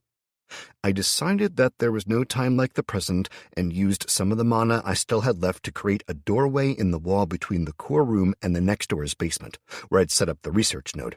I quickly walked down and checked on Amy, finding her fast asleep on the futon. I continued through the open doorway to the node where Alyssa lay half-slumped on the research chair on the far side. She was totally focused on what she was working on, and for the first time it let me observe her when she wasn't expecting me. I saw the beauty that the pictures had captured, the glaring eyes and suspicious hardness gone as she relaxed and worked, and I smiled without realizing it.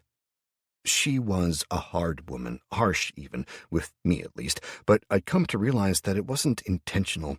It didn't seem to be who she was normally, but since everything had gone tits up, it had been who she'd had to be.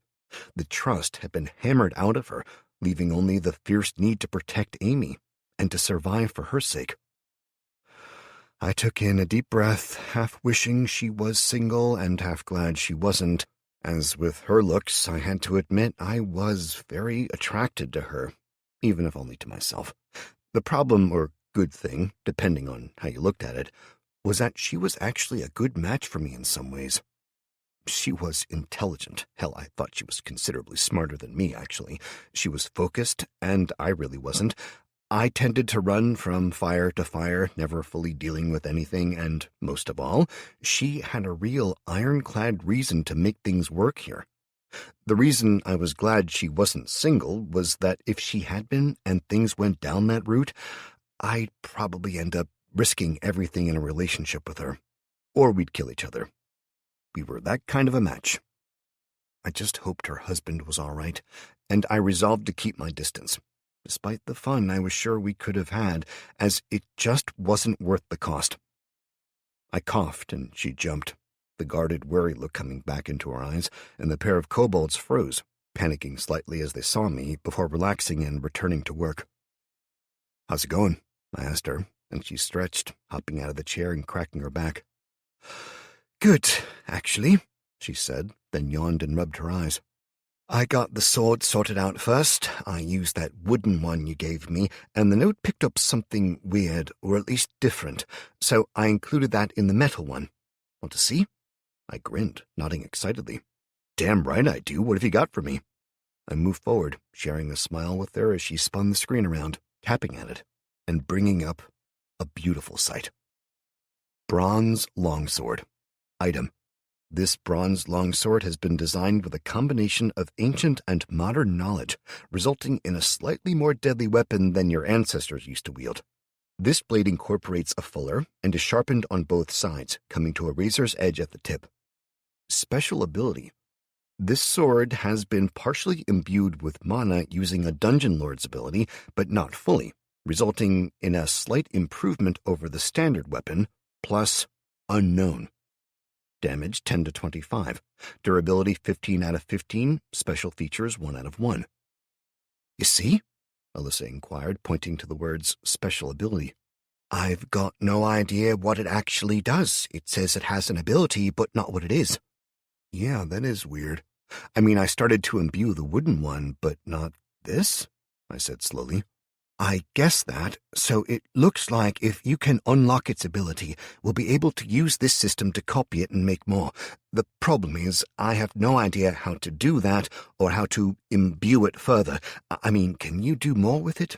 Imbue it some more? She asked, and I shrugged, closing my eyes and checking the interface over. I had 37 points available, and the sword would cost me 40, so I explained I couldn't materialize one for testing yet.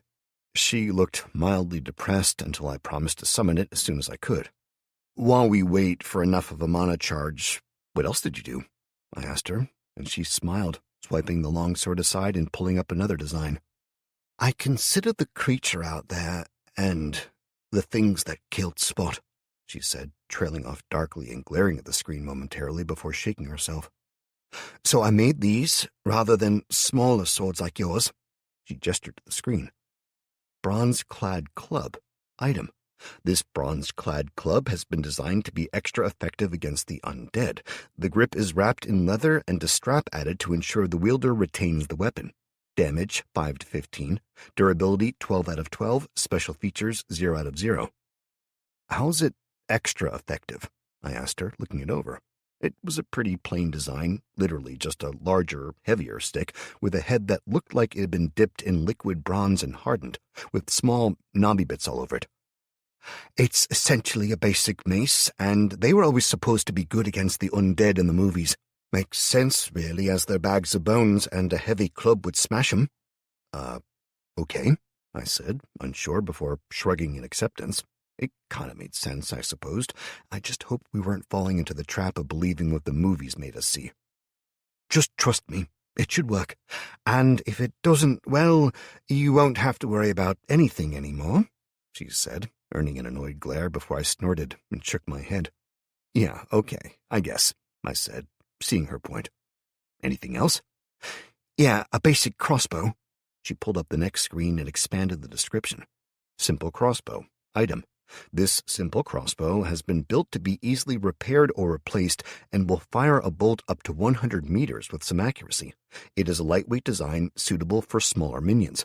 Damage 7 to 35. Durability 9 out of 9. Special features 0 out of 0. Sweet! I grew excited, noting that resizing it was literally as simple as using a slider bar to make it smaller or bigger. That was an amazing advantage, as I realized we could make large cogs and mechanisms, then simply shrink them down to any size we needed. So we could, I started, having zoomed in on the mechanism, and Alyssa laughed as she read my mind. Exactly, she beamed. We can make some amazing weapons, like repeating crossbows. It's just a case of figuring them out. Maybe a trip to the library across town and we can loot some textbooks? It'll make a hell of a difference, I promise, not to mention things like steam power. You ever read any steampunk? She asked me, and I shook my head. Well, considering the way things are looking these days, you might want to start. It's all about modern ideas with Victorian-age technology, like airships and mechs. Could we actually build mechs? I asked. A sudden vision of me inside a timberwolf, stamping on the cathedral and squashing the eidolon flat under one insanely well-armored foot. Not like you're thinking, I bet. Well, not yet, but at some point. Hell yes. Oh, yeah, I muttered, my thoughts lost in visions of chrome-plated insanity. Where's Amy? Alyssa suddenly asked me, and I gestured back over my shoulder towards the core room. She's asleep in there, I answered distractedly, still focused on her work. Anything else you managed to design? She held her hand flat, dipping it from side to side in doubt. Yes and no. I found the designs for the motorbike armor you absorbed. They're good. Hell, they're great even, but they'd stop you from moving much. And you said you like to be able to dive and dodge. I made another 2 versions, one for the goblins, which is small, obviously. It still costs 75 mana charge, and yours costs more, a lot more. How much? I asked hesitantly, and she grimaced. 470? Seriously? I groaned. That's days, maybe weeks' worth, not counting the sewer side squad. The what? Oh, just my name for the goblins in the sewers. Sorry. You're such a geek, she grinned, shaking her head. Yeah, well, shit happens. Look, the armor I designed is worth it, seriously. She swiped through several designs, searching for a particular one. Not that one. No, nope. Ah, here it is. She pulled up the suit of armor, making it fill the screen. You see the differences from this and normal armor, right? She asked, gesturing to the screen that hovered before me. I had to make a lot of changes from motorbike design, mainly because we don't have access to those types of fibers, but the ones we do, leather, metals, stone, and bone, amongst others, have actually made me seriously surprised by the comparisons, especially because we can design something and then scale them up or down. Look here, she said, zooming in on the chest. I made a dozen small scales, each the size of my fingernail, rounded them out into a real scale design so they could overlap better, and then I made an oblong section with several attached. They're thin enough that they're not too heavy but strong enough to stop a bullet. Seriously? I asked, surprised. I mean it, Matt. The force is spread across the entire surface area of the panel. They won't stand up to repeated fire, and it'd sting like a bitch, but a bullet would not get through. Once I was sure the design would work, I overlapped the sections to make a breastplate of sorts. It's more expensive than if we just made a solid slab of bronze, but it's much lighter and more flexible. Why make it into panels, then? I asked, and she smiled wryly. You're welcome to try designing them a better way, but seriously, a panel in the design system can be cut or joined, and it can be copied and pasted over and over, which is much faster to make a variety of pieces. Add to that, you don't want this all over your body. You're not strong enough by far. As scale mail, though, a little here, a little there, then some rubber, which fortunately is a mostly natural substance, so we can get away with it. Add some leather, and wow. Suddenly you've got armor, and it's some strong stuff. I wouldn't want to go up against someone with a stockpile of heavy ammo, but in a fight with someone like that creature, it'll be a hell of a help, as it should deflect most strikes, even if it doesn't last long. That's all I need it for. Thank you, Alyssa. I nodded back to the designs. Anything else you want to show me? Just a few knives and a hammer, in case you didn't like the clubs, she said, shrugging and pulling up the files. They were simple, basic even, but they didn't need to be more than that. I looked the last of the options over and noted a prompt that pulsed gently in the corner. Add inventions to dungeon system. Yes, no. I selected yes, and was pleased to find that I could access them from the main system now. Selecting the Goblin Foot Soldier, I found they now came with options of knives, club, hammer, or crossbow, as well as armor. The cost was drastically higher, though, considering I could summon a living, if dumb as a rock, foot soldier for 7 points. Summoning the same creature with armor and the bronze club would cost me 101 points. I'm going to get something to eat and see Amy. Shout if you need me, Alyssa said after waiting a few minutes as I examined the details. I nodded absently and said something back to her, but I had no idea what it was. Curious, I went looking and found that the exorbitant comparative cost was simply because we didn't have the facilities for the constructions yet. If I were to build a manufacturing node, it would drop significantly, and once staffed, I'd be looking at the overall cost being around 20 to 30 points. It was clear. The manufacturing node would have to be researched and then built, which meant that it went on the list to be done, but it wasn't an option for now. I checked the cost of the weapons again, finding the bronze-clad club was probably the best weapon for the goblins, with a dagger if I was feeling generous later. The clubs cost 20 points to summon individually, with the armor costing 75 points. I considered holding back, maybe sending the entire team out on a murder spree, but I shook my head after a minute. I couldn't risk the time. If things were spawning in the cathedral, the difference of a day could be the difference between life and death. I had the guns as a force multiplier, and if I could get all of the goblins a weapon that would really work, that'd hopefully make enough of a difference. I checked the charge now, seeing that it had crept up a bit again, and now stood at 48, so I sank my consciousness into the system and flew deeper into the building.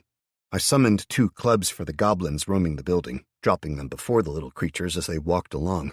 I had to admit, I enjoyed the surprise on their faces and the guttural shouts of triumph from them as they grabbed at the weapons, snarling at each other and waving their new tools around excitedly. I returned to my own body, smiling to myself, and walked through to the core room. Alyssa tiredly stared at a sandwich and picked at a packet of crisps, a beer in one hand. "You okay?" I asked her, and she forced a thin smile. "I am. Sorry, I'm just tired, that's all. It's been a long day, and it seems like forever since I got to really work like that. Using my brain, I mean, rather than my hands." "Oh, no worries, I know what you mean. The way the system works, it's a bit exhausting and weird at first," I reassured her, remembering how much I'd had to concentrate at first to use it. "Doesn't help that there's no manual," she said, knuckling her back and stifling a yawn. "If there was even a basic how-to, it'd help. Rather than making it up as I go, I kept finding things that were shortcuts after I did it the long way each time." "Sod's law," I agreed, nodding to her. I kept doing it that way myself. I guess the fairy that came with the system was trained and knew what it was doing, but we're just stumbling around in the dark. "Yeah, wish it had survived," Alyssa murmured, and I froze, my eyes going wide. "What's up?" she asked me, sensing the change in mood. "The fairy," I said, stunned. "I'd totally forgotten about it. We've got its corpse. Maybe we can make it in the dungeon. Hell, maybe we can resurrect it." I hurried over to the gun bag and tipped the crystal out onto the floor. The dungeon immediately picked up on the item, as everything seemed to pause. "Dungeon Fairy 112 detected. Mana is being diverted. Do you wish to cede control of the dungeon to Dungeon Fairy 112? Yes, no." "Fuck no," I cursed, grabbing the crystal and lifting it away from contact with the floor. "Do you wish to repair Dungeon Fairy 112? Yes, no." "Nope. Absorb," I said flatly. "Absorb? I thought we were going to—" "It just tried to take control of the dungeon," I explained grimly, keeping my focus on the dungeon. "What?" Alyssa practically screamed, waking Amy as she dove for a gun. "Relax. I'm in control here, and I'd have to agree to it, it seems," I said, hoping like hell I was right. I looked at the fairy, still slumped, broken in death within the crystal, then shook my head, cursing myself for a fool as I used Examine. Dungeon Fairy 112. Fairy. Dungeon Master. This is a deceased fairy. The remains are highly damaged and the organic parts are beyond repair. However, the nanite sections are stable and deemed repairable, although currently unpowered. HP 0 out of 1,000. Stamina NA, Mana NA, Speed 10 out of 10, Level 37. HP 0 out of 1,000, Special Abilities 0 out of 35. Oh, hell no. I wasn't about to risk an unknown entity taking over all of my hard work and destroying my home and plans. "Dungeon, absorb this now," I ordered, reaching out and forcing it manually, surprised to feel a strange reluctance from the dungeon. After several seconds of resistance, it seemed to break through a barrier, and the dungeon sense flooded into the remains, examining, cataloging, and then absorbing it. But, Alyssa sputtered. "We could have learned so much we might never know now. Or it might have taken control and killed us all. The organic bits were dead, leaving only the nanites intact, apparently. I'm going to bet that if it was able to be repaired, its first act would be to take control.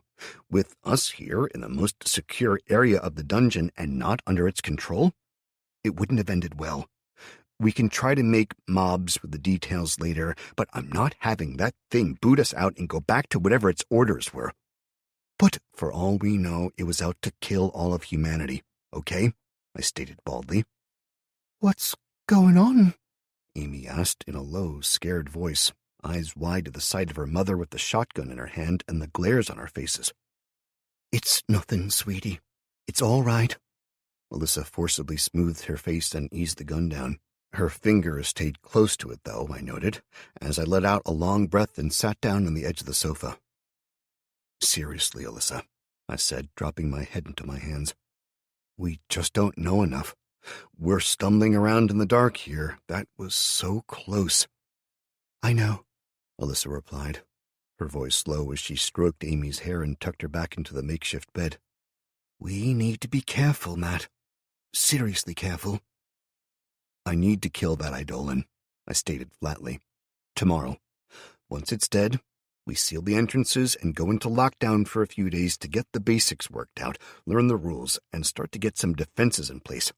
We also desperately need to make some living quarters and fresh food. We need more people first, Alyssa countered, shaking her head. We need to get Kelly and Mike at least. With them here, we'll all be safer.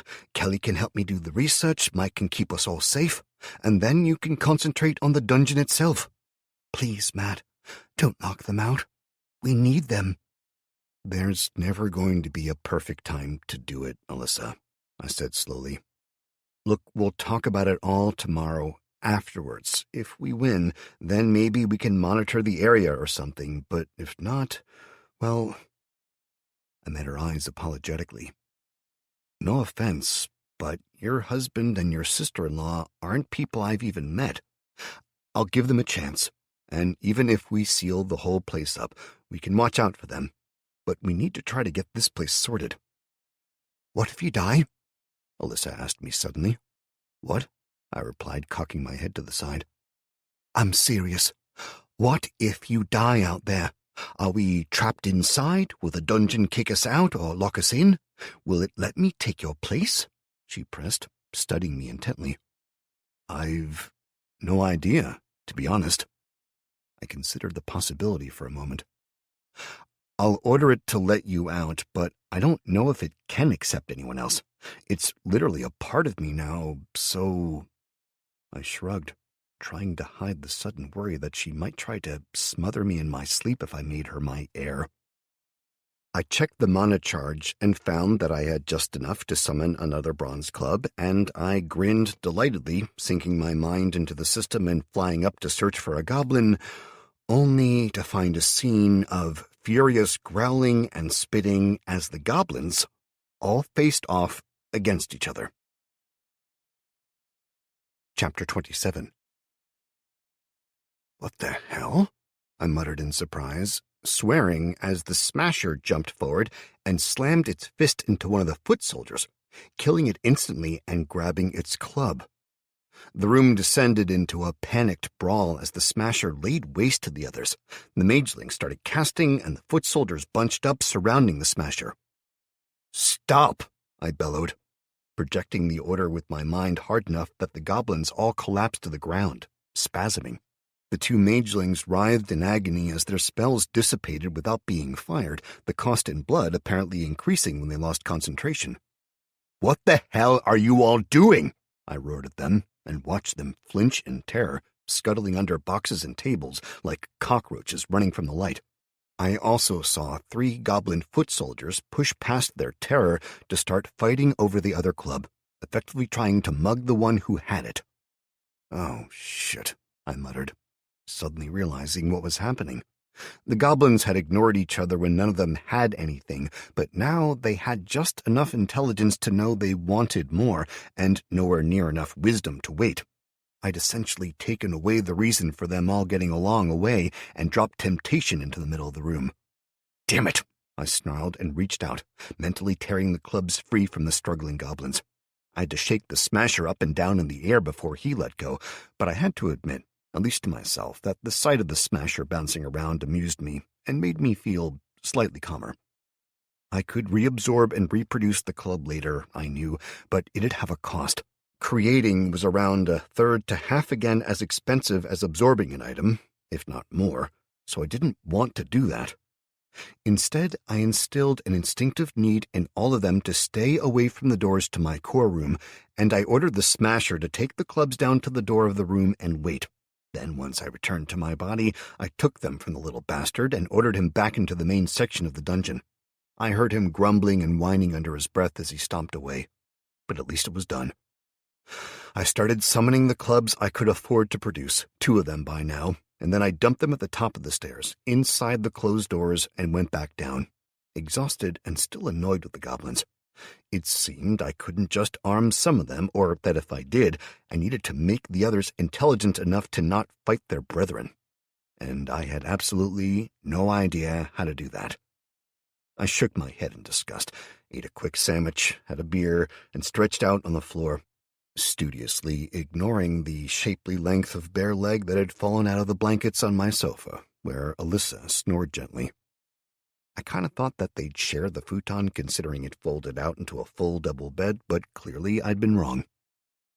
As I laid back, trying to ignore the pulsing light coming from the core, I made a rough plan for the next few days. I'd summon all the gear and weapons I could. Once the entire dungeon, except the researchers, were armed, I'd storm the cathedral. We'd go as far as we could, killing anything inside, hopefully all of them, then return to the dungeon, resummon and rearm if we hadn't killed them all, and then go again.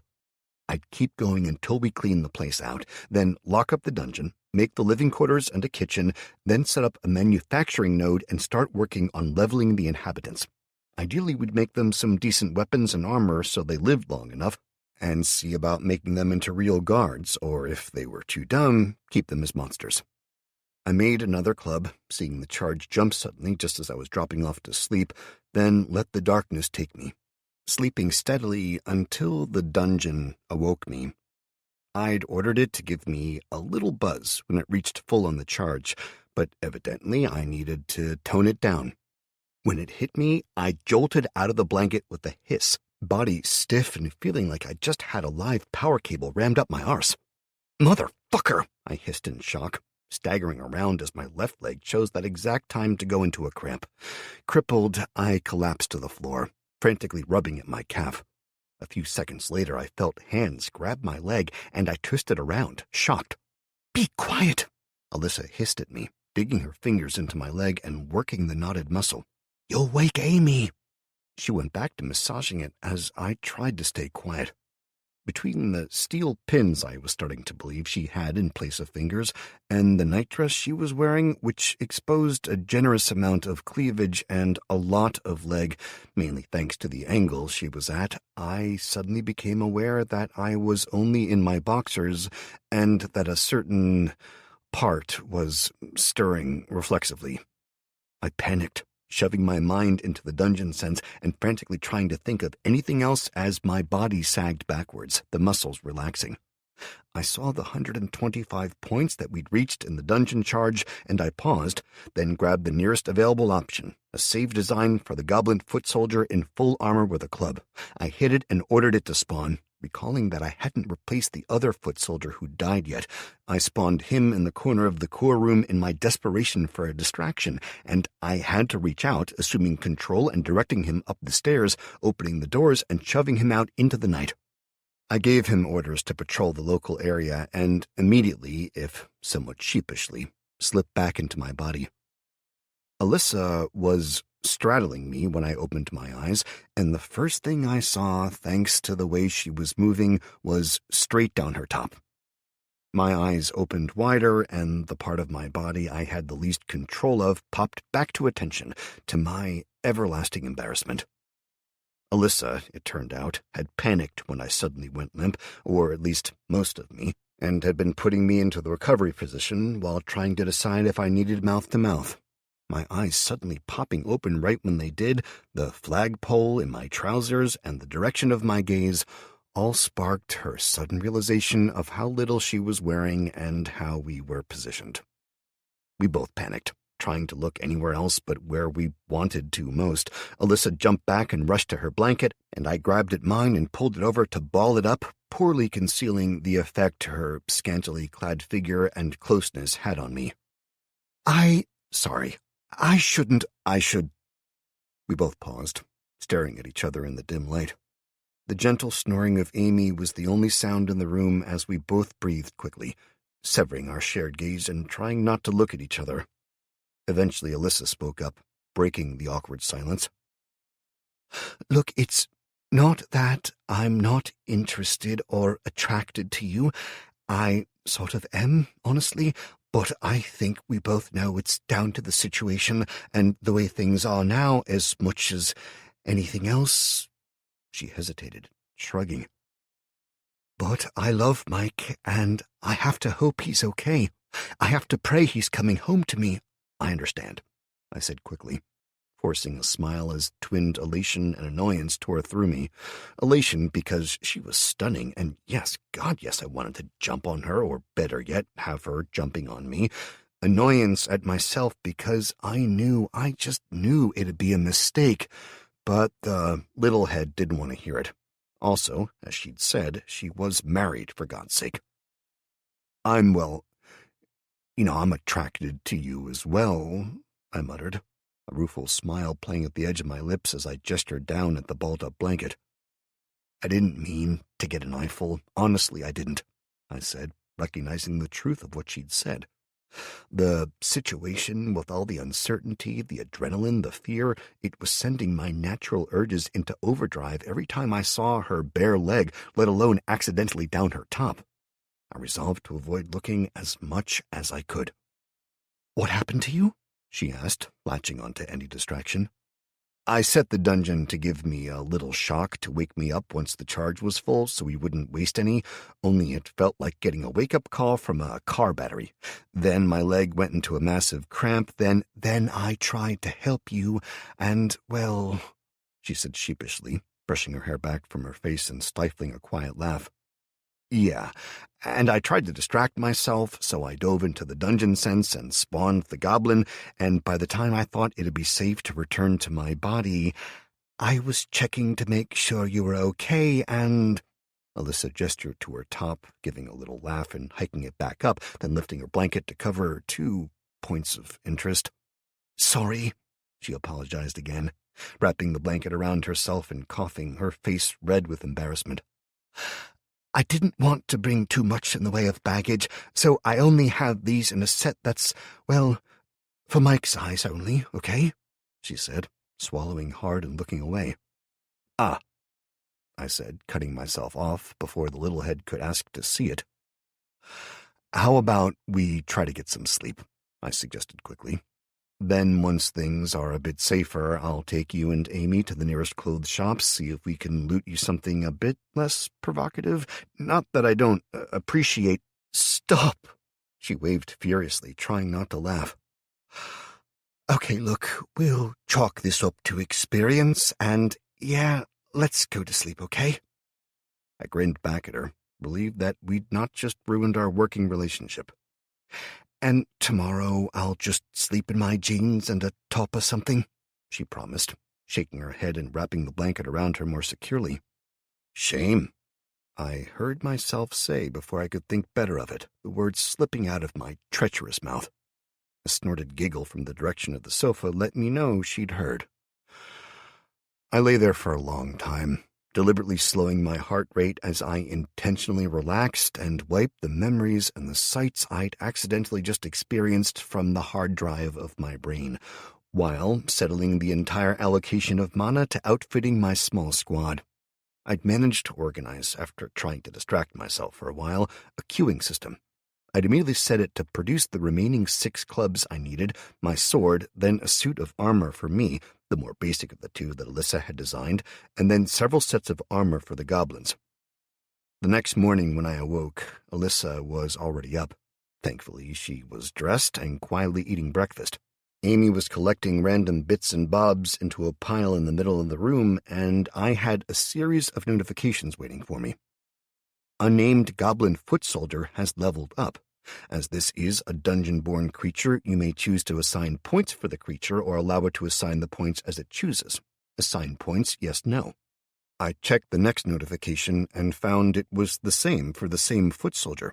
He'd apparently been busy, and I found that not only had the clubs been finished, but the armor for me was about 3 hours away, unless something drastically changed.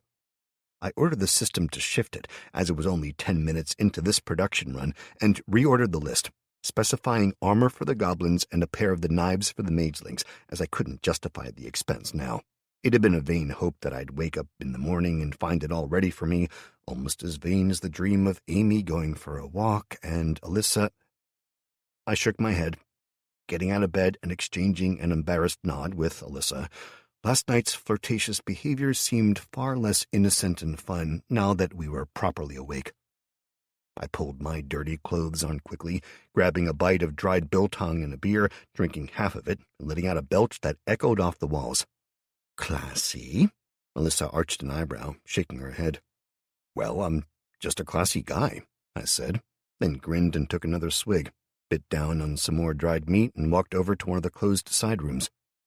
I'd started dumping odds and ends in the space, my spare clothes, everything. I sorted through it, stripping off entirely and redressing in the best gear I had, from boxers to my Under Armour sports top. I strapped the scabbard for the sword to my back and hunted around.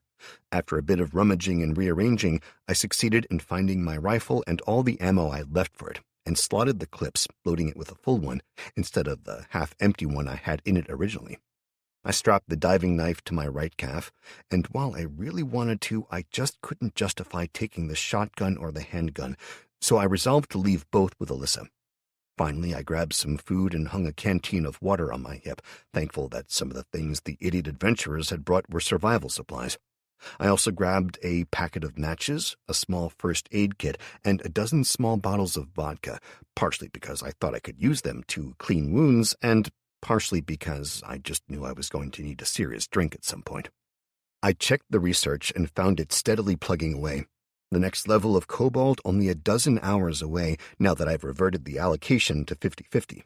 I looked in the mirror on the wall and snorted, using the small sink on the back wall and washing my face and hands, then working a little water into my hair and styling it as best I could.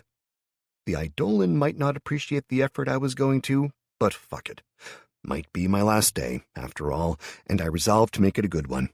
I strode out of the small room, having taken the time at the end to put a little aftershave on as well, and for the first time in days, I felt almost human. "Very pretty," Alyssa commented, trying to summon a smile. She jumped to her feet as I paused, and she moved between me and the pile of weapons. "Look, I'm sorry. Do you really have to do this now?" She gazed anxiously up at me. "What do you mean?" I asked. "I mean, why go now? Why not wait a few days, a week maybe? Or we could go and get Barry. He'd come and help you if you asked. You know he would," she said quickly. "We've been over this, Alyssa." I shook my head, crossing my arms. "If I stay, if I wait, we just give it more time to prepare. We just give it a chance to grow stronger, and we can't risk that. Look, you know what I said about the leveling?" I asked, and she nodded. "Well, I now know that dungeon creatures can level, and the thugs we fought, they were marked as level 0 thugs. What if that thing can level too? It's got to have been growing stronger. Actually, I'm pretty sure the lesser ghasts I fought before and killed with the goblins were level 1. That means the creatures can level as well. More time means they grow stronger, faster, smarter." I sighed heavily. "Do you really want to face that thing with human intelligence? Hell, it could be smarter than us, and then we really are fucked." "Smarter than you, maybe," Alyssa said, forcing a smile before dropping her eyes to the floor. "I'm just worried, that's all." "I know," I said, putting one hand on her shoulder and squeezing gently. "Look, I've left orders for the dungeon to let you out if you want to go. Either it doesn't understand or it won't allow me to set you up as a successor, so that's out, I'm afraid." I lied, having decided that I didn't trust her that far. Yet. I might yet get smothered in my sleep even if I won after all. So for now, that's the best I can do, but at least you're both safe.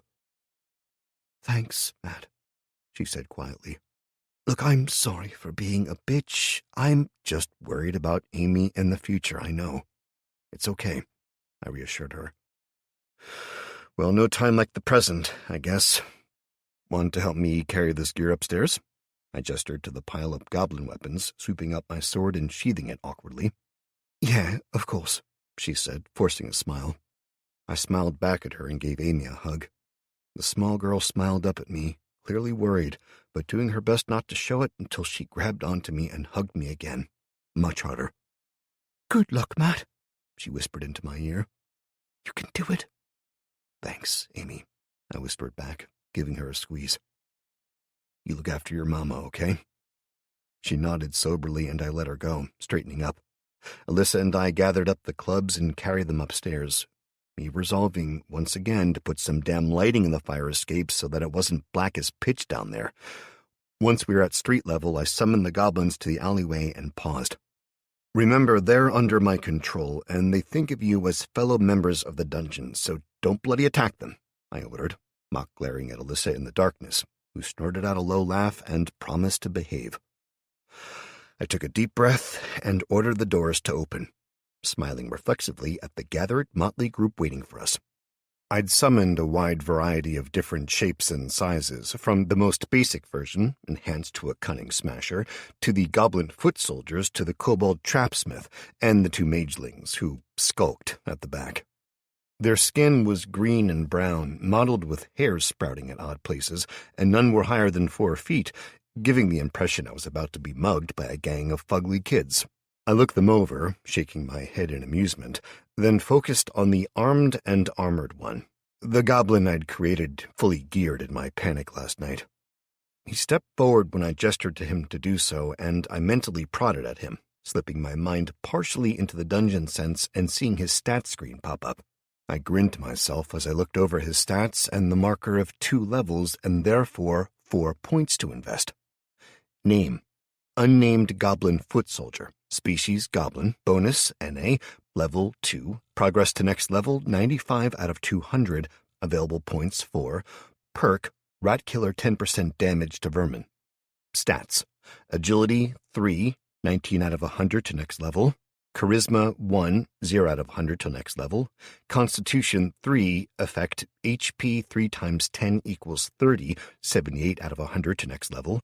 Dexterity 2, 83 out of 100 to next level. Endurance 4, effect: stamina 4 times 10 equals 40, 76 out of 100 to next level. Intelligence 2, effect: mana 2 times 10 equals 20, 3 out of 100 to next level. Luck 3, 41 out of 100 to next level. Perception 2, 11 out of 100 to next level. Strength 3, 53 out of 100 to next level. Wisdom 1. 1 times 10 equals 10, mana regenerated per hour, 7 out of 100 to next level. I weighed the options, thinking for several seconds. I could choose to spread the points out, or I could assign them all in one area. Then I had to decide if I was going to kill him, absorb him. If I did, it meant that the next generation of foot soldiers would be much more deadly, but I didn't have the mana charge to summon him again, and it'd take the entire day to gain it back, as we weren't going to be killing the usual vermin all day long. I decided to play it safe and drop 2 points into Constitution, giving him a better chance of surviving injuries, and the other 2 points I dumped into Agility. I wanted him to do more damage, hell, I wanted him to be much better in every way, but that wasn't possible. Instead, I'd settle for him having a better chance at survival, and if he did survive, I'd add the points where they do the most good. I got him to hand out the clubs, watching as he snarled at the others, showing he was in charge, and noting the way the smasher glared at him in hatred. I quickly reached out and changed the unnamed cunning smasher to just being called Smasher, as I'd already decided that if he fell today, I was going to cut out that line of minions, recreating them instead by evolving the common goblin form. It's a pain in the ass that I have to do it that way, but it is what it is, I thought to myself. The majority of the goblins were scrawny, at best. Honestly, the 2 magelings looked like they wouldn't be able to stand upright when pissing, they were that emaciated and weak-looking, but the smasher and the foot soldier that I just upgraded were starting to look much more dangerous, and I imagined the effect 100 upgraded foot soldiers would have. If I had that many, I could just send them out to clear out the area. And then the mental image caught up, me in my secure dungeon, sending goblins out to wreck the area, All I needed was a cat to stroke as I laughed maniacally, and I could be an evil overlord. I shrugged, thinking, if the boot fits, and straightened up, aware that I'd been silent for several minutes while I made the needed upgrades, and that the way the goblin had screeched and writhed when I applied them had clearly made both the girls concerned. I quickly renamed the upgraded armored goblin as Bob for convenience, then dismissed the interface and turned to the girls. "It's okay. Sorry, I was making some upgrades to him," I explained quickly. "Well, wish me luck." The girls sent me off with a quick last-minute hug before I gestured to the goblins and ordered them to follow me. I walked out, hearing the door closing behind me, and I let out a long breath, both concerned and relieved at once. I was scared shitless about this. I was literally going to go face that creature in its den, and with hardly anything in the way of real weapons. I had a rifle, a bronze longsword, and a knife, along with a gaggle of mismatched minions, but that was pretty much it. That thing had scared the living shit out of me when I'd seen it every single time, but at last it was started. And there was a kind of mad relief to knowing that it'd be over soon, one way or another. We moved to the eastern end of the alleyway, and I peeked around the corner, making sure there was nobody to see us. There'd been fewer people around by the day, and while some of the nearby buildings showed the inevitable signs of looters, nobody was in sight now. Relieved, I took a deep breath, turning to the south and sending the goblins straight to the cathedral. I ran slightly behind the main group, Smasher and Bob keeping pace alongside me, while both magelings huffed along behind us. It didn't take us long to cover the distance, but we paused.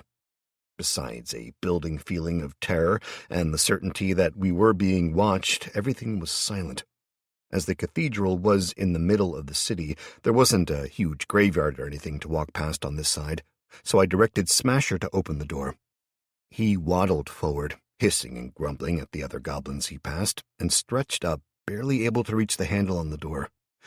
With a fair amount of tugging and pushing furiously, a rattling clank echoed into the building as the latch bounced around until he finally let go and glared at the door. After several seconds, he tried it again, then gave up and plunked himself down on the floor, scratching at himself furiously. "Are you fucking kidding me?" I growled from my position at the back of the group. I tried reaching out through the dungeon sense, but found it blocked as I was beyond the outer edge of the dungeon now. I swore, realizing that I was stuck with these idiots as my only help, and I couldn't rely on being able to direct them remotely anymore. It was obvious now that I thought about it, but I'd gotten used to having that control over the last few days. My mood darkening, I snapped at the rest of the group to get ready before striding up to the steps. Turning the old blackened iron ring, I lifted the latch on the door with a loud clunk. Cautiously, I pushed the door open and immediately stood back, lifting my rifle to my shoulder and searching inside the shadowy entrance to the cathedral. I vaguely remembered that it had been undergoing some kind of renovation recently, but I'd been busy with other things and hadn't really cared. However, I was pretty sure that what greeted my eyes wasn't what the church would have approved of. 2 small rooms sat on either side of the main entrance, both sets of doors slightly ajar, with the main hall as a long oblong heading toward the altar, leading away from at the main doors. Halfway down the length of the hall were 2 small wings leading north and south. The north side had held a handful of small rooms as near as I could remember, while the south remained open. At the far end were 2 more sections. The one leading off to the north had been changing rooms, quarters, and general administration, if I remembered right, composed of a dozen or more rooms, while the south had been used for meeting and prayer rooms, only 3 or 4, but again, it had been a long time since I'd been inside, and I hadn't been that interested, even then. Now, with the majority of the windows covered, the atmosphere was dim and dark inside, the air thick with the scent of rotting flesh and fresh shit. Water trickled steadily from somewhere high overhead, the sound of dripping echoing as I slipped inside. The ancient ornate oaken pews that had lined the middle of the hall were scattered, overturned, and damaged, with blood splatters across more than one. I swallowed hard as I continued to search around, ordering the goblins forward and instructing the kobold to start making traps behind us so that it could activate after we passed if we needed to run. In the middle of the cathedral, a mass of torn and shattered masonry had been dispersed indiscriminately. Huge blocks that had clearly been part of the floor were now scattered around a deep hole, and sounds of hissing and cracking echoed from within the pit. I didn't want to turn my back on the hole, but equally I couldn't trust the goblins to do anything significant. They were cannon fodder, that much was obvious to me now, so I moved to the first room to my left, on the north side of the cathedral, and I ordered Bob to open it. He growled but shuffled forward, reaching out with the tip of his club and shoving the door hard with it. The sound of the bronze-clad wood hitting the ancient iron-studded door echoed around the hall, and I swore internally as the sounds from the pit ramped up in volume. I stepped inside, searching quickly. The room was maybe 8 meters across and 4 deep, and it was thankfully empty, beyond blood splatters that coated the far wall. I spun and headed straight for the opposite south-facing room, determined to make sure they were all clear before I turned my back on them. Fortunately, it was the same, filthy but empty, and as I made my way back into the main hall, I saw one of the goblin foot soldiers approaching the edge of the pit. He walked on all fours, as naturally as on 2 legs, his bronze-clad club dragging across the floor as he went. As soon as his head appeared over the edge of the pit, a long white hand snapped out and yanked him in. The little goblin disappeared with a squeal. The sound of breaking bones, hissing, and growling echoing up from the pit made me freeze. The hand that had grabbed him had been at least a foot across, with 3 long bony fingers and a thumb. It had also been a horrible shade of dead white, and as the goblins hissed and growled in response, moving forward as a pack, their own differences were forgotten in the light of a real enemy. Undeterred by their approach, the thing slowly levered its way out of the pit, almost making me soil myself as I saw it clearly. It was the eidolon I'd seen before, but it also wasn't. While I'd been concentrating on making my dungeon into a home and preparing for the long term, evolving things gradually, this thing had clearly taken the opposite approach since we'd last locked eyes. It had grown, practically exploded, and the blood that covered its face and hands explained how it had managed that. As it hauled itself up, I backed away a few steps, impressed for the first time by the goblins as they ignored the foul thing's aura of fear and spread out, hissing and growling. The eidolon's ghastly frame straightened, rising to at least 5 meters in height and towering over us all. The flesh that had covered it previously hung torn and tattered, barely able to cover a third of the new shape.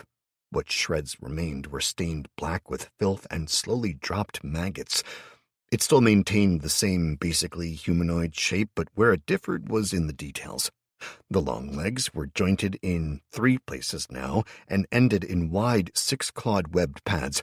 The arms, too, were longer than before. In fact, they seemed to extend as it shifted, bones cracking and clicking into place, with 3-fingered hands that seemed far too huge. The claws were long and black, more talons than fingers, and there, too, the original flesh hung in strips. The thing's body was revolting and naked, although thankfully no reproductive organs were on display. A huge protruding belly hung low, an apron of fat dangling from its middle with things clearly writhing inside. Its head sat atop a long prehensile neck, like a short, fat snake easily 1/2 meter long. It swayed slowly from side to side as the creature stared down at the intruders to its lair. The head, though, that was the worst. Beyond the upper half of the face, it had clearly given up on the need to appear human. Its jaw had become canine in shape, long and triangular, with rows of sharp teeth that looked like they'd be more at home in a shark's mouth than anything with legs. The nose was gone. Long twin vertical slits quivered, with mucus dripping from them as it scented the air. All that remained of the little girl's face had stretched hideously to cover the front of the skull. The small, bright blue eyes glowed eerily, while 4 more orbs sat several inches above them. These, however, were black as night and reflected the dim light wetly. Ragged, oily strands and clumps of hair and rotting skin covered a domed, bulbous skull, and short, fat spines protruded here and there, finishing off the appearance of a creature of the darkest pits. I forced myself to use examine, and flinched when the creature immediately fixated on me, clearly sensing the use of mana. Evolved Eidolon, undead ghoul boss. This Eidolon has used the souls of dozens to force an unnatural evolution into its current form, growing stronger and far larger. It has sacrificed its meager, though stable, feast of grieving souls, and instead has risked it all on the roll of the dice. This forced evolution has granted the Eidolon the following abilities. Soul Shear.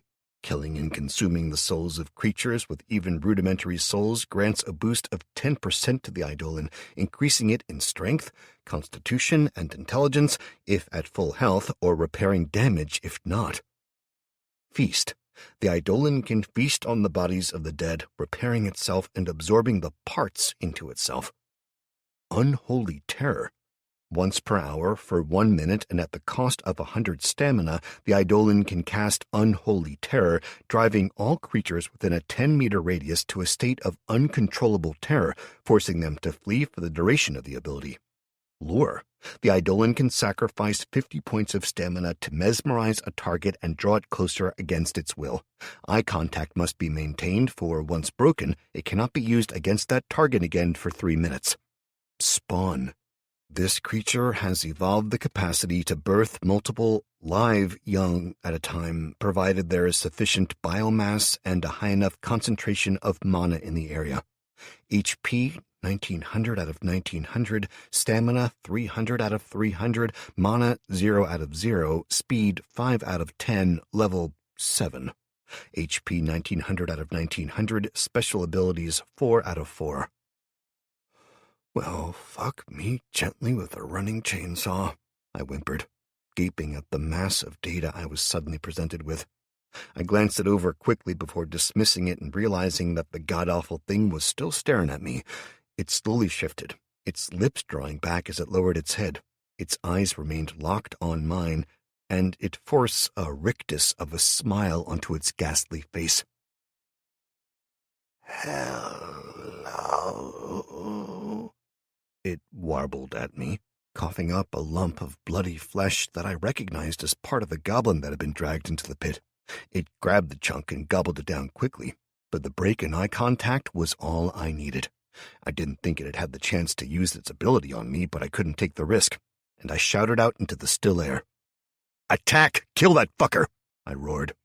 And the room burst into motion.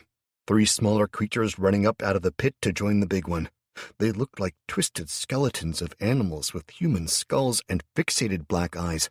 Each of them paused for only a second before launching themselves through the air at a different goblin, and I lifted my rifle, pulling the trigger frantically as soon as it was centered on the massive thing in the center. Bullets flew through the air, slamming into the chest of the nightmarish creature, staggering it briefly. It howled in rage and lunged forward, digging its hands into the pile of rubble and throwing itself at me.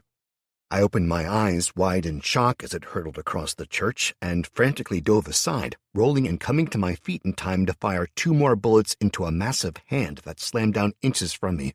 I heard the bones breaking, saw the bullets smash their way through the hand and ricochet off the stone slabs beyond, yet doing little more than annoying the damn thing. I cursed, backing up and aiming at the head, firing 2 more bullets quickly, before managing a rapid burst of 5. Thanks to my shitty skills, low experience with firearms in the real world, and panic, I managed to hit it twice. 1 bullet took out a series of teeth as it plowed along its jaw, and the other slammed into the outer edge of the eye socket next to the bright blue eye on its right. It screamed, flinching back and lifting a hand to cover that side of its face, before hissing in rage and lunging at me again. The goblins piled onto it as I dove aside, barely dodging the attack, and as I sprinted in the opposite direction, they started laying into it with their clubs. The sound of enraged shrieking filled the air, as did the sound of breaking bones. I dared a glance over to the left as I ran, seeing that 2 of the goblins had lost their fights with the bone minions, but the third had won, and that one was leaping onto the back of one of the 2 damaged survivors. I heard pain-filled cursing in the warbling goblin tongue, and a flash of fiery light illuminated the room, followed swiftly by a second as the two magelings used their flame darts. I followed the projectile's trajectory, watching them embed themselves into the chest of the massive creature, which howled in rage and backhanded one of them, smashing him into the far wall, where he slumped to the floor. The streak of blood that ran down from the point of impact told me he was dead before he'd hit the ground. It whipped around, glaring at me again, and rose to its feet, kicking out and killing another goblin almost negligently. I had Bob and Smasher left, as well as the kobold, one mageling, and 2 foot soldiers. That was it. One of the foot soldiers was badly injured, having won its battle against the second minion, and despite its wounds, was doggedly stumbling after the third and final minion, which was equally damaged. I spun to face the Eidolon, backing away into the south section of the cathedral. I began fervently hoping that the lower roof here would slow it down as I aimed and fired again and again. My bullets merely sparked off its head or sank in with no apparent damage beyond irritation from what I could see. I swore and tossed the rifle aside. It was clearly doing sod-all for me. Instead, I drew my sword, slipping into my fighting stance and glaring at the creature. I figured I still had 2 weapons to pull out that I needed to save for the right time. The Eidolon screeched at me, rising up to its full height. Ignoring the attacking goblins, it took a deep breath. Opening its mouth wide enough to swallow me whole, the monster let loose a terrifying bellow. I backed up a few feet, feeling somewhat scared, but the effect on the goblins was different. I suddenly knew what it had done as they screamed and fled. It had used its unholy terror ability, and while I was outside its range, the rest of my squad hadn't been. It saw them fleeing, fixed its eyes on me, and hissed in triumph. I quickly glanced to the right, breaking eye contact, and heard a hiss of fury before it struck out with one hand. I flinched, jumping to the side reflexively, but it wasn't me it had been reaching for. The disturbingly white appendage plucked the broken, blood-dripping corpse of my goblin mageling from the ground and brought it up to its mouth, glaring at me unblinkingly as it started to consume it. I froze, then paled, as I saw the effect the meal was having. The clearly broken bones in its feet and legs that had, I guessed, been slowing it down started to reform, and it paused in its grisly feast to hiss and triumph at me. "Oh, fuck no," I snarled, all fear gone as adrenaline and determination flooded through me. I rushed forward, sword held high in my right hand, as I tore loose the small bag from my hip with my left, hefting it in preparation. The Eidolon lashed out, sweeping its right arm across my path from left to right. I leapt over the deadly limb as the creature pushed more of the mageling into its mouth, determined to finish its feast. I lashed out at its nearest leg, the bronze sword slicing through the outer layer of rotting skin before cracking bone and making the beast choke as it tried to scream in pain around a mouthful of goblin. I ducked under the right arm as it pulled back, swinging for me, and ran around its back, smashing the bag in my hand off a large piece of shattered masonry, just in time to be sent tumbling into the wall as it lashed out with its left leg in a vicious back heel kick. I hit hard, feeling a rib or two break, but before I could get up, I screamed as I felt its foot come down hard on my right forearm, pinning it to the floor and bruising, if not breaking, the bone. It had spun around faster than I'd been able to move, and now it grabbed me around the waist, squeezing and lifting me as it dragged its foot from my arm. It hoisted me into the air, bringing me closer to face it. Leering hungrily, it hissed in pleasure, its thick black tongue flicking out to taste my blood where it dripped from a cut on my right cheek. I felt the thick mucus the appendage left behind, and I shuddered, trying to breathe through the pain and terror as it brought its rotting face closer to mine. "Hello," it whined, the eyes searching mine for understanding as it tried again. "Friends, food," it warbled. I guessed it was picking words that had carried meaning in the memories of its host, but not understanding them fully itself. "Love you." I fixed the abomination with a glare and raised my left hand, smashing it into its face. The malformed ghoul growled in rage, its right hand coming up and grabbing at my left. As soon as it opened its mouth, I threw my hand's contents, the bag flying true, and the fugly bastard took the bait, biting down on it hard. Suddenly it howled, slamming me to the floor and releasing me as it clawed at its mouth. The broken glass from the 10 tiny bottles of vodka had embedded deeply. The back had already started to drip with the cracked bottles inside, but the thing's bite had truly broken them. Vodka filled its mouth, and I grinned up from where I lay broken on the floor beneath it, coughing up a bubble of blood that spattered across my lips and chin. Incinerate, motherfucker, I wheezed, aiming the spell at its mouth and sagging with relief at the flash of heat as the spell ignited the vodka, spreading further and faster than it normally could. The flames exploded, the eidolon screeching in pain and fury as it beat at its face, staggering away from me and falling as one foot snagged against a broken pew. It fell to the floor and writhed, frantically trying to beat the flames out. I lay motionless on the floor, knowing I needed to finish it, but the pain. A shadow suddenly fell across me. Light I hadn't even noticed streaming in through the doorway was suddenly obscured as one, then another, then all of my remaining dungeon creatures made a reappearance. They ran past me, the goblins falling on the shrieking creature, clubs rising and falling to smash its arms and legs. Meanwhile, the kobold grabbed me, its little claws digging into my skin as it frantically started to drag me out of the cathedral.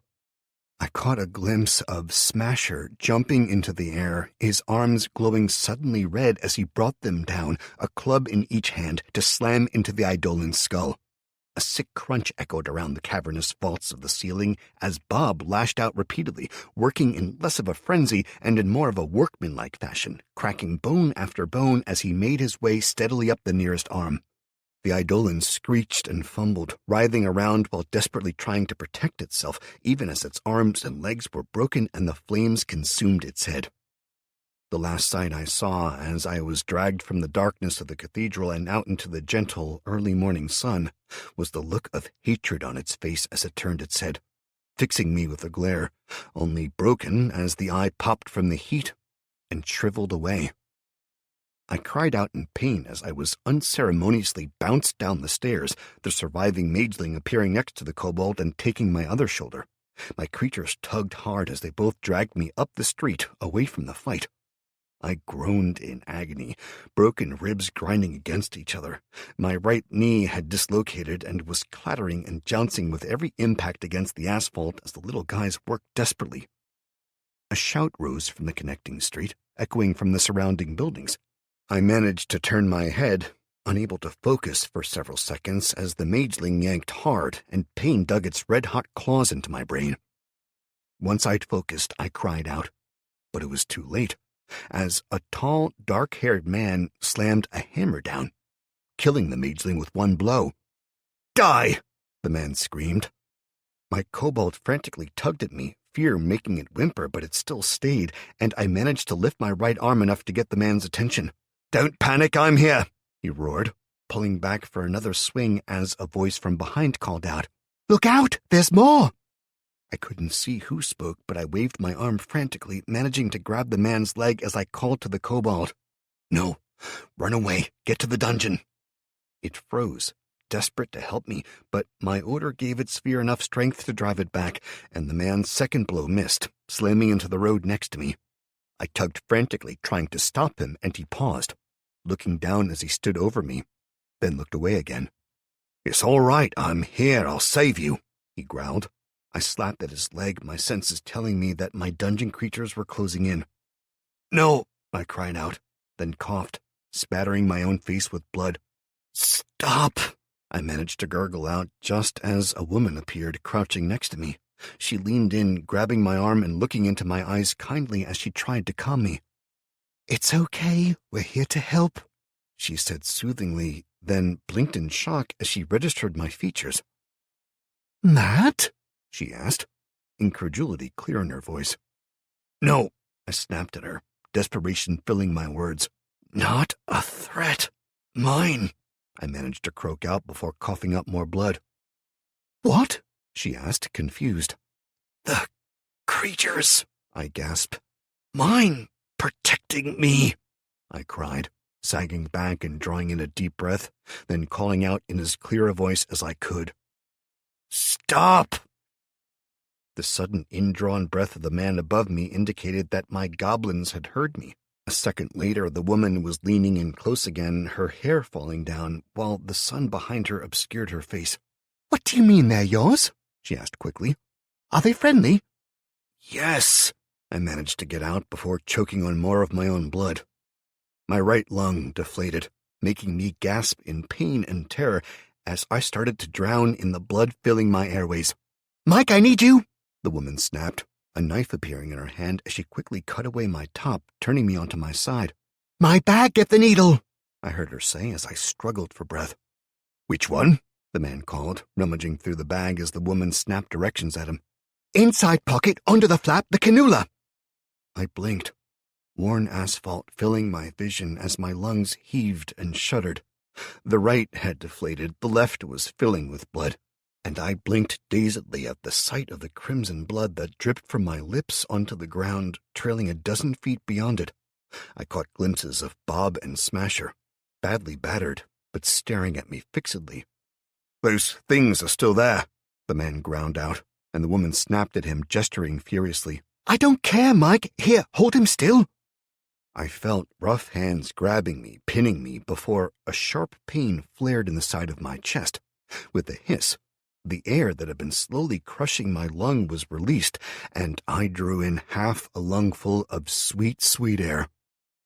As the world faded to black. Chapter 28. It was hours later, though how many I had no idea. I awoke on the futon, pain shooting through me. I blinked blearily, trying to focus. I could feel something quivering in my side and a thick tube rubbing my throat raw. I coughed, gagged, and shook as I tried not to be sick, retching before my hands could reach the tube and yank it out. I coughed and spluttered, a thin bile spraying from my mouth to spatter across the blanket covering me and then the floor, as shouting filled the air. "Shit, he's awake! Mike, goddammit!" The same female voice from before shouted, as the male voice responded quickly. "Fuck's sake, what does it take to knock him out?" he cried, exasperation filling his voice with the sound of running feet in the room. "Just do it properly," the first voice snapped. "It's not that hard, Mike." "I did. I gave him the full goddamn needle." "Bullshit," the female voice snapped, rolling me onto my back and bracing against my shoulders as I tried to get up, panicked and confused. Matt, it's okay. It's okay. I need you to stop. Just stay still. I'm nearly done." Her face finally clear to me. I stared into Kelly's eyes, confused to all hell. I felt a jab of something on my left shoulder, followed by a cold sensation as the man injected me with something, and I blinked down at the needle, then back at Kelly. "What the?" I managed muzzily, before she smiled at me. My mind froze, flashing back to that night in the bar, to her wrapping her arms around my neck and kissing me. How beautiful she was, and now, here, somehow even more beautiful, even with her hair scraped back into a ponytail and no makeup on, dirt coating her cheeks. I blinked at her and managed to gasp out a few words before the world slipped away again. "You're beautiful," I murmured, and her eyes widened slightly, accompanied by the start of a smile and the redness rising in her cheeks. Untold hours passed once again. I awoke confused, feeling groggy as hell, but I was alone, at least for now. I stared at the ceiling, recognizing the familiar mess of pipes and brackets, as a little voice inside counseled me to absorb them sooner rather than later. Absorb!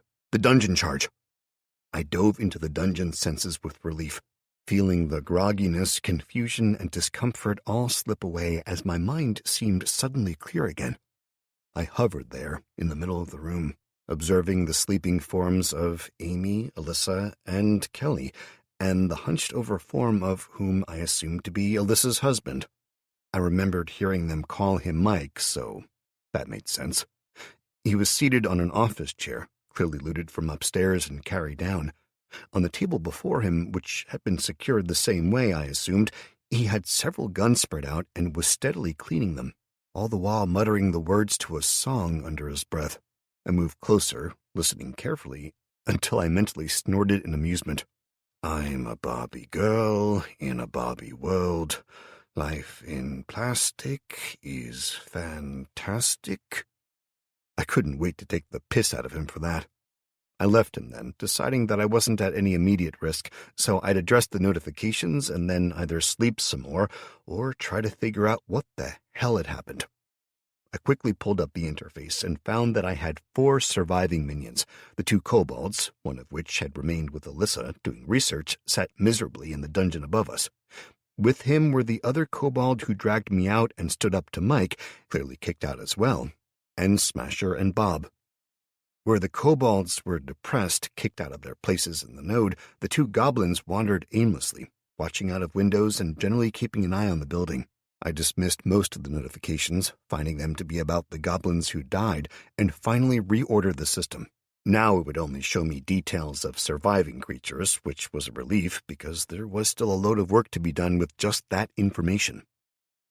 Congratulations. You and your party of dungeon creatures have defeated 5 opponents. XP breakdown as follows. Matt, party leader, 40%. Bob, Smasher, unnamed kobold trapsmith, 20% each. Evolved Eidolon level, 7. Your level, 6. Bob level, 2. Smasher level, 2. Unnamed kobold level, 1. XP awarded, 2,575. Matt receives 1,030 XP. Bob receives 515 XP. Smasher receives 515 XP. Unnamed kobold trapsmith receives 515 XP. Bob has leveled up. As this is a dungeon-born creature, you may choose to assign points for the creature or allow it to assign the points as it chooses. Assign points, yes, no. Smasher has leveled up.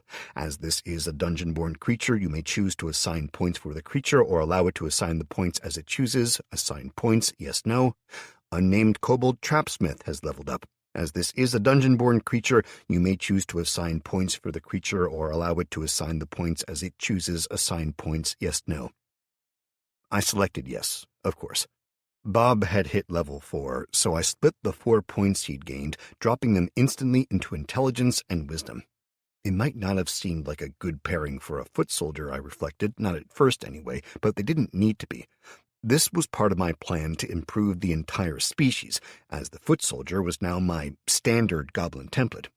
I felt satisfied since he was now a solid all-rounder.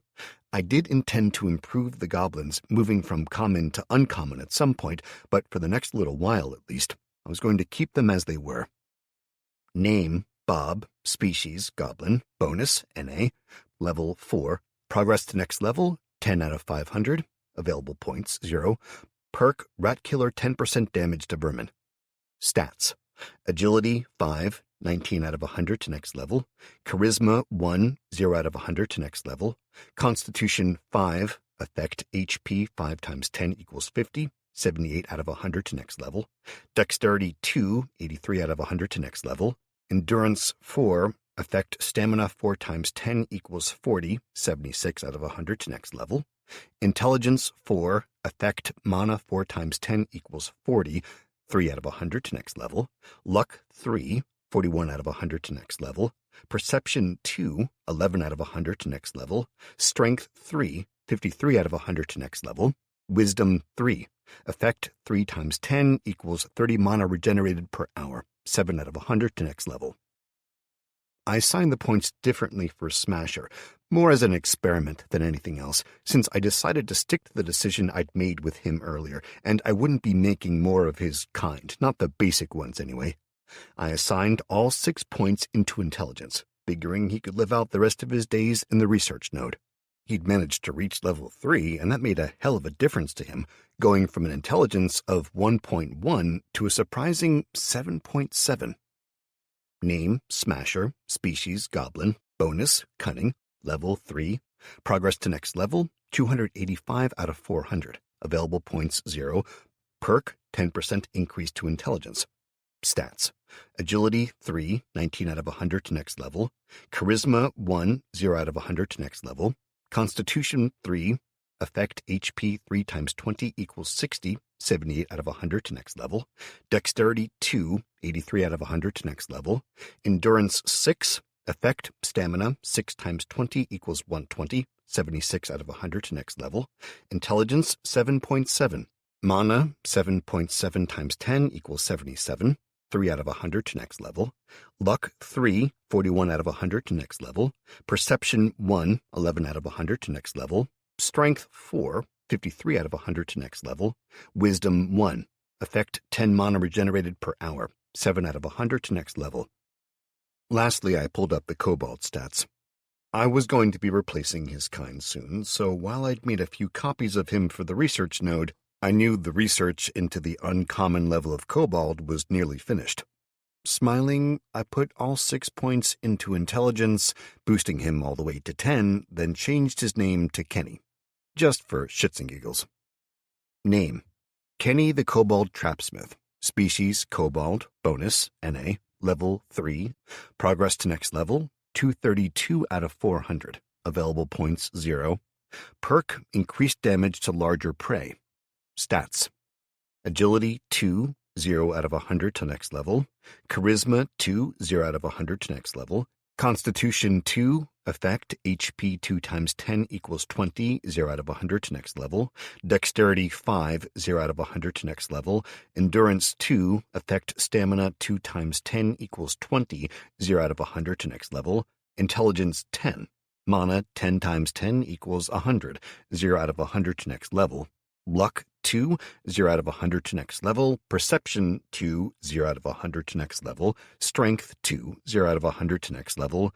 Wisdom 2, 20 mana regenerated per hour, 0 out of 100 to next level. Once the changes had been accepted, I absorbed him, feeling a little shame as I essentially killed the creature that had saved me. I paused, examining my feelings and wondering about whether I had acted callously. They were recreated, after all, once I resummoned them. Was I essentially making them immortal, summoning them again and again? Or was I killing them and replacing them with a blank version each time? I thought on it for a few minutes before shaking myself out of it. It didn't matter. I had things to do and my world to save. I'd ask Alyssa and the others, let them worry about it. Maybe. I felt my focus shift, and I started to travel back to the core room unthinkingly, the desire to see Kelly again strong in my mind. I halted myself, quickly diverting my path to the research node instead. Progress had dropped to a crawl since the changes, especially since the researchers had been kicked out and my suicide squad had all been killed. With no mana coming in beyond the ambient absorption, I had to move quickly to get things running again. I had a full charge of 125 points. Summoning the upgraded kobolds back was cheap enough, as previously I'd gotten 3 for 5 points, and even now, at their more advanced stage, they only cost me 15 points for 3. I assigned them all to the research node, along with Smasher, who merely ambled upstairs to the door where I let him in. I felt Mike moving, heading to the research area, no doubt drawn by the light of the summoning, and I swore, dipping back into my body. "Mike," I croaked, coughed, and forced myself to sit up, hearing the sound of feet as he quickly moved to me. "You're Matt, right? Look," he started, reaching a hand out to me, and I cut him off. "We can talk in a minute. For now, just chill. The light, that's me, so I need you to leave it alone. Stay here, and for the love of God, don't pull an Alyssa and kill my creatures," I said, cutting off as a memory surfaced. "You already did, didn't you?" He coughed, scratching the back of his head. "Yeah, sort of. When we found you in the road—" "Right," I sighed, closing my eyes and ignoring the sounds of the other 3 starting to stir.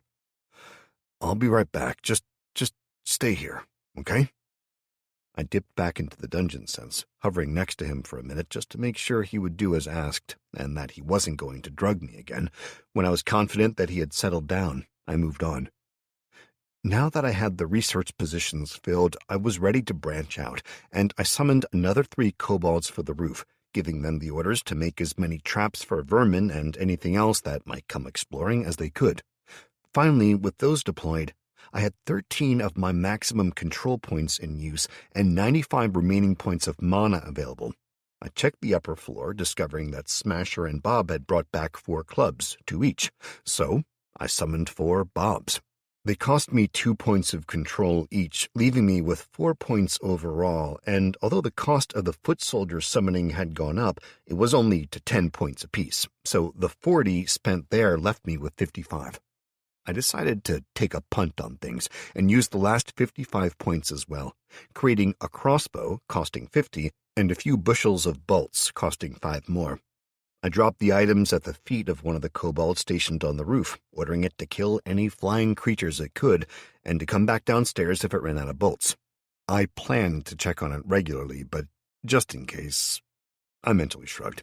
With that, I slipped back into my body and blinked as I tried to readjust to the injuries and aches. I sat up again, slowly, and shook myself, flinching when I felt another pain in my side. Looking down, I saw I still had a drain embedded, leading down to a jury-rigged bucket and a cannula in the back of my right hand, as well as... Okay, who the hell put a damn tube in my dick? I asked loudly, my voice a cross between a manly growl and a girly squeal. I did, Kelly said matter-of-factly, and I turned to glare at her. Really? I asked. Why the hell? Well, we didn't know how long you'd be out, and rather than have you piss yourself repeatedly, I put in a catheter. It's kind of the thing to do. She got up and approached my bedside to check me over. She calmly took my pulse while I glared at her, before turning and fixing my attention onto Alyssa. I thought you said she worked at the court, I snarled. I do, Kelly confirmed, dropping my wrist and folding her arms. But I was also a nurse cadet, and our parents both work for the NHS. I've had all the basic training as well as a fair bit of extra. I just don't like the assholes you have to deal with as a doctor. So what, you trained to be a doctor, then went to work as a scribe instead? I asked sarcastically. Not a scribe, a magistrate, she corrected me grimly. What? I frowned in confusion, and she rolled her eyes. A magistrate, she repeated. I act as a volunteer, listening to cases and deciding which ones to go to the Crown Court, as well as dealing with the minor stuff like shoplifting. I also act as a legal advisor, helping the judge determine what's appropriate for different cases. She frowned in annoyance at me. You know, you were a lot nicer when you were drunk or unconscious. Now you're just being an asshole. I literally woke up with a pipe in my dick, I growled, gesturing down at my crotch, and somewhere in the room I heard Amy start to giggle. The last thing I remember is the man mountain there killing my only surviving mageling, and then you were stabbing me with something and I woke up like this. Yeah, Mike said, rubbing the back of his head self-consciously. Sorry about that, mate. I thought the little guy was attacking you. You were a mess if it's any consolation. Not so much, I snapped, before pausing, closing my eyes and taking a deep breath, then letting it out. Okay, stop, I said as Alyssa, Mike, and Kelly all started to speak. This is all dick. That last comment was muttered just loud enough for everyone to hear, and I glared at Kelly as I opened my eyes. Right, let's start again, I said finally. Mike, it's nice to meet you. Kelly, it's nice to see you again. Now, how about you help me to get this tube out and I can get some pants on? Then we can all have a little chat and I'll explain a few things. I asked as nicely as I could. I already told them everything, Alyssa spoke up helpfully. And I showed them the kobolds, Amy called out as Kelly shifted my blankets to the side, uncovering my pride and joy but keeping me from flashing the rest of the world. Great. Ow! I cried as Kelly accidentally tugged on the pipe, the sticky tape that she'd used to secure it to my leg, tearing out sections of hair. I noticed the quick jerk at the edges of her mouth as she tried to hide her smile, shooting a sharp frown her way in return. She knelt on the floor, draining the catheter with a little syringe, and I tried to stay as still as possible. Okay, everyone, Alyssa said suddenly, clapping her hands and making me jerk, then groan. I winced at her, catching the look of chagrin on her face as she went on. I don't think Matt needs us here while this happens. Amy, Mike, let's go make breakfast. She shooed the pair away, firmly turning Amy's head as the girl tried to see what Kelly was doing. "So," Kelly said to me as she emptied the syringe and repeated the process, draining the last of the liquid into the bucket. "Yeah, so, look, I'm sorry for being an asshole. It wasn't intentional," I said, and she shrugged. "Most assholes say that." She didn't look up, but I saw the edge of her lips quirk again as I gritted my teeth, trying not to swear as she pulled free the last of the medical tape that had held the tube against my leg, and removing a load of hair with it. "Yeah, well, like most assholes, I was hoping to see you in this kind of position, just minus the tubing, although if there was a nurse's outfit involved, maybe I'd be okay with it," I murmured thoughtfully, and she snorted, shaking her head as she pulled the tubing free in a single smooth motion. "Yeah, believe me, it's not how I intended for this to go either. I'd hoped for dinner and some drinks before seeing you naked." She smiled up at me, and I felt it coming. I tensed up, trying with all my might to fight against an instinct as old as time. She knelt before me, literally having just handled my manhood, if not in the best way, and she looked up at me, eyes widening at the look of strain on my face, and she froze. It was not to be, though. No matter how hard I fought, I couldn't stop it, and it happened. "While you're down there..." The words just slipped out, straight past all the mental barriers I'd tried to erect to prevent them from escaping, following instincts that couldn't be denied. "You ass!" Kelly laughed, flipping the blanket over me as she stood up, and I joined her, laughing quietly as well, and fixing her with a grin. "Well, you can't blame me. You were literally at the right height and everything, just a little closer, and even though it's the end of the world, the power is gone, and creatures roam the streets, a man tries to get his dick sucked at any opportunity. Good to know some things never change," she snorted, coiling the tubing up with practiced motions. "Look, seriously, though," I said, shifting uncomfortably and shrugging before making eye contact again. "I am sorry. It was just a bit of a shock, and I hadn't realized what you'd done until I was back in my body properly. It was a surprise." "Well, it needed to be done," she said, waving off my apology. "I will say, you're healing well. I expected you to be out for another 6 hours or so at least, and—" She broke off when I tugged the tubing free of my side, then yanked the cannula out. "Stop! What are you doing?" she snapped, grabbing my arms, swearing as she realized the damage was done. "It's all right," I said, taking a deep breath and wincing at the pain. I'd have done the same with the catheter, but I could feel something inside me didn't want to rip my dick off.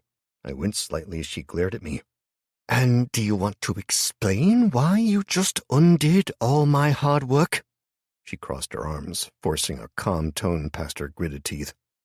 "Because I've had people try to kill me practically every day since this all began," I said mildly, and she flinched, looking at my scarred chest and up the healed lines that ran across my cheek and up into my hairline, where I knew that more scar tissue told a grim tale. "Yeah, I mean it," I insisted, meeting her eyes. "As part of surviving all that, somehow I started healing faster. Give me a second," I said, closing my eyes and pulling up the notification I'd known had to be there. "You have reached level 8. You received 10 stat points to invest in your attributes, plus 1 skill point." I took a deep breath, switching to my stats screen and looking it over. I'd improved in a few places through simple effort as well, which was awesome in its own right. I dismissed the screens identifying that information as I could see it for myself straight away, knowing the stats that I had previously compared to now seemed to be etched into my soul. Name, Matt. Modifiers, none. Species, human. Bonus, none. Level 8. Progress to next level, 817 out of 900. Assimilation, 0%. Control, 12.5. Host powers, 1. Dungeon level 0. Dungeon capacity, 25. Dungeon spells, 1. Stats. Agility, 11. Effect, heightened chance to dodge attacks, 10% plus 10% equals 20%, 34 out of 100 to next level. Charisma, 8, 76 out of 100 to next level. Constitution, 13, Effect HP 13 times 20 equals 260, 11 out of 100 to next level. Dexterity 16, effect plus 10% increased chance of improved result, 2 out of 100 to next level. Endurance 8, effect stamina 7 times 10, 82 out of 100 to next level. Intelligence 10, effect mana 10 times 20 equals 200. Control 10 plus 15 divided by 2 equals 12.5. 48 out of 100 to next level. Luck 11, effect plus 1% chance to find a favorable outcome in any situation. Luck's favor unlocked at 10%. 97 out of 100 to next level. Perception 10, effect plus 0 to all ranged attacks, 28 out of 100 to next level. Strength 11, effect plus 1 to all damage with melee weapons, 68 out of 100 to next level. Wisdom 15, effect 150 mana regenerated per hour. Control 10 plus 15 divided by 2 equals 12.5. 31 out of 100 to next level. I put 5 points into intelligence, upping my control stat to 15, my available mana to 300, and my summoning limit to 30 points. 2 points each went into luck and endurance, bringing them up to 10 and 13.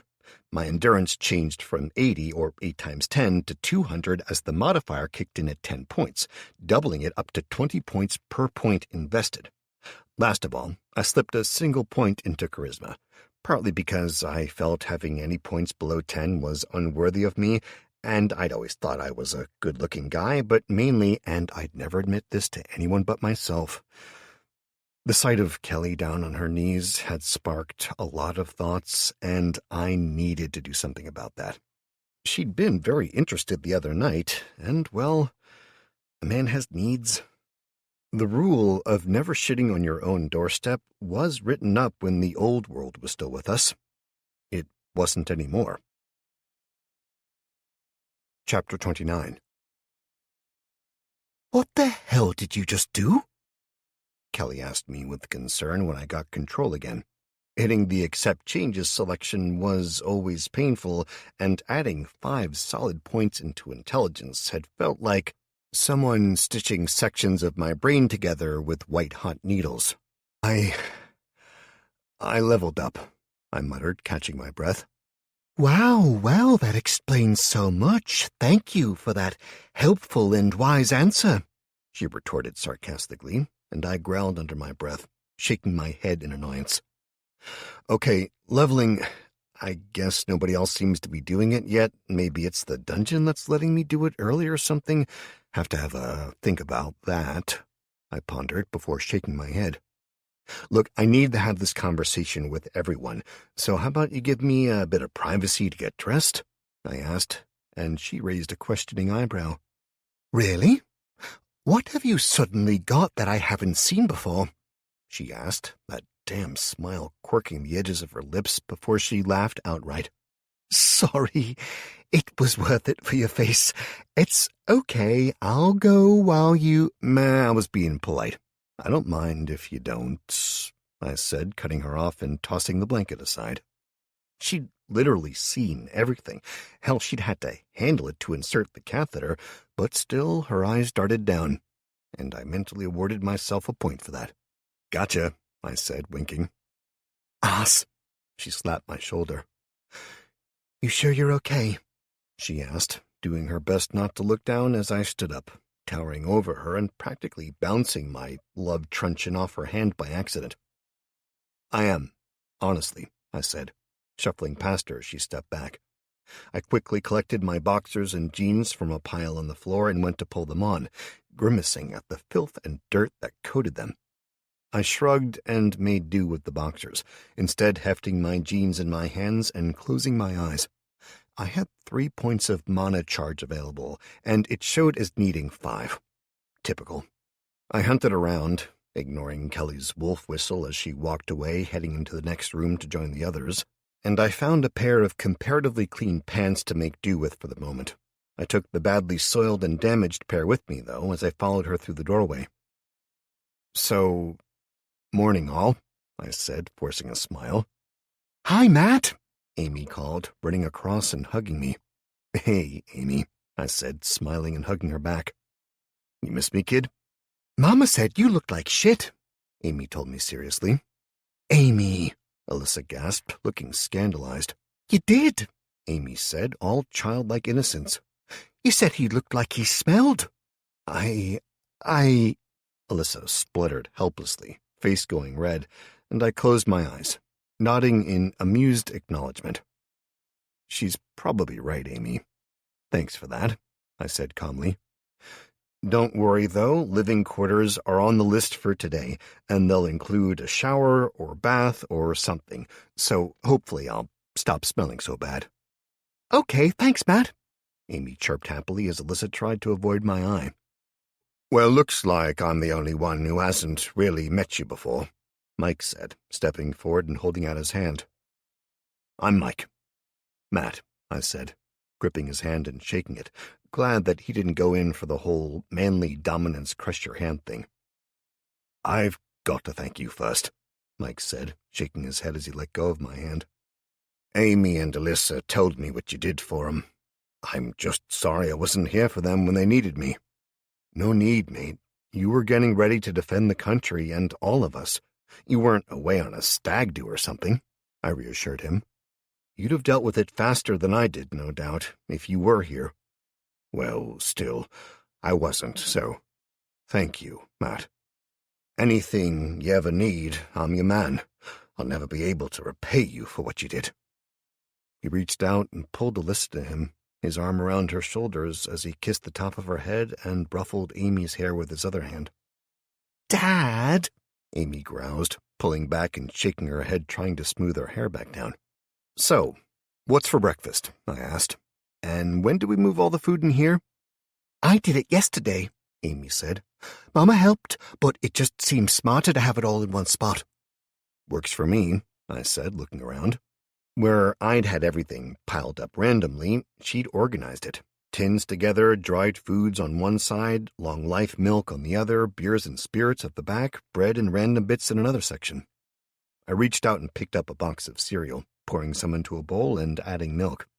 As I attacked it with the hunger of a starving man, I reflected how, in a few short weeks, I'd started to eat so much more healthily it was insane.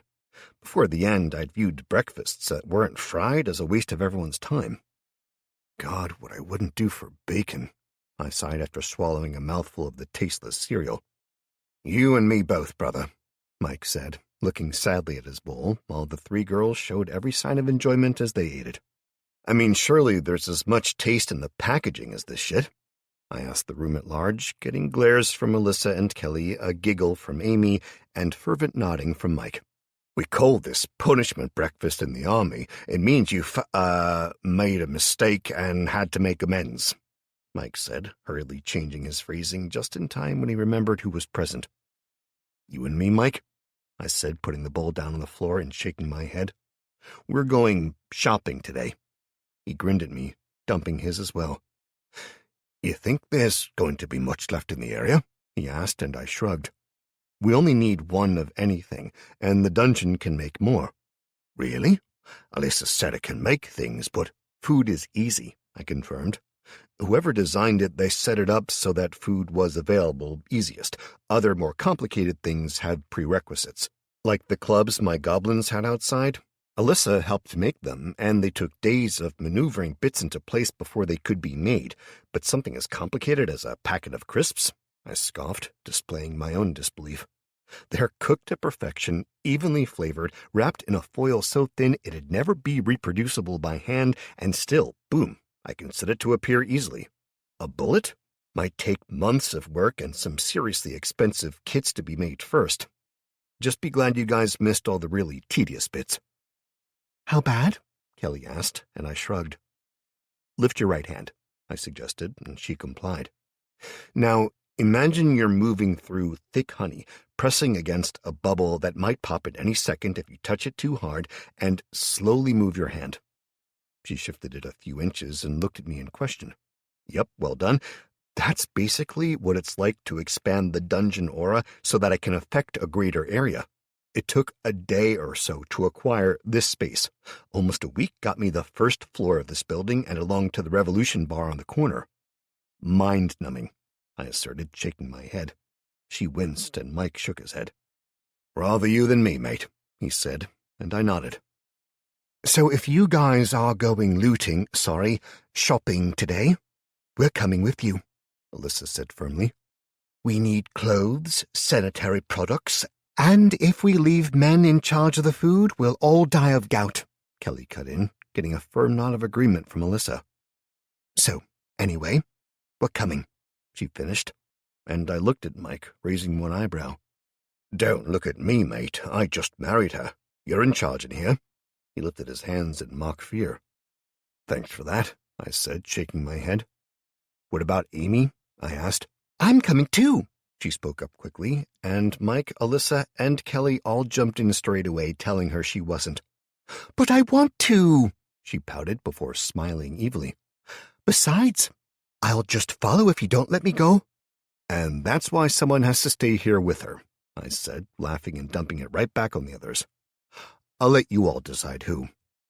With that, I walked out of the small kitchen and back into the main room, sitting down on the sofa and concentrating.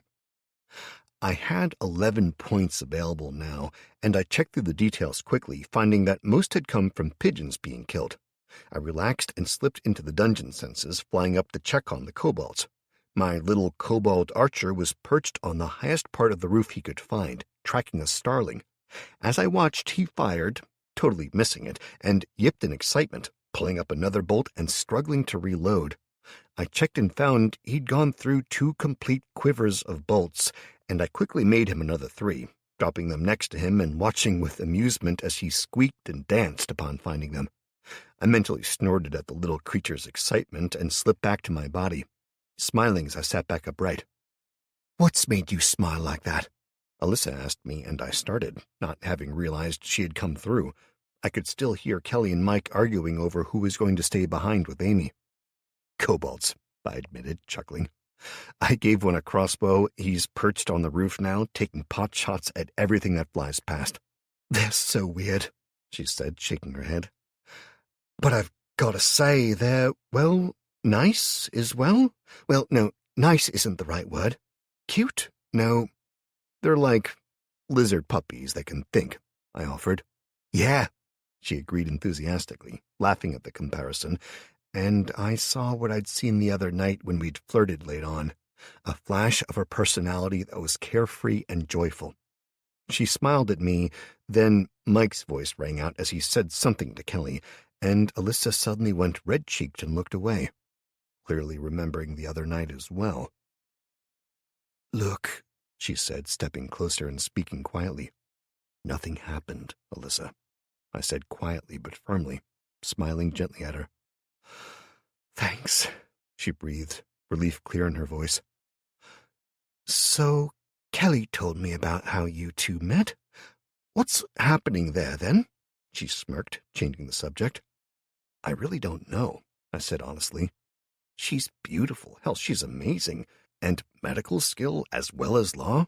Perfect for me, especially here and now. But the world just ended. Everything is going tits up, and I don't know if I'll be alive tomorrow. Doesn't really seem like the right time for a relationship, you know? I grimaced. Really? Alyssa countered, looking at me intently. Sounds like the perfect time for one, really. You see things changing any time soon? Well, no, I admitted reluctantly. So you think what Mike, Amy, and I want to see is you two staring at each other like love-struck puppies, then? I saw the way you two look at each other. She bumped my shoulder, smiling mischievously. Ah, shut it, I grumbled, and she laughed at me. Look, all I'm saying is that Kelly doesn't like many people. With things she's done and seen, she's used to seeing the worst in people. If she likes you, well, maybe you're not the complete fuck-up I thought you were. Alyssa winked, and I snorted, returning at her smile. Wow, thanks for that ringing endorsement, I scoffed, and we both turned as Kelly stormed out of the kitchen. Right, Alyssa, she's your daughter, so either you or Mike can stay here with her. I literally have only the clothes on my back. I need more, and I need other things. You sort this shit out. She frowned at her sister-in-law, ignoring Mike's protestations that, as his younger sister, she should stay behind. Hey, Matt, I heard about this magic you can do, but I haven't seen it. Want to show me? I grinned cheekily at the opportunity she just handed me. That's what she said, I said quickly, and she paused for a minute, closing her eyes and muttering. Give me strength. Her eyes shot open.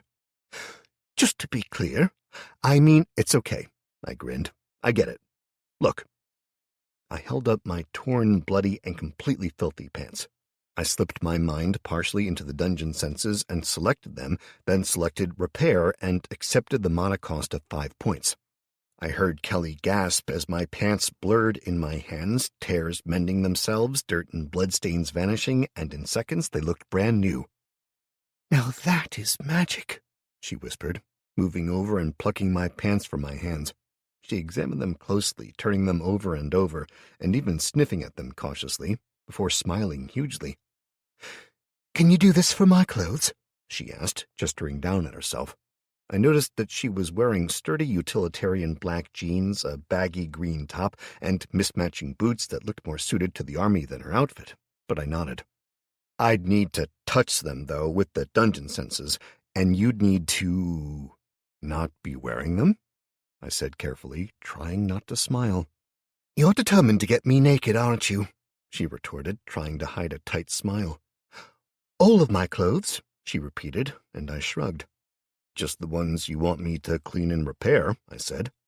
All of them, she agreed firmly. I closed my eyes, finding that the charge was back at 7 points, so clearly the teams were doing well, steadily working away. I nodded to her in confirmation, opening my eyes. Depending on the items themselves, I can do some. I don't know what until I touch them, though. It's not me being weird, I clarified hastily, seeing Mike's glower. I mean, touch them with the dungeon sense. If I attempt it when you're wearing the clothes, it won't work, and I don't know what it'll cost until I've examined them. For example, my pants cost 5 points, and I have 7 available right now. Right, Kelly said, determined. I need clean clothes. Alyssa, you come with me. Matt, you can wait outside the door. She gestured to one of the side rooms. I'll strip off, Alyssa passes you the clothes, so don't get any ideas about sneaking in, and you can clean what you can. I'll be fine here. I need to be in the dungeon sense for this, I said. You can literally just put them on the floor in there with you if you want, I offered politely, and she looked at me skeptically. And when you're in this dungeon sense, what do you see? She asked slowly. Everything, I replied honestly. It's like being a ghost, I guess. I can fly through the walls or floors to wherever I need to be inside the dungeon's aura. I don't see the way I normally do. It's more of a mix of sight and wire drawings, like engineering outlines, but yeah. I shrugged nonchalantly. Okay, new house rule, Alyssa interjected quickly. Anywhere we're getting changed and the loos are off limits. I don't need you floating through when I'm getting changed, she said, frowning suspiciously at me. Whoa, nope. I held up defensive hands, shaking my head.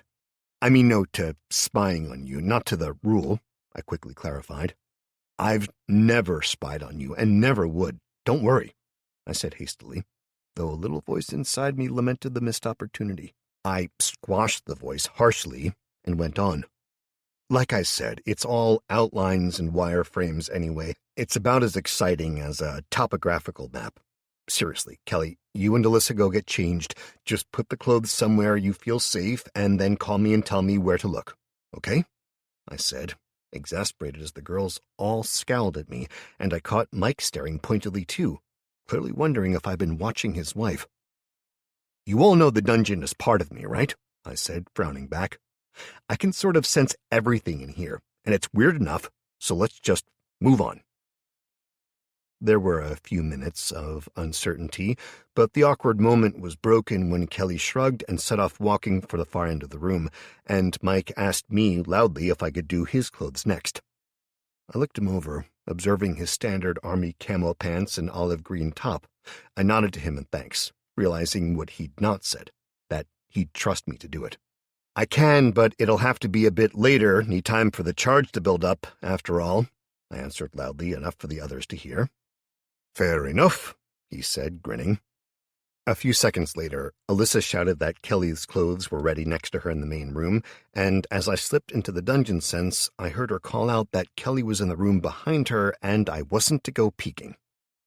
Truthfully, until this awkward conversation, it had not really occurred to me, as I'd had too much else to worry about, but now, knowing Kelly was literally on the other side of a thin internal wall, stark naked, considering the items in the pile of clothes on the floor, I froze, considering if I should. Well, I knew I shouldn't, but I mentally scolded myself and focused on the clothes, examining each item quickly. Her underwear was cheapest, at 2 points each, and then she'd apparently been wearing a small top under her green one, which was 3 more points. Her jeans, green top, and boots came in at 5, 3, and 4, respectively. I checked my points and found that I had 9 available, so I did her underwear and her jeans, then slipped out of the sense enough to call out that I was going to try and gather enough of a charge to do the rest and that she could put those things on now. I quickly sent myself winging around the room, gathering up all the rubbish that Amy had been piling aside, absorbing it and more before picking a crate of beer and absorbing that as well. I quickly returned and did the last of her clothes before slipping back into my body and sitting up. "Okay, all done," I called, turning to Mike. "I broke down some rubbish, so I've got 4 points left. Probably enough to clean that top, if you want," I offered, and he grimaced down at the blood-stained top he was wearing. He'd clearly tried to wash it at some point, but he grinned at me as he pulled it off and dropped it onto the floor. Seconds later, I was sitting back up, and he was pulling a spotless top back on, sniffing it. "Man, it even smells fresh. Thank you," he said, shaking his head. "I don't care what else you can do. If you can clean clothes like this, can you cook? I don't know where I would go for a divorce these days, but I'll damn well marry you." He grinned good-naturedly, his eyes twinkling with laughter. "Ha! I know, man. Clean clothes, simplest pleasure in the world," I agreed, grinning back at him. "And, in fact," I lowered my voice conspiratorially, "if we can get some cooked food, I can absorb it, then reproduce it fully, piping hot and all." "Oh, hell yes," he said happily. "Any limits?" "Not that I know yet, but we'd need to test it. For the sake of science, of course." "Of course," he repeated, mock seriously, as the girls walked back over to join us. Kelly smoothed her top, looking much more comfortable, even if her cheeks were red. "Thanks, Matt," she said gratefully, looking around at Mike and Alyssa. "So, who's coming and who's staying?" "Well, there's one more who's joining us, not counting our escort," I said, having just read a notification. The others blinked at me in surprise, and I called out clearly for all to hear. "Jack, here, boy." The pile of material I'd been using as a bed had been dumped into the corner atop his damaged form at some point, and Kelly and Mike had brought sleeping bags, and when it stirred, shaking and falling to the ground, everyone spun around. Jack struggled out of the cloth, shaking himself and smoothly moving forward. Stopping a foot in front of me, he totally ignored the others, even though both Alyssa and Mike had guns trained on him, and Kelly had pulled out what looked suspiciously like my diving knife, quickly placing herself between Jack and Amy. "It's all right, everyone," I said hastily, even as Alyssa blinked, recognizing him. "I thought it was destroyed," she said, amazed. "What was?" Mike asked, confused as he saw her lower her gun. Fuck it. He's my dog, Jack," I explained, reaching out and awkwardly patting him on the head. Jack sat stoically, totally uninterested in the petting, and I shrugged. Dropping my hand, I turned and stared at them all before asking the obvious question. "Is that my fucking knife?" I shook my head as I met Kelly's eyes, who colored and relaxed slightly after seeing that Alyssa had calmed down. She probably figured that a robot dog was one of the less weird things she'd seen recently. "Well, you didn't need it at the time," she stated, slipping the knife back into its sheath and then having the gall to tuck it down the back of her pants to go on. "But it's a bit awkward to carry, so if you could sort out a hip sheath for me." "Seriously? The hell is it with your family, dude?" I asked Mike with annoyance, noting that he had my shotgun and Alyssa had my handgun. "Are you all thieving suds, or is Amy the black sheep of the family as she doesn't grab my weapons at the first opportunity?" Mike snorted in amusement, then shrugged. I'd rather apologize for using a weapon that wasn't mine than need one and not have it, he said earnestly, and I waited. What's up? He asked me after a few seconds of awkward silence. I give up, I sighed. Clearly the apology wasn't forthcoming, and neither was me being given my guns back from the looks of things. I was more than a little annoyed, but I knew where I'd left my sword and rifle, so I decided it was time to make the rules clear. Look, Alyssa, I need you to stay here, please, I started, and she immediately began to complain until I held up one hand and talked over her protestations. I don't care. I need you to stay here, as someone needs to both keep an eye on Amy and keep the research going. That, unless you've forgotten, is your job here. She subsided with a sullen glare as I went on. Kelly, get a list of everything that Alyssa and Amy need or want, please. Mike, you get to be pack mule today. Congratulations. As everyone started to speak up, I slammed my palms together hard, the crack echoing around the small room. In the silence that followed, I pressed on. Look, I'm going to make this very clear. I want you all to stay. It's true that I need you and you need me, not to mention what I can eventually do with my dungeon, but let's get this laid out from the start. It is my dungeon. It's bonded to me. If I die, it dies. I doubted that was true, but I didn't need any power plays coming up in the future. I intend to make a safe refuge for people here. I'll expand the dungeon aura out to cover the entirety of the city at some point, if I can, as it's the corrupted mana that spawns these creatures, like that fucking Eidolon. One of the dungeon's primary purposes is to absorb that mana and alter it, releasing purified mana into the area in its place. A side effect of this is that those who have the most access to it will grow stronger physically, mentally, the lot. You'll be able to level and probably far more. If you can get to level 5, you'll even get to choose a class, and that comes with a fuck ton of perks and boosts and spells and shit. The point is, though, I need to work to reach that point. I need a team to support me, and you need somewhere safe to live, and a purpose, frankly. I looked from one person to another, judging how my little speech was going down. You all want to help people? This is how we do it. Once we've got the prerequisite structures in place, we can start to mass-produce food, medicines, guns, and probably more. My firearms skill mentions energy weapons, after all. I already had to rescue Alyssa from one gang of scumbags, and we all know that in situations like this, the scum rises to the top.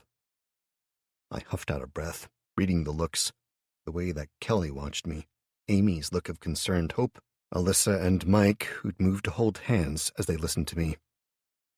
They're out there, and they're going to do what scum always does, take and take and take. They're going to hurt good people, starve them, and worse. With no power, no communication, and no leadership, the country, hell, the world, will break down into armed camps. There'll be raiders, Vikings, bandits, you name it. The army and police are fractured into gangs themselves. Hospitals will be raided by people who need drugs, and once they're all gone, we all know millions will have died already, possibly billions soon. The only chance we have, I said fervently, lifting my arms out to gesture around us, is this tiny dungeon. In here, we can make everything we need for the future. We can secure ourselves, then start to grow, providing food and shelter, laws and goods, safety and leadership. What we can't do, though, is save everyone. We need to accept that and work to save ourselves and secure the dungeon first. We have to keep this place safe. To do that, I need to know where you stand. Do you want to help me knowing my intentions? No hard feelings if not, but I need to hear it from you. I waited as the silence spread. So, what? You want to be king?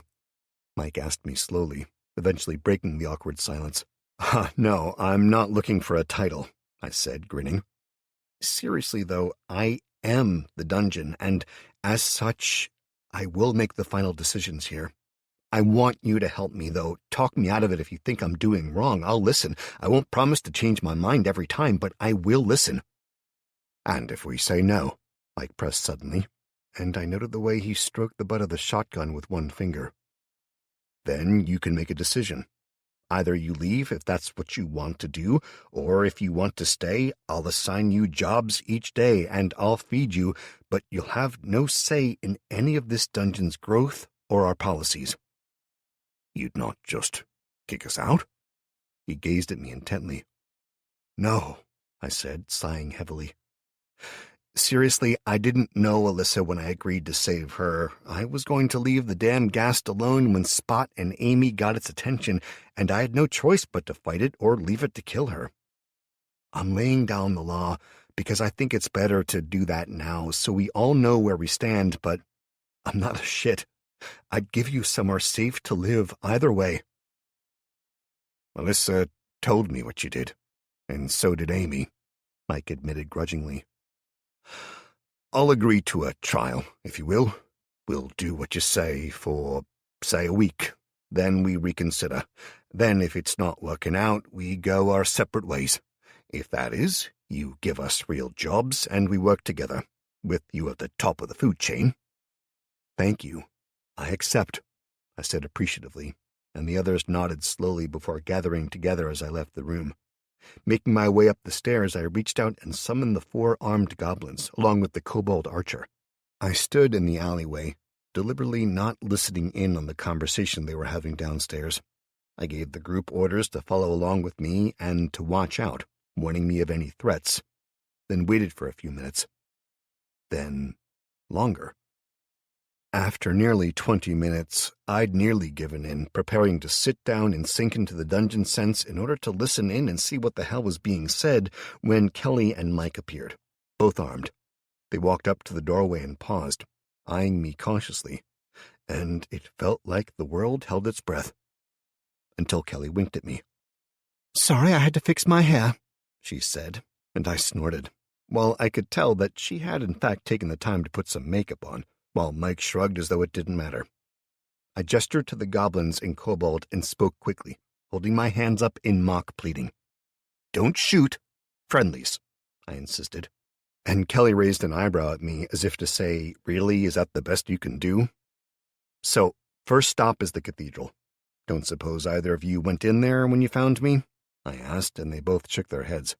"Okay then, I need to grab my gear, and we need to search the place, just in case. Then we're off to get food.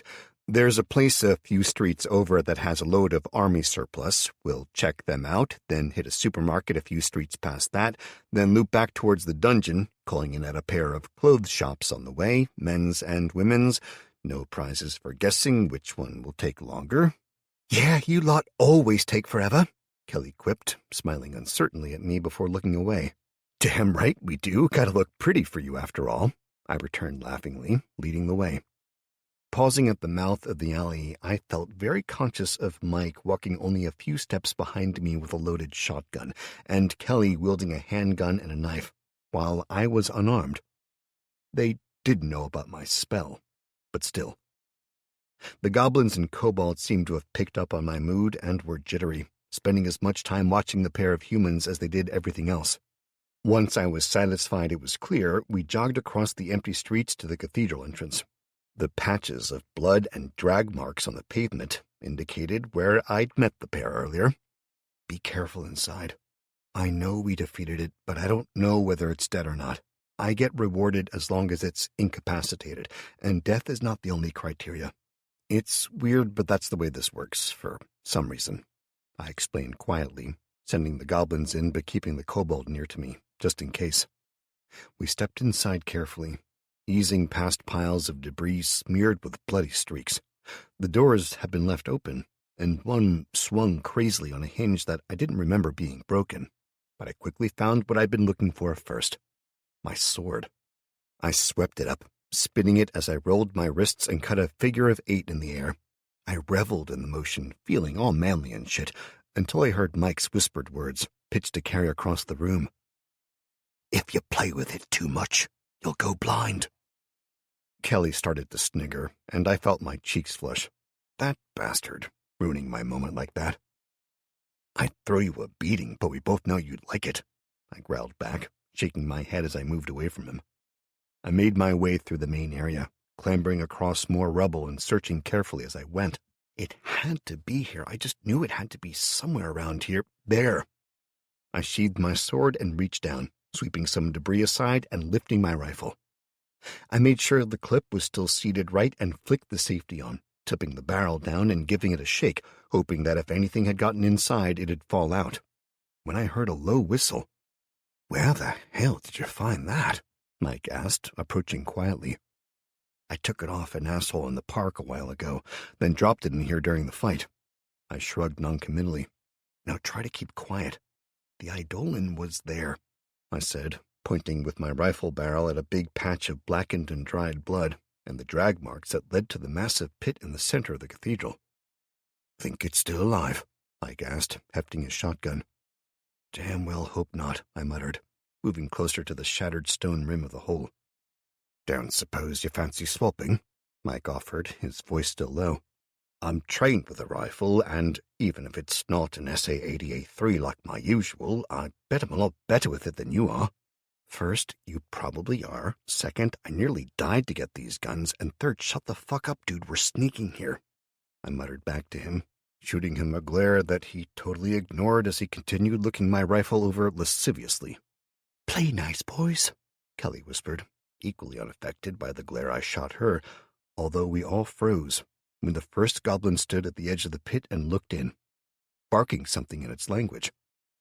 I grimaced regretfully, figuring I needed them to learn English as well, and made my way over to it, carefully keeping my rifle trained on the pit, despite the way that the goblin, quickly joined by the others of its kind and Jack, stared down dully. Upon reaching the edge, I peered in, before straightening up and swearing. Down at the bottom of the pit, easily 30 feet below us, was a nest. Piles of broken bones and rotting flesh, tufts of fur and hair, shattered stone, and torn coffins lined the center, with 3 small passages leading off into the darkness, seemingly into the sewers. Right in the middle lay the Eidolon. It was clearly dead. Bones jutted out at all sorts of impossible angles. Blood coated it, congealed and giving rise to clouds of flies, with a veritable horde of maggots working their way across the corpse. But the thing that got to me was its guts. It had been torn open and was deflated, with a trail from at least one, though probably 2 or 3, creatures, leading outwards and disappearing down into the tunnels. Chapter 30. I swore repeatedly, staring down into the pit and chewing on a knuckle as I tried to think. "What's up?" Mike asked me, looking down himself. "Looks dead, whatever it was," he shrugged, clearly unfazed. "It is, but the fucking thing had kids or something, I don't know. You just had to come and interrupt, didn't you?" I snapped at him as I vented my frustration. "What?" He gaped at me in disbelief. "Yesterday, if you hadn't fucking well attacked my mageling, the others would have stayed in here, finishing it off, rather than leaving it to have to come to defend me. For fuck's sake, man. Now I'm gonna have to go down there, go crawling around in the dark, and get murdered, all to fix your fuck-up," I snarled, knowing, even as the words left my mouth, that I was being unfair, and that knowledge was only driving my anger higher. "Hey, fuck you, asshole. We came to help, and you'd have fucking died if we hadn't." "Bullshit," I snapped. "I had it all under control." "You were bleeding out and being dragged away by monsters," Kelly cut in calmly. "My monsters," I clarified, and she shook her head. "Look, Matt, Mike apologized for killing the goblin, and you said you understood. So either you lied, or he's not the one you're really mad at right now." Her tone remained neutral, though her eyes gazed sharply around the cathedral. I spluttered. "Exactly. So you want to explain what we need to do, or are you just going to rant at us for saving your life?" she demanded, and I glared at her. "Don't look at her like that." Mike growled at me, and I glared at him instead, before turning away and drawing in a deep breath, rubbing my face with one hand as I tried to get control over myself. It took a long moment, filled with low grumbling and muttering coming from Mike, that kept my irritation boiling over, even if my anger was simmering down. "Look," I said, sighing and turning back to the pair of them and my team. "I'm sorry. You're right. This isn't your fault, and shit happens. Basically, whatever that creature spawned is going to be bad news for everyone unless we get those offspring killed. Those tunnels are too dark for us all to go. I huffed out a breath and shook my head regretfully. I know this is a mistake, but here, I said, holding out the rifle to Mike. What's going on? He asked, suspicion clear in his voice. Someone needs to go and finish this, and a rifle is going to be too big to use in there. Give me your shotgun and— Hell no. If any of us are going down there, it's me. I've had training to clear rooms, so I stand a much better chance than you. The goblins can see better than any of us. I can use them to scout. You can't. Plus, I've got the dog, I said simply. Then make me a torch, Mike countered. And you think you alone down there will have better chances than me with a gang of goblins? I asked, when all I have to do to get more is find the section of the sewers nearest to the dungeon and summon them? Or you could both stop measuring your dicks, and you could send the goblins and Jack in, because that's what they're for, and then we could go get what we need. You could make more goblins or whatever this afternoon, give them whatever gear will work best, and just keep sending them until they do the job, and nobody has to go down there, Kelly pointed out, adding her voice into the building argument. We both stopped and looked at each other, then at her, then at each other again. It was clearly the best option, and neither of us really had wanted to go in anyway. It was just the best choice at the time. Okay, that sounds more sensible, I admitted slowly, nodding gratefully to her. I ordered the goblins into the sewers, with instructions to track down whatever was down there and to kill absolutely anything that wasn't human. Jack went along to hunt the damn mini-eidolons or whatever they were. Then I told the kobold to get busy making traps all around the pit, just in case, and then returned to its vermin-killing post on the roof of the dungeon.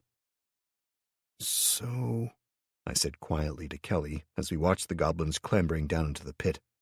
There was a moment of concern as something moved, and the goblins all fixated on it, but when one jumped in, swinging its club, then shoved something with a long, hairy tail into its mouth, we all relaxed. Yeah? Kelly prompted me, peering at me out of the corner of her eye as she clambered over some fractured slabs of paving.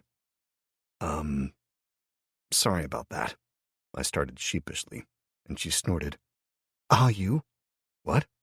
Sorry for snarling at us? Sorry for going all, I'm Billy Big Balls and this is all my shit? Or sorry for trying to go off and stick your head in a sewer when you'd almost certainly get murdered, leaving us to starve? She listed off, scowling at me. Well, no, not really all of that, I admitted, shrugging. I'm sorry for snapping at you, and at you, Mike, I said, raising my voice so he could hear me. I'm also sorry for laying down the law, but I honestly think it needed to be said. Leaving it just out there only leads to trouble later on. As to the sewers, you saw that thing. That was an evolved version of the Eidolon. I'm assuming that whatever escaped were kids or spawn or something, because when I first saw that thing, it was totally different to the version I ended up fighting in the end. Killing things like this when they're weak is the only way to go. So sticking your dick in a meat grinder seemed like it'd pay off well in the end? Mike asked, sticking his head out of the door and checking from side to side before gesturing for us to follow him. I wouldn't put it like that, I growled, glaring at him, then abruptly stifling a grin myself when I saw the grin he was trying to hide. Asshole. Hey, I just wondered, he said, looking over and winking at me. I shook my head and looked over at Kelly, who totally missed the byplay and was looking down the street. I moved closer to her and inspected the street in the same direction, but I couldn't see anything. What's up? I asked, and she shook her head. I thought I saw something, but I guess not. She dismissed it, shrugging blandly. Okay, let's get a move on. The store I'm thinking of first is about 10 minutes away. I set off jogging, the other two catching up a few seconds later. So, how'd you make it up here so fast? I asked Mike a few minutes later as we paused at a crossroads, all watching different sections of the road. The sound of our feet on the pavement had been the only thing I could hear all the way so far, beyond the occasional bird calling or dog barking in the distance. I ran, he admitted simply. Me and a load of the others left the base. The military police had locked the armory down, so we had to do it unarmed. But a bunch of us, with families, left, cut the fence, and started running. I nicked a bike, pedal, I mean. Used that for about a day and a half, then it broke and I nicked a horse. Just kept going, really. It was a bit of a shitty trip, but I had my rucksack. I looted a few places as I went, and a few good people fed me when they understood I was just passing through. He shrugged and let out a sigh. It really wasn't that bad until I got to about 80 miles out, last stretch, really. I met a couple of guys who were hassling a young lad. I stepped in and they pulled knives. It ended badly. The kid that tried to stand up for himself got stabbed in the neck. Shit, I said, pausing and looking over at him. Yeah, well, they won't be doing that shit again, that's for sure, he said grimly. Until then, I'd been thinking I'd maybe made a mistake and that the rumors we'd heard the first week at the base were just that, rumors. By the time I left, we were practically being kept on lockdown, full rule of 6 on gatherings, you name it. The base commandant thought that would calm things down. If we couldn't mingle, I mean. It made it worse. 2 days we lasted, then boom. We just all rushed the fence one night. Clippers out, cut our way through. Half the lads on guard duty went with us. The last day, knowing how close I was to my girls and running on blisters all the way, I kept seeing the signs of fights, houses burned down, people talking about murderers. One old dude pulled me aside in Gateshead, said there was a guy going around murdering anyone in a gang. He'd burned a house down and left a load of bodies behind. Horrific shit, mate. Over by the valley? I asked, and he nodded in confirmation. Yeah, why? Third one I passed in 2 days. I heard about it, I muttered, swallowing hard. I wanted to tell them it wasn't like that, but our little alliance was tenuous at best right now, and telling them I'd gone all murder hobo twice already, if I included the gypsies in my flat, just wasn't going to go down well. Hell, I knew they seemed to accept what the dungeon was for now, but the first time they saw people actually try it and die, that'd be a hell of a test for our group. Well, I knew it had all gone to shit when I heard that. Looking back on the trip, I'd seen the signs all the way. I'd just not seen them for what they were.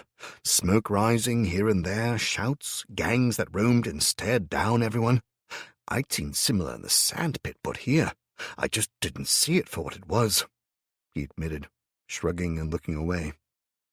I thought at first that he didn't care until he turned back and I saw the red-rimmed eyes. Then I realized he'd been blaming himself since everything had first happened for not being at home. Look, thanks for being there, all right? He said gruffly. Then he coughed and gestured forward. Are we going or what? I don't want Amy and Allie there too long alone, all right? Yeah.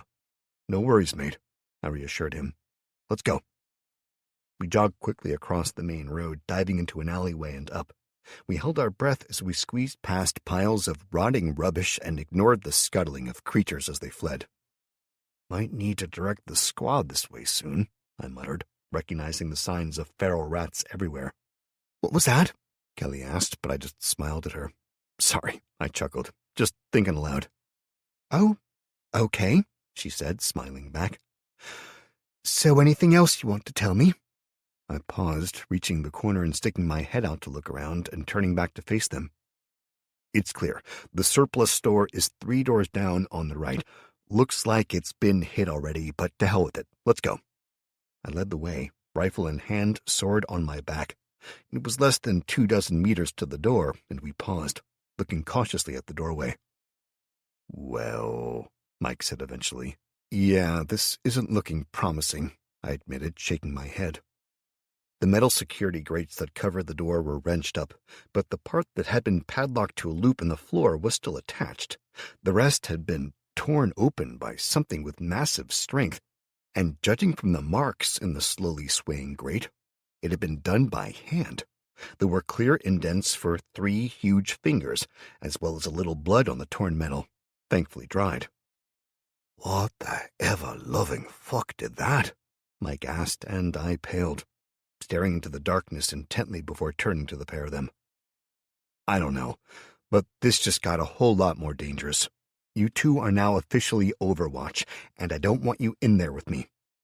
I threw my rifle to Mike, who caught it and scowled at me as I held my hand out to Kelly. I need the handgun, Kelly. Mike will give you his shotgun. You do close protection for him, and he'll handle ranged for us all. We already went through this, she started to protest, and I shook my head. That was when we were possibly going into a sewer where nobody could see, and where a low roof meant we needed to use guns. Here, with that high roof, I frowned, gesturing. I'm going in, and you're my backup. I gestured again, and Kelly sighed and passed me the handgun, then tugging on the shotgun that Mike still held as he watched me. You know this is stupid, he said, glowering fiercely. I'm trained for monster hunting, I demanded, cutting him off. You got a sword, Mike? Ever used one in a fight? You trained in it, he fired back. Nope, but I've done it before, and I'm Billy Big Balls, remember? Now hush. I drew the sword and slowly entered the room, ignoring the pair and their indignant scoffs. I blocked out the sound of their low argument as I stepped over the torn grate and through the shattered glass door, my foot crunching on the glass. The room ahead of me was a mess. What had once been a space filled with neat, regular racks on one wall, the middle filled with organized stands displaying clothes, MREs, and various other items, had been smashed indiscriminately onto the floor. Claw marks down one wall ended in a dried blood spatter and a smear of blood, indicating that a wounded body had been dragged deeper into the building at one point. Well, that's not happy-making, I hissed under my breath, leaning over and flicking a coat off the floor with the tip of my sword. The tip of a finger had been poking out from beneath. Disturbingly, the rest of a hand was exposed, ending in jagged flesh at the wrist, and the bones were clearly shattered by something with tremendous force. What do you see? Kelly called out, and I flinched, hearing a growl lifting into the air from the back of the room where it was too dark to see anything. I heard Mike shushing Kelly quickly, but the damage was done. Deeper within the room, something stirred, accompanied by the sound of hurrying feet and opening doors. I squinted, trying to make the shadows out, but the darkness back there, with the only light coming in through the shattered doorway behind me and being shielded by the piles of debris, made it next to impossible to see. After a few seconds, I could hear the sound of clawed feet approaching, lots of them, and more growls as a lot of something started through into the main room from a back area.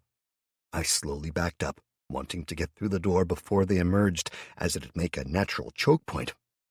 I wasn't so lucky. The growls picked up in fierceness as soon as I started to back away, with dogs suddenly appearing out of the gloom.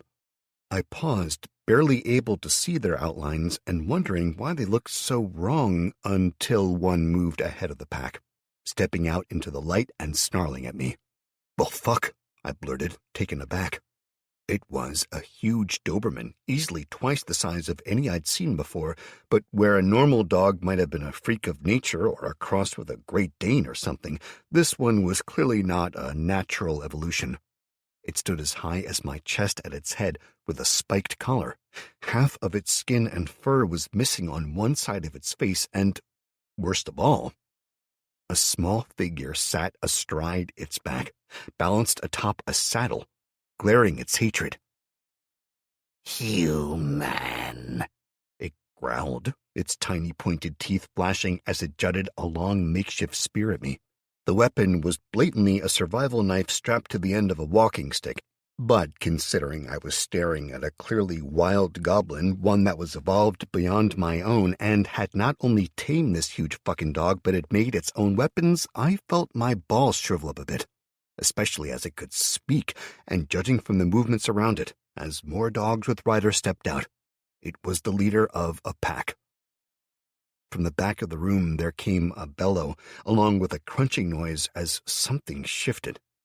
A huge form slowly stumbled forward, shouldering the doorframe apart as it emerged, and I felt my blood run cold. It was a fucking troll. It wore chains and a muzzle with a saddle braced atop its shoulders. A small figure glared hatefully at me from where it hunched over, trying to avoid beheading itself on a light fitting. I was facing off against a troll that was being ridden by something that barely came up to its knee. Well, massage my balls lovingly with a sandblaster, I blurted, the words falling from lips that hung open in shock. Mike's voice sounded from behind me, his tone rough and clearly concerned. You've, got this, right, boss man? He said, swallowing past a suddenly dry throat. When it all kicks off, you take out any you can, then get you and Kelly the fuck out of here, I insisted, trying not to show the fact that I was seconds away from soiling my pants. Yeah, I don't think we're going to get far, Mike said quietly, nodding to the dogs as they slowly moved out of the darkness, even as I backed up, shifting my sword from left to right warningly. I'll hold them in the door, I said. Get back to the dungeon and stay there. Do whatever you can to keep things together till I make it home. I don't, Mike started to argue, but I cut him off. Just fucking do it, Mike, I snarled. I heard him start to swear and snap something to Kelly, who began arguing back at him. His choice, Mike snarled, my focus on the slowly advancing gang meaning I'd missed the first bit. But, Kelly started, and Mike spoke over her. See you on the far side, he said, directed, I assumed, to me. Firing! And suddenly the crack of the rifle echoed repeatedly as he cycled through the clip at speed. Bullets flew through the air, and he lived up to his words. As the goblin rider was the first to fall, its head disintegrating under a direct hit just above the nose. Other goblins fell, then the dogs. The troll ignored the rounds that slammed into it, its rider squealing and hunching down lower as bullets peppered the thick skin beneath it. I'm out, I called, and I yanked the clips I had, one full and one half, and threw them to him. Take them and go, I snarled, firing my handgun at a dog that rushed forward. I heard Mike slamming the clip into the rifle, followed by an enormous boom that nearly deafened me as Kelly fired the shotgun from her shoulder, stepping forward until the barrel was inches from my ear. I flinched instinctively, gaping at her in shock as the dog practically exploded, a full round of buckshot taking it in the face. As it fell, spasming to the floor, exceedingly dead, a second and third dashed forward, jostling each other in their rush to get through to us. We're off, Mike screamed at me, and he yanked Kelly back. No, we have to help him, Kelly shouted, and I stepped into the gap, spinning my sword to build momentum. I changed the pattern, flicking my sword around warningly as I holstered the handgun and slashed the next closest dog's throat. Kelly, I shouted. You know that dick measuring contest? Yeah, she said, pausing. I'd have won, I snapped. Now go, or I swear you'll never feel me prove it. It was a stupid thing to say, especially in light of all the cool, heroic things I could have said. I'll be back, yippee-ki-yay, motherfucker, or even I will have my vengeance in this life or the next, or a million of others. But nope, I had to think with my dick. You asshole, she cried, but as I swung my blade hard, twisting low and cutting across from right to left to slice the second hound across the foreleg, the strike sent it flashing through the air, even as the dog screamed and hit the floor, thrashing around. I glanced back briefly and saw her looking back at me, cursing at me from over Mike's shoulder as he ran. Jack, if you can hear me, get your metal arse to me, I growled aloud, projecting the thoughts internally at the same time. I stabbed forwards, the sword glancing off the shoulder of the massive dog as it tried to get back to its feet, sending it skidding backwards as a second hound leapt over it, mouth opening wide as it tried to bite me. I twisted my sword sideways, the blade out of the way already, unfortunately, and I slammed the pommel into its face, shoving it aside, though I was forced back a step by its bulk. Thank you, Marcus, I barked, thankful for his lessons and stance as much as anything else. Without them, I'd have gone under already, I had no doubt. Then it all went to shit, when a dart flew out of the darkness, slamming into my right shoulder. I swore, recognizing it as I moved to the left, ducking out of sight and leaning against the wall quickly. I yanked it free of my arm, throwing it aside, even as I felt burning pain erupt from the wound. Fuckers, I ground out, switching the sword to my left hand and struggling to draw the handgun. I'd recognized the flame dart spell that had hit me, and checking my notifications quickly, then dismissing them, I saw it was a far more powerful version than my goblins had. You've been hit by diseased goblin mageling's flame dart for 10 points of damage per second. You have torn out diseased goblin mageling's flame dart, resulting in 50 points of damage. Holy shit, I ground out, struggling to lift my gun and aim it. The barrel shook as I shoved it around the corner of the door and fired it 3 times into the room in quick succession. I heard screams and a snarl from something before I felt the ground reverberate, and I swore, jumping back from the wall. I barely moved in time as the door frame and a good part of the wall was smashed out by the troll shouldering its way through, screaming in rage at the holes I'd blown in its stomach. I backed up as it struggled out, shoving the disintegrating door frame aside, stretching up to its full height, and raising its arms to the sky, screaming in fury. I backed up, realizing that the saddle on its back was suddenly empty, and a smear of blood was all that remained of its rider, which meant no one was controlling it. Shit. Okay, then, time to even the field, I muttered, backing away and getting ready to run down the road towards the south as opposed to the west where the others had gone. Trolls didn't like fire in the games. Is it true? I asked aloud, unwilling to waste the mana to examine the creature when I could just cast a much more fun spell instead. Incinerate, I whispered at it, deliberately focusing as hard as I could, ignoring the traditional game mechanics where it'd normally be used. The spell ignited on the creature's head and neck, and despite it being easily 9 feet tall with thick gray rhino hide covering its body, it clearly had no defense against the spell, as it staggered suddenly, screaming in agony and clutching at its head before collapsing forward to hit the floor. Its skin and skull smoldered, while steam leaked from its eyes, ears, and mouth. "Oh yeah, motherfucker!" I snarled as it fell, and then as more howls rose in the shop behind the fallen bulk, I started to run. I sprinted down the street, zigzagging as best I could, clutching at my bleeding arm. I heard a horn being blown behind me, the sound rising into the air, mournful and long, and I could hear my breathing echoing raggedly as I turned the corner, skidding on a carrier bag blown by the wind. I just had to get away from them, and a second horn joined the first, echoing up from the distance to the east as I headed west, and then a howl sounded from behind me, and I looked back.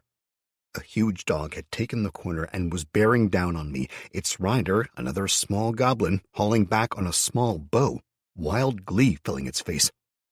I didn't have time to dodge. I'd never hit it with the gun, and I didn't dare let it get any closer to use the sword, so I used the spell again, keenly aware this left me with only one final use. As I aimed it, the little bastard fired his arrow at me, and I stepped aside, grunting in pain as it nicked a thin line across my cheek. I leveled my sword at it, screaming as I released the spell, pouring it out to hit the goblin, even as 3 more riders cleared the corner, shoving off each other in their haste. The spell flashed to life, the 10 centimeters it could cover being centered where I figured it'd do the most damage, right where the goblin and its mount met. The little green-skinned bastard's screams rose in agony, filling the air as the others dove for cover behind parked cars. Thanks to the magic, I'd managed to hit my target, the goblin's crotch. I'd managed to cook its nuts and the middle of the dog's back, baking its spine. Both rider and mount tumbled to the ground, permanently crippled, as I ran for it, dodging around the far corner. A flame dart barely missed me as it slammed into the stone, sending chips flying. I doubled down, pushing harder, heading north now, the screams of their companions not likely to hold them for long. The street I was on, Gray Street, ran parallel to the street I'd been on before, and I knew I couldn't go far before they'd run me down. I needed to find somewhere to hole up, a shop, a pub, a doorway, for Christ's sake, and my eyes almost leapt from their sockets when I saw a sign on the building on my right. I'd totally forgotten about this place. I skidded to a halt as I gaped at the huge doors, the security grates still intact and holding them sealed. The windows were heavily reinforced, and as I froze in indecision, I heard horns rising again from the distance. My choice was made for me. I channeled the last use of my spell into the grate, making the lock glow cherry red. I fired my gun, shattering the superheated lock, quickly hauling the grate up. I couldn't help swearing as I felt skin blistering, and I fired a second round, this time hitting the lock on the small internal door, damaging it. I tried again, hearing the gun click on an empty chamber, and I swore yet again. With no other option left, I hauled back and booted the door, hard. Then again, and again. On the third kick, it splintered and gave way, letting me into a true goodie shop. Bagnall and Kirkwood. Chapter 31. I glanced down the street, seeing two goblins staring hatefully at me from around a parked car. I struggled to toss the empty handgun inside the shop, then gave them the finger before following it in, yanking the grate down behind me and slamming the door closed. It was silent inside, but I gazed around, awestruck. The back walls behind the counters were covered with crossbows, single-barrel and double-barrel shotguns, and even a collection of hunting rifles. The place was a treasure trove of compound bows, recurves, an entire glass display case dedicated to knives. I just stood there for a few seconds, gaping, stunned by the amazing loot I was surrounded by and how much this could change my and our lives. It was just pure dumb luck that the kind of people that shopped here usually weren't the kind of people that spent time in the city. They tended to have big estates out of town, while the rest of the plebes like me, we just looked in the windows, drooled, and shrugged, forgetting the shop existed by the time it was out of sight. I'd never had the kind of money to be able to buy toys like that, much less the land to play with them on. That wasn't to say that nobody had tried to get in. When I'd been melting the lock, I'd noticed the signs of crowbars and other implements on the grates and door, including broken bits of pick sticking out of the lock. They'd just clearly not had access to magic that could melt steel or, cook a goblin's nuts at 50 feet. I heard the horns in the distance again and winced, shaking myself out of the distracted, frozen mess I was in. I grabbed a big old wooden display case full of lighters and fire starters by the entrance and tipped it over, shoving it hard against the back of the door and jamming it as best as I could. With that rudimentary barricade in place, I grabbed a lighter, sparking it to life and squinting around as I tried to decide where to make my stand. I lifted the lighter higher, then grinned to myself at the sight of a sealed cabinet at the far end of the room. Proudly displayed was a shotgun marked as CZ-550. I had no idea if that was a good gun, but judging from the security around the cage, it had to be. I searched as quickly as I could, annoyed at finding a total lack of keys, but rather an additional obstacle in the form of a secure-looking wire that wound around the case, holding it closed. Giving up on the case and hunting around, I found only one gun that wasn't locked away as securely, a GSG Schmeisser STG-44, according to the display, but it had clearly been put away in a hurry. The attached wire kept it chained to the desk securely, but I could move it around still, and in the glass display case below it, 3 full clips for it. It looked like an AK-47, just a knockoff version to my inexperienced eye, and I grinned as I smashed the glass and loaded it, cocking the gun and looking down admiringly at it. The door had started shaking, the sound of harsh voices echoing in from outside as they argued. Growls of the dogs or wolves or whatever joined the voices, punctuated by massive thumps as something tried to force its way inside. I grinned as I patted the gun, then twisted around, aiming carefully. I fired a burst into the glass of the display case, just enough to shatter it. Ignoring the restraining bolts keeping the case closed, I smashed the rest of the glass out and pulled the beautiful shotgun free, looking it over. "Well, hello there," I muttered to it, smiling. "You and I are about to become really good friends," I said, using its butt to shatter the lock on a cabinet that held shotgun shells, boxes of them. I looked through them, seeing they were mostly Winchester boxes. I had no idea if that was good or bad, but when I saw the description of 375 caliber controlled expansion cartridges with a label specifying that they were part of the Dangerous Game series, I felt in my balls that this was the troll ammo for me. There were 10 boxes, and each box held 20 rounds. Hunting around, I found a pair of 25-round clips for the shotgun on the rack, as well as plenty of ammo beneath the counter, and I grinned evilly to myself as I filled them with half buckshot and half hollow points, alternating between them, figuring I'd be able to remember what was what after each shot. I set the clips down on the cabinets and pulled out a box of 22 ammo. Pausing when I had 5 clips loaded, I pulled out a bullpup design rifle from another case. This time, the hollow point slug opened it for me, smashing the wire restraining lock into smithereens. I pulled it free, pausing, then grinning as I noticed a lock on the trigger. I'd also seen the key, thankfully, hanging on a hook directly inside the case, and I had to grin at the laziness of whoever had said it like that. It was going to be a lifesaver for me. I quickly unlocked it, then set it on the countertop with the relevant clips. Knowing I had mere minutes left, I began dragging the stands covered with expensive tweed jackets and posh hats away from the door, shoving them against one wall while ignoring the crashes as the wooden unit against the door started to break up. As soon as I had a nice killing field cleared, I got a couple of the thickest jackets I could find and started piling them around the gun case where I decided to make my stand, covering the front of the unit and creating a blind where I could duck down. With everything ready, I paused, looking at the door and waiting. In a movie, they'd have broken through at exactly that time, I reflected, just as the hero was ready, possibly after an intense training montage, as opposed to an idiot who really knew so little about the firearms he was about to use, standing there scratching an itchy ass. I shrugged and pulled a thick protein bar out of the counter, idly munching on it, before spitting it out in disgust and trying to claw the remnants off my tongue. Whatever the hell it was made of, it was foul, as thick as oatmeal made with concrete. Another few minutes passed, and while I waited for them to actually make it inside, I pulled free a crossbow, grunting as I cranked it, and loaded a bolt into it, setting it down with a sigh as I gently released the tension on the wire, half expecting it to go off. I looked around one last time, then shrugged, amazed, and yet not so, that I'd forgotten this place was here, considering how useful the gear was. But then again, that was the way of it. It was such a high-end shop that nobody as crazy as me would have considered it, and looking at it from the outside, it was so plain and understated, it looked more like a secure office or expensive clothes shop than anything else.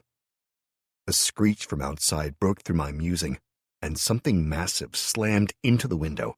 Claws dug in deep, shredding the protective mesh and yanking it back and forth until the entire piece tore free of the restraints and was catapulted away into the street. I stared out in shock. The driving rain that had started was pelting down on a second troll, one that was easily half again the size of the first one I'd cooked earlier.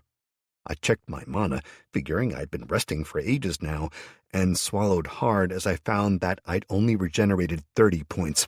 Working it out, it had only been about 12 minutes since I blew all my mana. That meant... shit. I moved quickly, grabbing the bullpup rifle and sighting down it.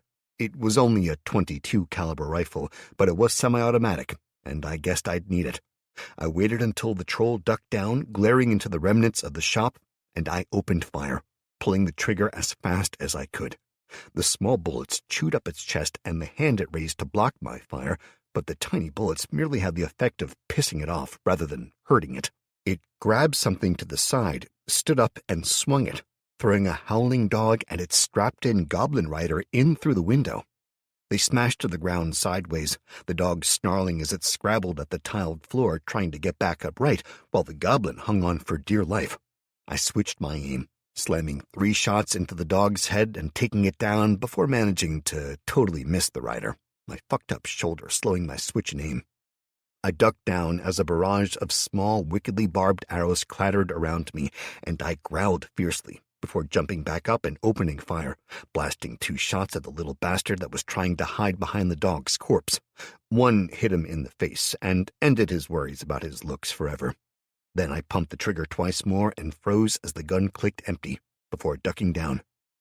The second set of shots had missed everything bar the troll, and the troll simply growled and threw another goblin at me. Thankfully his aim was as shit as mine, as the goblin's head slammed into the top of the window frame, and the sickening crack that followed the body bouncing across the floor made me grin as he killed his own side for me. I reached up and pulled down the shotgun, the rifle, the clips, and the crossbow, wincing at the pain in my shoulder, and I reloaded the bullpup, then slung it over my shoulder and rose with the crossbow, slamming a bolt into the face of the troll as it ducked down, glaring inside. It screamed, rearing back, and bashed its left fist into a parked car, then grabbed another goblin and flung it inside, followed by a second and a third. I dropped the crossbow and opened fire with the shotgun. The first shot blew a hole large enough to see through the first goblin's chest, and I ducked back as arrows rained down again before drawing and throwing a knife from the counter at a goblin that stuck its head around the corner of the counter. I missed, but its panic squeak as it jumped back gave me just enough time to pull the shotgun around, and I fired 3 shots into the counter where it hid, each shot blasting straight through the wood and sending green-black blood flying. I stood, firing at the gaggle of goblins that were climbing in through the shattered window while I was pinned down, their own bodies acting to halt the arrows as even their own kind seemingly didn't want to shoot them in the back at close range. I snarled in fury at the temerity of the little bastards, striding forward and opening fire again and again, blasting the window clear, then switching to the rifle to aim at the troll as I hurtled the window frame. My first shot with the .375 slug took him in the knee, making it scream in anger, before the second slammed home inches from it, the kneecap giving way, and the huge, gray-skinned, ugly-as-sin humanoid fell to its one good knee, howling in pain, as I switched my aim, hitting it once in the head and rocking it back, as a second shot took its rider in the arm, blowing the limb off to cartwheel away. The barrage of hot leaden death I just unleashed had sent the goblins frantically scurrying for cover, over 2/3 of them dead, when I felt the rifle hammer come down on an empty chamber. I swore, ripping the magazine free and tossing it aside before pulling out another and ramming it home, the angle being just wrong enough that it took an extra few seconds to seat properly, and in that time, the goblins returned fire. 2 arrows struck first, one slamming into my right thigh, the other into my stomach, and then a single flame dart slammed into my left side, easily punching through the minimal armor I was wearing and sending me staggering. I growled in frustration and pain, switching back to the shotgun and opening fire, slamming buckshot and then slugs into the car the trio were hiding behind, as I half-limped, half-collapsed to the side of it, shifting to a position where I could see them all cowering. I half-slid across the bonnet, sagging to the ground and facing them. The mageling held its hands out as it gave its life force to summon another glowing arrow. Before it could finish, though, I opened fire, the buckshot wounding all 3, before the hollow point slug punched straight through the glowing arrow into the mageling's chest and out the far side to take the final cowering archer in the face. A single long, floppy ear pirouetted into the air, blown free by the explosion of blood, brains, and viscera. I sagged against the side of the car, my chest heaving and blood running from my wounds. I could hear little beyond the groans of the wounded. I braced myself on my shotgun, pushing up and forcing myself to my feet as I looked around. Pain radiated out of the arrows, especially the flame dart embedded in my torso. I was desperate to yank that damn thing free, as I knew it would just keep doing damage until I did, but the fear of the explosion it had unleashed while still embedded in my chest kept me from following through, at least straight away. I forced out a breath as I grabbed the arrow in my leg, ripping it free and hissing in pain from between tightly clenched teeth. Tentatively touching the one in my gut, I quickly decided against it. I just didn't know what I'd damaged ripping that free. Limping around the car, I looked around, finding a goblin with one leg trying to drag itself away, and another one that was laid flat on the ground, its last breaths gasping out as it stared sightlessly, terrified and whimpering as blood seeped from a deep hole in its side. I glared down on it and was about to say something suitably hardcore and badass when I heard an earth-shaking growl from my right. The huge form of the troll, which had been slumped against the car, shifted, and its arm lashed out, smashing me from my feet to slam into the front of the shop. Blood sprayed from my wounds and my mouth as I heard and felt bones breaking. "Fuck," I whimpered, my right hand spasming weakly as the shotgun clattered down next to me. I tried to reach for it, but my arm wouldn't respond, and I blinked in fuzzy confusion before registering the unnatural angle. There is no way my arm is supposed to be that way around, right?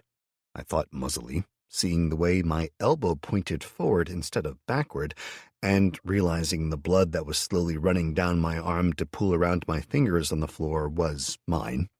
My head sagged involuntarily, and I blinked, feeling like a bobblehead, as the pavement seemed to rise up to catch me. I blinked a couple more times, frowning, then realized I was laying on my right side with pain radiating through me from a dozen or more places. Flashing symbols in my vision informed me that I had bleeding, concussed, and fractures debuffs, and I blinked as a large gray foot slammed down next to me, and something grabbed me by the head, lifting me into the air. I howled as I was lifted, my entire body dangling and swaying. Bones in my neck popped as I was dangled in the air to look the troll in the eyes. It glared at me, and I glared right back, despite the fact that one of its claw-tipped paws was covering half my face, as well as my entire skull, more or less. It huffed at me, opening its mouth and growling, as I frantically grabbed a stiletto dagger from a holster on my left hip. Blessing myself for grabbing it when I saw it, I drove it into the thing's eye, feeling the jelly pop and smush around the blade, and then my hand as I drove it in deep. It screamed in pain and threw me aside. My battered body flew through the air and slammed into a parked car, the windscreen shattering under me as I bounced over it and fell to the asphalt. Lying stunned and bleeding out, I stared up into the gray rain clouds that wept overhead. I heard pained, furious howling, then a scream of rage, followed by the clatter of a knife hitting the pavement, and the sound of a huge body staggering. It didn't make it far before half collapsing against a car, glass shattering as it released a long, huffing growl. A foot slammed down, somewhere out of sight, and I blinked, trying to peer up through the rain. I could feel the water running down my face, the hard solidity of the road underneath me, and the slight shake that accompanied the footsteps coming closer. I remained staring blankly upwards, too numb and shocked to even turn my head at the sound of my death approaching, even though I heard the troll closing the distance. But then it stopped as something blurred overhead, slamming into the troll just out of sight, making it scream in rage. I blinked, trying to move, slowly tilting my head to the left. I could see the troll staggering, a crossbow bolt sprouting from its cheek as it snarled at something on the far side of me. I didn't have the strength to turn. I just laid there, staring at the troll as it backed up, hissing. Something black and bronze and silver, dripping stinking mud and blood, leapt over me, landing and jumping back, bracing off a car and bounding into the air before slamming into the troll's chest, knocking it back. The damaged leg gave way again, and the enormous creature fell. The car behind it was completely crushed as its hands came up defensively, and I focused in, amazed to see Jack, savaging the creature's throat. It screamed, trying to tear my familiar free, before 4 goblins appeared around me. They were all injured and coated in stinking black mud, but they leapt atop the troll, slamming their filthy clubs down and screaming their defiance as it lashed out with enormous claw-tipped fingers. It managed to rip Jack free, throwing him across the road to slam into another parked car. His body dropped to the ground, a clear dent in the car door. The automata rose quickly, staggering, then attacked again, even as a goblin was shredded from head to toe by the troll's claws. The troll howled in triumph, then kicked another goblin hard enough to send it flying into a parked truck. The impact rocked the vehicle on its suspension as the corpse slid down, leaving a trail of blood behind it. I reached out with my left hand, scrabbling at the road, trying to get a grip, trying to pull myself along, and I screamed in pain as I jostled my injuries. I managed to turn myself onto my side, and I laid there, face pressed into the road, rainwater, dirt, and the blood of goblins and troll alike running down it. Digging in deep, I growled out in fury and forced my hand out, grabbing onto the edge of a pothole and dragging myself closer to the fight. I didn't know what I could do, but I was determined that I was going to see that big bastard dead. "There!" came a shout from somewhere behind me, and suddenly a pair of gunshots echoed out, bullets slamming home into the troll as it tried to fight everyone at once. "There's more of the little ones! Kill them first!" Another voice rang out, and I growled, almost sobbing with fury as I heard my goblins being targeted. I rolled myself over, waving weakly, and heard a barrage of fire, followed by a voice I recognized ringing out, "Stop! Hold your fire!" Mike's voice bellowed, authority filling his every word, and the roar of gunfire staggered to a halt. "The big one, and that one only," he thundered.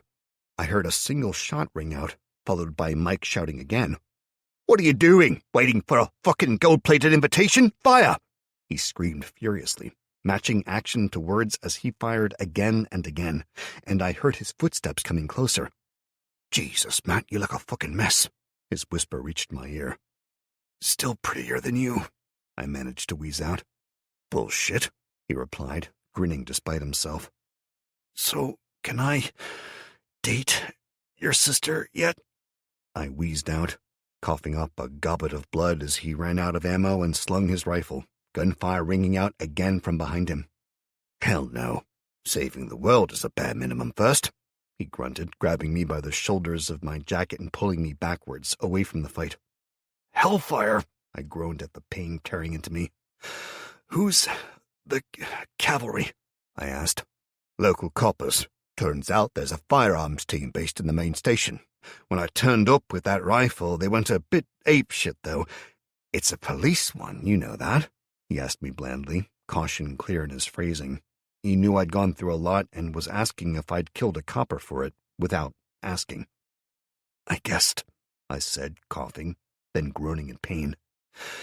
The assholes in the park, they said they'd killed a few. Seems like they'd be the best guns the coppers could have. That's what I told them, he said, nodding to me with relief before aiming and firing his gun at the troll, making it stagger and scream. I managed to get myself propped up against the side of a car when a pair of paramedics, judging from their uniforms, arrived and started looking me over. How the hell are you alive? One of them muttered, wincing unconsciously as the other glared at him before smiling professionally at me. So, looks like you've been in a few wars, mate. We're going to get you patched up, though, don't worry. He reassured me cheerfully as he tried to lie me back down. Leave off, I growled. You know how much it hurt to get this upright? We need to get those wounds tended, mate. He grabbed my shoulder and half pulled, half dragged me down onto my back.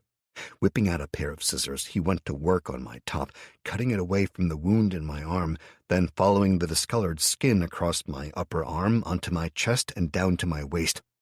Dan, we've got internal bleeding and multiple breaks. Jesus.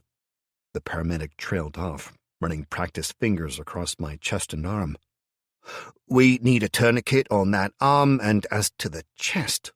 Fuck, he whispered to his companion, who knelt down quickly, pulling out equipment. Okay, mate, we're just going to give you something for the pain, the second man said, pulling out a needle, and I shook my head, flexing my injured arm. I could already feel the increasing strength in it as my insanely boosted healing took effect. Hell no, I growled. I took a moment to check on my goblins, finding that I was down to one and that Jack was getting tossed all over the place. The various bullets that were slamming into the troll were all small caliber, and they were doing little more than pissing it off. Mike, I called, coughing and spitting a congealed wad of blood onto the ground as I shoved back the paramedics. I twisted, groaning in pain as I forced myself back upright. And then Mike was there. Reaching out and gripping my uninjured hand, he pulled me to my feet and held me upright. I'm here, boss, Mike said, gripping my belt on the far side. We doing a runner? He asked me quietly. Because the coppers agreed to come help, because I swore I'd give them our guns at the end of the fight. Well, that was a stupid fucking thing to say, I hissed, forcing myself to stand on my own 2 feet. You see this rifle? I asked him, nodding to where it laid against the wall, and he nodded. It's loaded with a magazine of 375 controlled expansion cartridges, hide-piercing. I'd nearly killed the fucker with it when I went after the last of the goblins. Got it, Mike said, leaning me against the nearest car where I'd be able to see the action. You stay here. I'll go kill that fucker. And don't give up anything, I ground out. That shop's full of everything we need. I'm keeping it. Good luck with that, the first paramedic said, stepping in front of me as Mike shouted to warn the coppers that he was crossing the road. Seriously, mate, you're badly fucked up here. If you don't let us work, you're a dead man. I felt my knees buckle, and I grabbed onto the car, clutching it for dear life as I forced my legs straight. Bandages, I grunted out to him. No drugs, and I need the top copper. Sarge, the paramedic called out, and a few seconds later a gruff older man responded, rifle held at the ready, his salt and pepper beard and weathered lines around his eyes clearly showing his years outdoors. "You're the guy who stole our guns?" he asked me grimly. "No," I ground out. "I'm the guy who got shot at and hurt by the guys who stole your guns. I took their guns when I killed them."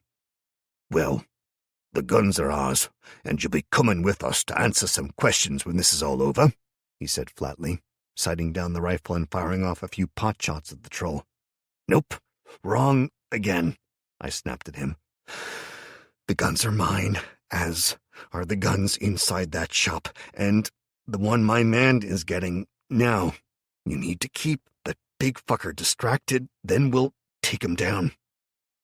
I took a deep breath, feeling new strength fill me as I straightened up and checked my HP. The time out of the fight had been just what I needed, allowing my accelerated healing to close the worst of the wounds, lifting me from the 80s back to 120. I wasn't healed or healthy, not by any stretch of the imagination, but I was alive. It was time to make sure that big fucker learned he'd made a fatal mistake in leaving me long enough to recover. "Isn't going to happen," the sergeant said flatly, and I glared at him as I pushed the paramedic back and stood carefully on my own, facing them both. "Tell me then, how do you think you're going to win this?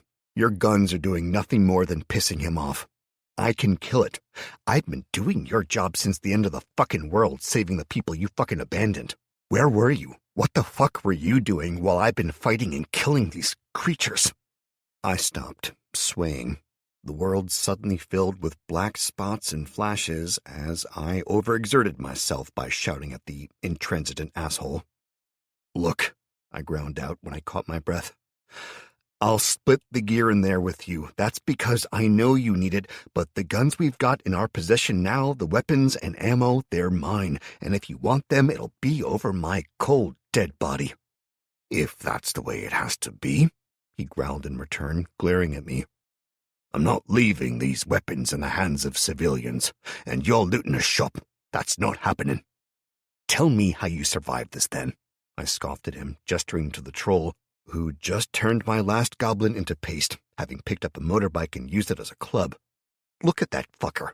Not only is it healing, regenerating even, but it's getting fucking stronger," I snarled, then took a deep breath, wincing in pain as Mike made it to the rifle, sweeping it up and firing off a round into the troll's back. Due to its hunched back and the poor angle, the slug wasn't as effective as it would have been with a clearer shot, but it certainly got the bugger's attention. It spun around, swinging its mangled bike club at him, and he dove behind a car before turning and roaring in fury as the police continued to pepper bullets at it, getting its attention but little more. "Fuck's sake, man, are you an idiot?" I snapped at the sergeant, shouting out to his team. "Concentrate fire on the head." There was a pause, then firing resumed, and the dozens of tiny wounds opening up across the body switched to the head, tearing furrows in the skin and making it scream in fury. It ran forward, hurling the bike club across the road to smash into the car that 3 of the team were sheltering behind. They ducked, and the troll bellowed, the sound echoing off the surrounding buildings. Then a second bellow, followed by a horn in the distance, responded, and I swore. "There's more incoming," I growled at the sergeant and the pair of paramedics with him, who were gaping at my wounds in open-mouthed shock. "What?" I asked, looking down. I grunted dismissively at the sight of the skin that was slowly regrowing at a visible rate. "Yeah, it's sweet, I know. Deal with it," I said shortly. "Look, there's more incoming. The first lot I fought were goblins on giant dogs with a troll. I killed them, but more came, and they brought their own troll. I'm going to go out on a limb and guess that means that each group has their own troll. There's also goblin magelings, and they can fire explosive darts. If they get into you, they'll make you bleed out, but yanking them free triggers the explosive, so it's a choice to see what's going to kill you the fastest, the bleed out or the bomb," I explained quickly, choosing at the last second not to mention that magic was real now. "You've got 3 choices, and you need to make it quick. Stay here and fight in the street, fall back and leave us to it, or join us. If it's the last, you do what I say or we're all dead." Without waiting for a reply, I turned away, staggering across the street, my pain growing less and less as I went, but it was still bad enough that I knew what I was planning was suicide under any sensible universe's rules. Mike had jumped up again, firing the shotgun into the troll from behind, hollow points followed by buckshot, making it stumble and fall to one knee, its massive form shaking the ground as it slammed its fists down hard. It reared back, ignoring the minor wounds it was getting, and let out a scream of rage that vibrated the windows in the surrounding buildings before lifting its clenched fists into the air and beginning to glow a sullen, ominous red. It slammed both fists down hard, and the ground shook violently. Ripples of force suddenly rolled outwards, the supposedly solid tarmac of the roads and slabs of the pavement acting like the surface of a pond when a rock is dropped in. Waves flowed out, flipping cars, making everyone stagger and fall. Some people were thrown into buildings, structures that started to crack and crumble. Awnings fell from shop fronts, glass in windows shattered, and streetlights collapsed before the ability ran its course, and the street returned to its usual solid appearance. The troll sagged forward, puffing as it tried to recover, and for a minute, silence reigned before the cry started up. Some of the police team had been trapped under cars that had rolled over. Others had been flung into windows, walls, barriers, or parked cars. Several were silent, crushed under rubble that had fallen from an ornate building, and I blinked and groaned as I half-dragged myself, half-crawled out from under a parked truck. My last memory had been of trying to jump over a ripple I'd seen coming and being caught by the following one, flying through the air and slamming into the ground, having just enough presence of mind to roll under the truck before smacking my face into the asphalt. I forced myself upright, looking around and seeing the rest of the group doing the same. Mike appeared from nowhere, rushing forward to plant the barrel of the rifle against the back of the troll's skull, right where it met the neck. He pulled the trigger. The troll twisted around, having sensed him too late as it recovered, and the blast blew most of its skull free of the neck, blood and viscera flying through the air as the recoil drove Mike back a few steps, before he sagged to his knees, panting. The troll's body slowly toppled forwards before slamming into the road with a wet, meaty thwack. Blood fountained out and gushed away, headed for the storm drains. I sagged back against the truck, my notifications blinking frantically for my attention, and I pulled them up, seeing a wall of data as it recompiled. Congratulations, you have killed the following: 1 times Troll, level 4, 200 XP, 7 times Goblin Rider, level 2 to 4, 170 XP, 2 times Goblin Rogue, level 2 to 3, 50 XP, 2 times Goblin Mageling, level 4, 120 XP, 7 times Tamed Evolved Dog, level 2 to 3, 150 XP, total XP earned 690 XP. A party under your command killed the following: 1 times Troll, level 7, 350 XP, 1 times Goblin Rogue, level 2, 20 XP, 4 times Goblin Rider, level 2 to 4, 110 XP, 6 times Tamed Evolved Dog, level 2 to 3, 130 XP. Total party XP earned, 610 XP. As party leader, you received 25% of all XP earned. Total XP awarded, 690 plus 610 times 0.25 equals 152.5, 842.5. You have reached level 9. You receive 5 stat points to invest in your attributes with 1 unassigned skill point. Current XP stands at 559 out of 1,000. I grunted, well aware that I had precious little time to fuck about with things, so I took a risk, putting my available skill point into Longsword, boosting it to level 5, and put all 5 points into Agility. I was taking a massive risk, the more I thought about it, but that combined with my dodge skill boosted my chance to dodge incoming attacks by 26%.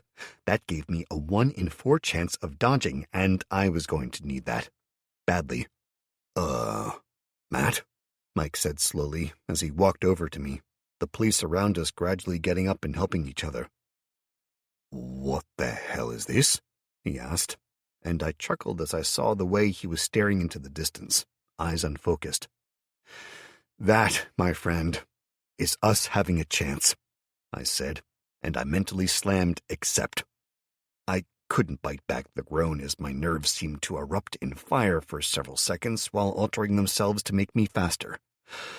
"Right," I gasped, panting as I tried to get my breath back. "Any of you fuckers seeing words floating before you in the air?"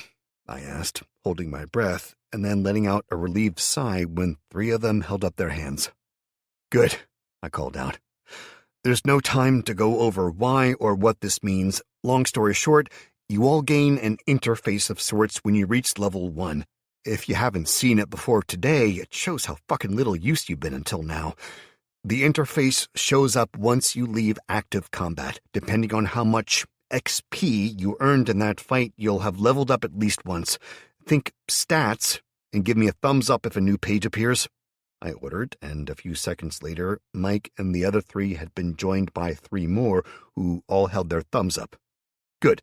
Well, it looks like you either earned experience from helping us to kill the troll, or it was from killing my goddamn goblins, in which case you're all assholes," I snapped before forcing myself to take a calming breath and shaking my head. "You can see 10 stats listed. The numbers correlate to how good you are at a specific thing, such as how strong you are. You start to get bonuses from level 10 upwards. For example, your health is linked to Constitution. If you've got 5 stat points in that, you've got 50 points of health. If you've got 10, you've got 200 health. As at 10 points, each point invested becomes worth 20 instead of 10. Don't ask me why," I snapped, seeing a few brows furrowing and mouths opening. "It just is, okay? Now, if you want to be able to run, add points into endurance or agility. You want to shoot better, try dexterity or perception. It'll sting once you make the change and confirm it, but it'll be worth it. I'll go over details with those who join me later. There's no time now. Judging from those sounds, we've got minutes at best, so assigning the points to either Constitution, Perception, or Dexterity would be my advice to keep you alive through this fight. Bear in mind, if you have 10,000 points in health and get shot in the head, you're probably still going to die. It's augmenting us, not changing physics and biology." With that, I turned to Mike and addressed him privately. "How many levels did you go up?" I asked him, and he grinned. 3. I got 5 points per level, and I'm over 10 in most areas, physical ones at least." "Lucky bastard," I said, grinning at him and trying not to feel jealous. "Must be the military training. Set you on the right path, right from the start, mate." "What should I do with the points?" he asked, and I drew in a deep breath, well aware by the way they moved closer that the others were listening in. "With you being as far ahead as you already are, honestly, I'd be tempted to do a min-max build with the points, slam them all into one area and make yourself a goddamn titan," I said honestly. 15 points into perception would let you spot anything coming far better than the rest of us, and how many points have you gotten there now? I asked. 11, he responded, shrugging. Damn, I only have 10, I replied, forcing a smile. I'd be tempted to go all in there, because that'd increase your damage by a further 15 points with each shot, meaning you'd probably kill most things like goblins even if you hit them 3 times in a finger. That or dexterity, as those two govern your shooting skills. And my skill points? He asked.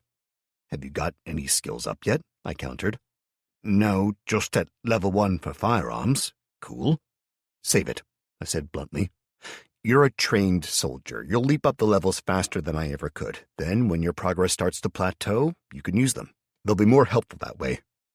Okay, I'll trust you, he said, then groaned and started to shake. When he finally managed to catch his breath, I clapped him on the shoulder and grinned. Told you it stung, I winked. Stung, he groaned. It felt like someone poured hot steel into my goddamn nerves. What did you pick? I asked.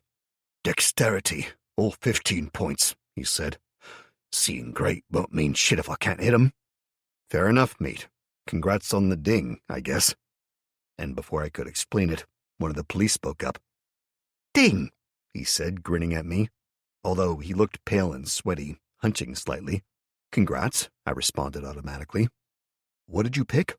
Strength, up to 15 points now, he said proudly, then shifted uncomfortably in his now too tight tunic and harness. Well, there's a lesson to everyone. Strength makes your muscles bigger, but it also means you're slower now and your gear doesn't fit. You have a melee weapon you wanted to use? I asked him, and he sagged, head drooping. No, he admitted, and I snorted. Then you're a fucking idiot. I shook my head, noting a bit belatedly that I was now surrounded by the entire surviving force of police and paramedics. Right, get your weapons and get your arses inside the shop if you're with us. If not, do whatever you want, and good luck, I said, moving to the far side of the road and leaning down to pick my sword up from where it had fallen out of sight beneath the car. Jack, hide here and get anyone you can, I ordered, the familiar hunching down and slipping out of sight between two parked cars. You're a real people person, you know that, Mike said as he came up to me, grinning. Stupidity annoys me, mate, I sighed, shaking my head.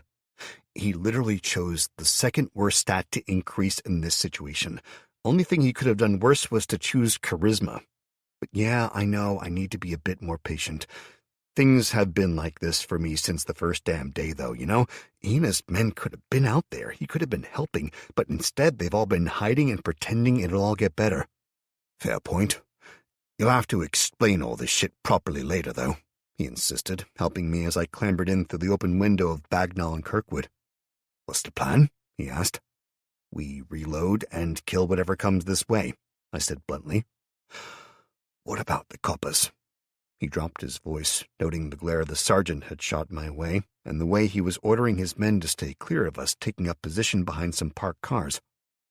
We'll save any we can, I said grimly. Because I'm telling you now, they can't have much ammo left, and they're still staying out front in plain sight. They didn't even strip the ammo from the dead. It's a hard thing to do, looting your mates, Mike said, and I snorted. I'm sure it used to be, but the way the world is now, it needs to be done, and the dead don't care. Were you always an asshole? Mike asked conversationally as he pulled a box of shells from the counter and started reloading my, clearly now his, shotgun. Nope, used to be a nice guy. Then I worked in IT, and that ruined me for most people. Only so many times you can ask an idiot why they thought writing a password on a Post-it note and sticking it to a laptop was a good idea, before you lose hope. Then the world ended, and people tried to kill me, like practically every fucking day, or so it seemed. Now I'm an asshole, but I'm alive. I focused my attention on reloading the bullpup rifle. Doesn't help that people keep nicking my goddamn favorite guns, though, I huffed, and Mike paused guiltily. Sorry, man, I didn't think, he said, looking down at the gun. It's all right, Mike, I said, seeing the genuine guilt on his face. You're probably going to be far better with any gun than I am. What happened to the rifle? I asked, and he nodded out into the street. When all that kicked off, I dropped it for the shotgun. The Sarge out there grabbed it when I was assigning my points, damn asshole. What, does he think harsh goddamn language is going to keep people safe? I asked, shaking my head in irritation. Yeah and no, he started, freezing as we both heard the guttural screams and howls from further down the street. The first shots rang out, and we hurried to the window as he continued. As a copper, it's his job to make sure there's no guns in the street. He's just trying to stick to the old world, I think, hoping it gets better somehow. Doesn't look likely to me, I muttered as we watched a dozen or more goblins racing huge dogs up the street with another 2 trolls in the back, pounding along steadily, trying to catch up. The coppers opened fire again, sporadic shots at first, with the Sarge clearly ordering them to hold their fire for as long as possible, trying to make the shots count, as goblin arrows rained through the air.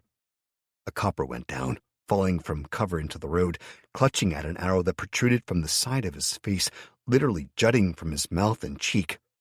He couldn't stop screaming. The paramedic that jumped out to help him screamed and went down with a glowing, sizzling dart in his back, followed by 2 more arrows as he was pulled back into cover by his partner. That one, I ordered, aiming as I spoke. The magelings are the most important first, then... A second scream rose from the coppers where they hunched behind the cars as a thin goblin dressed all in blacks and grays seemed to appear from nowhere, twin daggers reflecting the light as it backstabbed the sergeant, tearing the knives out of his kidneys viciously before pumping them back in, then out, and running for cover in the alleyway. Jack, I snapped, having pretty much ignored the familiar until now with everything that was going on. Get the rogues, I ordered, and Jack bolted from cover between 2 cars, pouncing on the goblin as it tried to flee. I thought you were going to leave them to it, Mike asked me, and I shrugged. I'm an asshole, not a complete bastard, I muttered, siding with my small rifle. It wasn't much use, but even a single hit would help, I knew. What the hell? Mike said, shocked, before starting to laugh. What's up? I asked him, panicking as I hunted around, trying to spot whatever had made him comment. You just wait right there, he said, and I heard the shotgun go off once, twice, and then a third time somewhere in the back of the room, while I continued to shoot single fire at the oncoming goblins, who'd close to less than a dozen meters from the coppers now. The police were holding their own better now, the sergeant having collapsed to the asphalt and the main group being seemingly led by someone with more common sense as they concentrated fire, taking down the dogs, then the goblins, which freed me up to fire pot shots at the magelings. There were two that I could see, and they'd elected to stay at the back, ordering the trolls forward, both of which had riders. The goblins sat astride their gray-skinned, fugly mounts on special saddles with what looked like spurs on their feet, grasping handles embedded into the troll's flesh. As I watched, one twisted the handles, guiding the troll around an overturned car, and sank its spurs in, howling. The troll screamed in response, leaning forward and picking up speed. For the first time, I realized these two trolls were blind. A thin ring of serrated metal ran around their skulls, digging into the eyes and clearly preventing their regeneration. To my surprise, I felt the most disgust when looking at the goblins that screamed and hollered, jumping up and down on their mounts. The trolls were the biggest threat, that was true, but they also looked to be slaves. The other two I'd fought weren't blind, but they'd had riders, and they'd killed the goblins as happily as they'd tried to kill me once the riders were down. "Change of plan," I snapped to Mike as I heard him approaching. "Take down the magelings and then the troll riders. Then drop the toy and use this," Mike said, dumping a rifle on the counter next to me. It was a single shot, reloaded by a slot on the side, but it was much bigger and longer than the bullpup and other guns I'd used, and I saw the box of ammo Mike slammed down between us. He had a similar rifle to the one he'd given me. The only difference was that it had a clip attached. "Oh, so it's like that, is it?" I asked, nodding to the rifle. "Hell yes, it is. Sorry and all, but this is something I've wanted for years. Only way to be better is if it was a proper sniper rifle," Mike said, grinning widely. "First 1 to 10 kills gets the first quarters?" he asked, half joking, half hoping. "Cool, I already killed more than 20. Does that mean I get to date your sister?" I retorted. "Nope, and it's 10 from now," he said, firing and rechambering, then firing again. I hunched down around the site, focusing in, and saw the second mageling collapsing, blood spraying from its chest as a second boom resounded from the rifle to my right, making me swear. "This is so not a fair bet," I muttered, opening my other eye and shifting, drawing a bead on the goblin riding the nearest troll. I pulled the trigger, hearing and feeling the click instead of the shot, and then saw the goblin fly backwards, its head missing as Mike claimed the third kill. "Seriously?" I cried, frantically grabbing a bullet from the box. "You even preloaded yours and not mine? Don't forget the safety," Mike said, and I could feel the grin in his voice as I slammed the round home, closing the chamber and resighting. "Utter bastard," I muttered darkly, just in time to see the second troll lose its rider. I shrugged and sighted in on the first troll instead, leading it slightly. As it closed to 5 meters from the car that the coppers were hiding behind, I fired. My shot took it in the upper chest, staggering it and delaying its crushing rampage long enough for the coppers to move. Then it straightened and bellowed in rage, powering forward as it headed towards the screams and firing it could hear. It slammed into the car, bouncing, and then screamed, lifting both fists and smashing them down on it hard. The coppers had managed to kill most of the dogs and their riders, with one more copper falling to a stealthed rogue, while Jack had killed 3 more of the stealthy bastards. The coppers fell back, dragging their wounded, and Mike fired again and again at the trolls as I reloaded and managed a single hit, taking the first one's knee out. "Oh, fuck this," I growled, dumping the rifle and grabbing the shotgun. "Dibs!" I clambered over the chest-high barrier and out of the window. "Crazy bastard!" Mike called, firing again and again, concentrating fire on the troll to the right, while I ran to the one on the left. I slowed as I stepped out between the cars into the middle of the road. The troll had paused a dozen meters away, sniffing for the coppers, its eyes eternally bleeding from the band across them. "Over here, you big ugly bastard!" I cried out, firing at it. It was a buckshot round, and it merely peppered the creature, making it lift one hand reflexively to ward off the pain before bellowing and rushing in my direction on all fours. The loping run was reminiscent of a gorilla rushing through the trees, and I tried not to shit myself at the roaring, towering bundle of rage, muscle, and salivating teeth that rushed me. Come on, then. Let's play a game.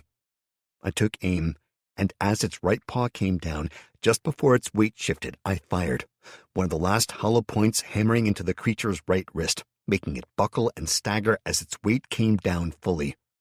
The troll staggered to the right, slamming into a parked car and screaming at it before lashing out with both fists, pummeling the vehicle over and over. I slowly clambered onto the car next to it, careful not to make any sound. The cars were parked nose to tail up the sides of the street, with barely a foot or two between them, and as the troll smashed the one it was working on into a battered hulk, I glowered at it. "Come to Daddy," I whispered, running across the top of the car I stood on, crouching and kicking off to jump in the air and land on the car before the troll, just as it lifted both hands into the air for a smash. As soon as my feet touched down, I was off, sprinting as fast as I could, running from the bonnet to the tail of the car and leaping clear. The only two thoughts in my mind were that I needed to avoid the damage so I didn't trip and get smushed, and aiming, making sure my shot was right on target. I passed its face at a range of less than a meter as it drew back to hit. Its lips peeled back from long canines and molars. Strands of saliva and bloody drool flew as it screamed its impotent rage at the world. And I pointed the shotgun, pulling the trigger as fast as I could, and seeing the world seem to go into slow motion as the buckshot tore from the barrel, slamming into the creature's face. I saw pellets sparking off the band across its eyes, ricocheting away, teeth cracking with the impact of dozens of small lead balls, the skin within its mouth being denuded by the impact and peeling backwards, shredding, exposing muscles and tendons and a black, glittering bone structure that seemed to absorb the light. As my foot came down and I pushed off again, leaping forwards and landing on the next car, the troll that I targeted staggered back, hands faltering from their crushing trajectory, merely glancing off the car as it fell backwards, and reaching for the shredded, shattered mess that was its mouth. I ran a few more steps, skidding to a halt atop the roof of an old E-type Jaguar, and jumped off. Grunting in pain as I landed, I continued staggering as I walked forward. The anger that had driven me so far was now a steady hot burn in my stomach as I took aim. The next shot took the flailing right arm in the shoulder, a second buckshot round, followed by two more, then a hollow point and the arm collapsed to the ground, severely bruised. Though my bullets weren't doing much to pierce its skin, the repeated blunt force impact had still taken its toll on the creature's joints. I switched my point of aim, firing at the left hand as it blindly waved towards me, talon-tipped fingers reaching out hungrily. The hand had 3 fingers, with a single shorter thumb opposite them, and then I blasted it at short range, sending the offending appendage cartwheeling away from me. The troll screamed, sagging and falling onto its back, the sound a mixture of rage, pain, and hatred. The cry was filled with bubbling agony as its amazing regeneration tried to heal it, even as its system went into catastrophic shock. I stepped forward, covering the last meter to stand almost directly over it, ignoring the twitching arms, the bubbling, burbling cries, and ruined mouth, as I aimed directly at the bridge of its nose, or what remained of it. I pulled the trigger twice in quick succession, a double blast of buckshot ringing out, one practically atop the other to blowing the troll's eyes apart, fragments of blood and eyeball flying everywhere as the cumulative injuries overwhelmed its vital guard. Shielding my face from the worst of the mess, I grunted down at it. "How do you like me now, motherfucker?" I shouted, before turning to the second troll, which was screaming and charging randomly at the police as Mike fired occasional shots at it. "That still only counts as 1. Mike shouted the quote laughingly, and I bit down on a growl of frustration. Where the police's small-caliber firearms only caused the troll pain and annoyance, Mike's heavier hunting rifle did far more sustained damage, and it was staggering as he fired again and again at its legs, blowing whole chunks free. I started walking for it, ejecting the clip and checking it, before shrugging. I had 3 rounds left. One was a hollow point, and the last 2 were something I'd not seen before. coated with a bright orange rather than the dull red of the buckshot. I slammed the clip home and took aim, walking steadily closer. "Oi, shitbag!" I shouted, and the troll turned towards me. As I closed the distance, I took careful aim, continuing to taunt him. "Yeah, that's right, I'm talking to you," I cried out, and the troll bared its teeth, snarling in my general direction, before Mike took a chunk out of its left knee, sending it staggering. I fired, the hollow point slamming into the top of its head and careening off into the distance, tearing a long furrow through the skin as it went. I aimed again, then nearly shit myself once I pulled the trigger. The shotgun almost seemed to explode, a great fountain of fire erupting from the end. It took the troll in the chest full on, shredding, cooking, and butchering the creature in a single, unbelievably aggressive display of power. Whatever the shell had contained, it had sparked to life as it erupted from the barrel, growing to 3 meters wide and at least 70 long. A tendril of the fire slammed into the side of a building on the far side of the street, charring the sign for an abandoned restaurant into illegibility. "Fuck me," I whispered as the troll collapsed, screeching, while the fats popped and crisped, its entire body burning ferociously as it twitched in death. The street was suddenly silent beyond the sound of the flames, rain spattering down all around us and evaporating when it hit the fire. I turned to catch Mike standing open-mouthed in the window of Bagnall and Kirkwood's, and I shouted at him. "What the ever-living fuck was that?" I screamed, waving the shotgun at him, and he grinned, giving me a thumbs up. "Dragon's breath," he called back. "Fucking illegal everywhere." "I'm not surprised," I yelled, which, to be fair, was about the only volume I could hear for the moment. "Found it in a drawer. Probably hidden for a good reason, eh?" "It's going into the dungeon, I know that," I cackled, grinning. If I had to fight another troll, I wanted some of that ammo. "What the hell was that?" A voice screamed at me from behind, and I turned, seeing a copper stalking out of the rain. He, like the rest of the group, was dressed in black and dark blue tactical gear, helmet and goggles, and he was practically apoplectic with rage. "You idiots are under arrest!" he screamed at Mike and I cocked my head to the side. "Are you for fucking real, pal?" I asked him, seeing the way the rest of the police were watching us, clearly unsure. "You're damn right I am. You lunatics just shot the entire street up. You could have killed us all."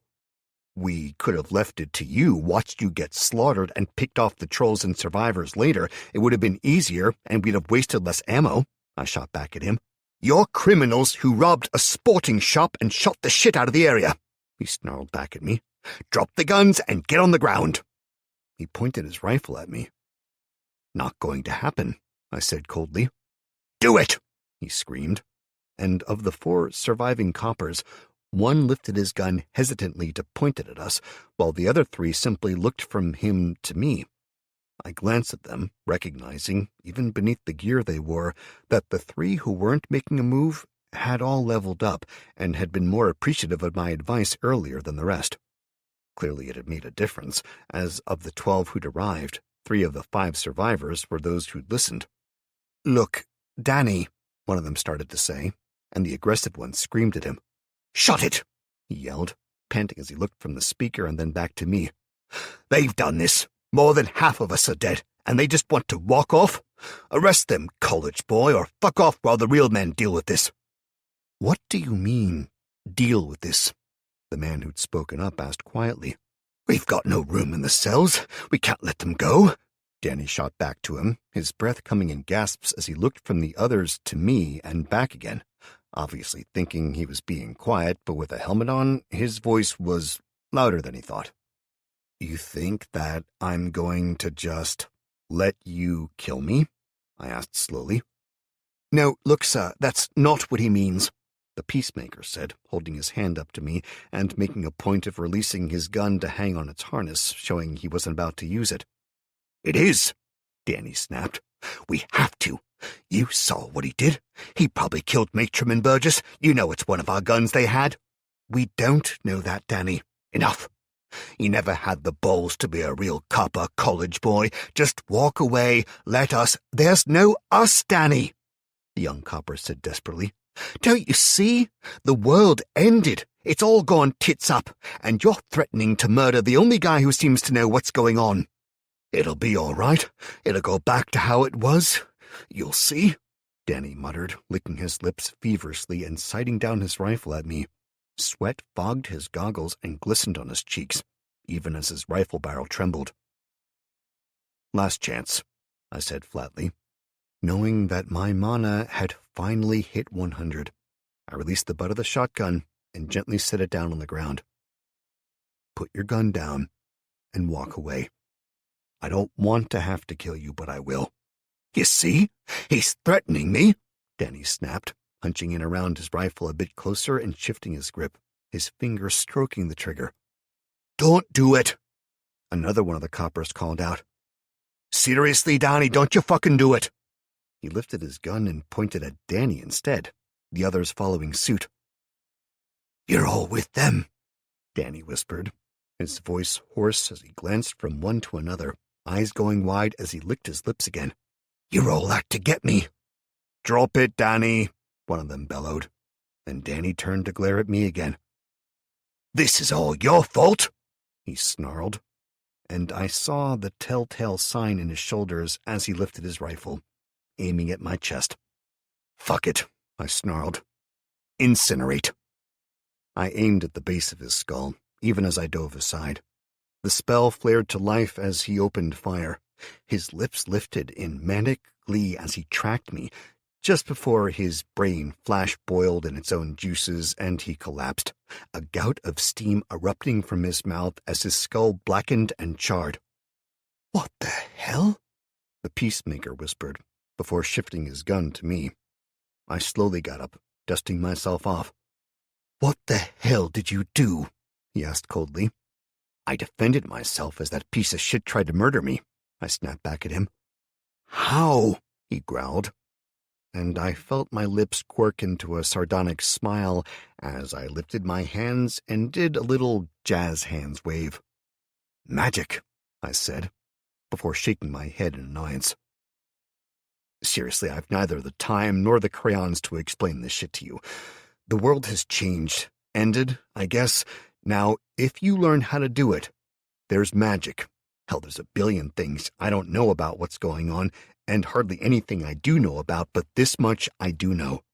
Holding on to the old world and its way of thinking will get you all killed. What? Look, I need to know what you know, all right? The copper said, stepping forward and lowering his rifle. You seem to have a handle on this that the rest of us don't, so how about— Whoa! He said, snapping his rifle back up as he shifted to look at a goblin corpse a dozen feet to my left. I couldn't see anything where he looked, but I could see above other corpses. A sparkling box phasing into existence. It was about 6 inches high, in the shape of a black and copper pyramid, and it slowly rotated, faintly reflecting the occasional bit of sunlight that made it through the dreary cloud cover. What the hell is that? He asked, aiming his rifle at the goblin's corpse. I still saw nothing. I glanced around, noticing that the others were fixated on other corpses, and of the ones I could see, they hovered above the 2 ogres and a goblin that I was fairly sure I'd managed to kill over the course of the fight. I turned, checking on corpses I knew I'd made, and sure enough, each one had its own slowly rotating, glowing reliquary. Oh, shit, I muttered, feeling my heart drop into my boots as I made the connection. They were dungeon creatures, I whispered, just as Mike stepped up beside me, having clambered out of the window. What does that mean? He asked slowly. It means we're not alone, Mike.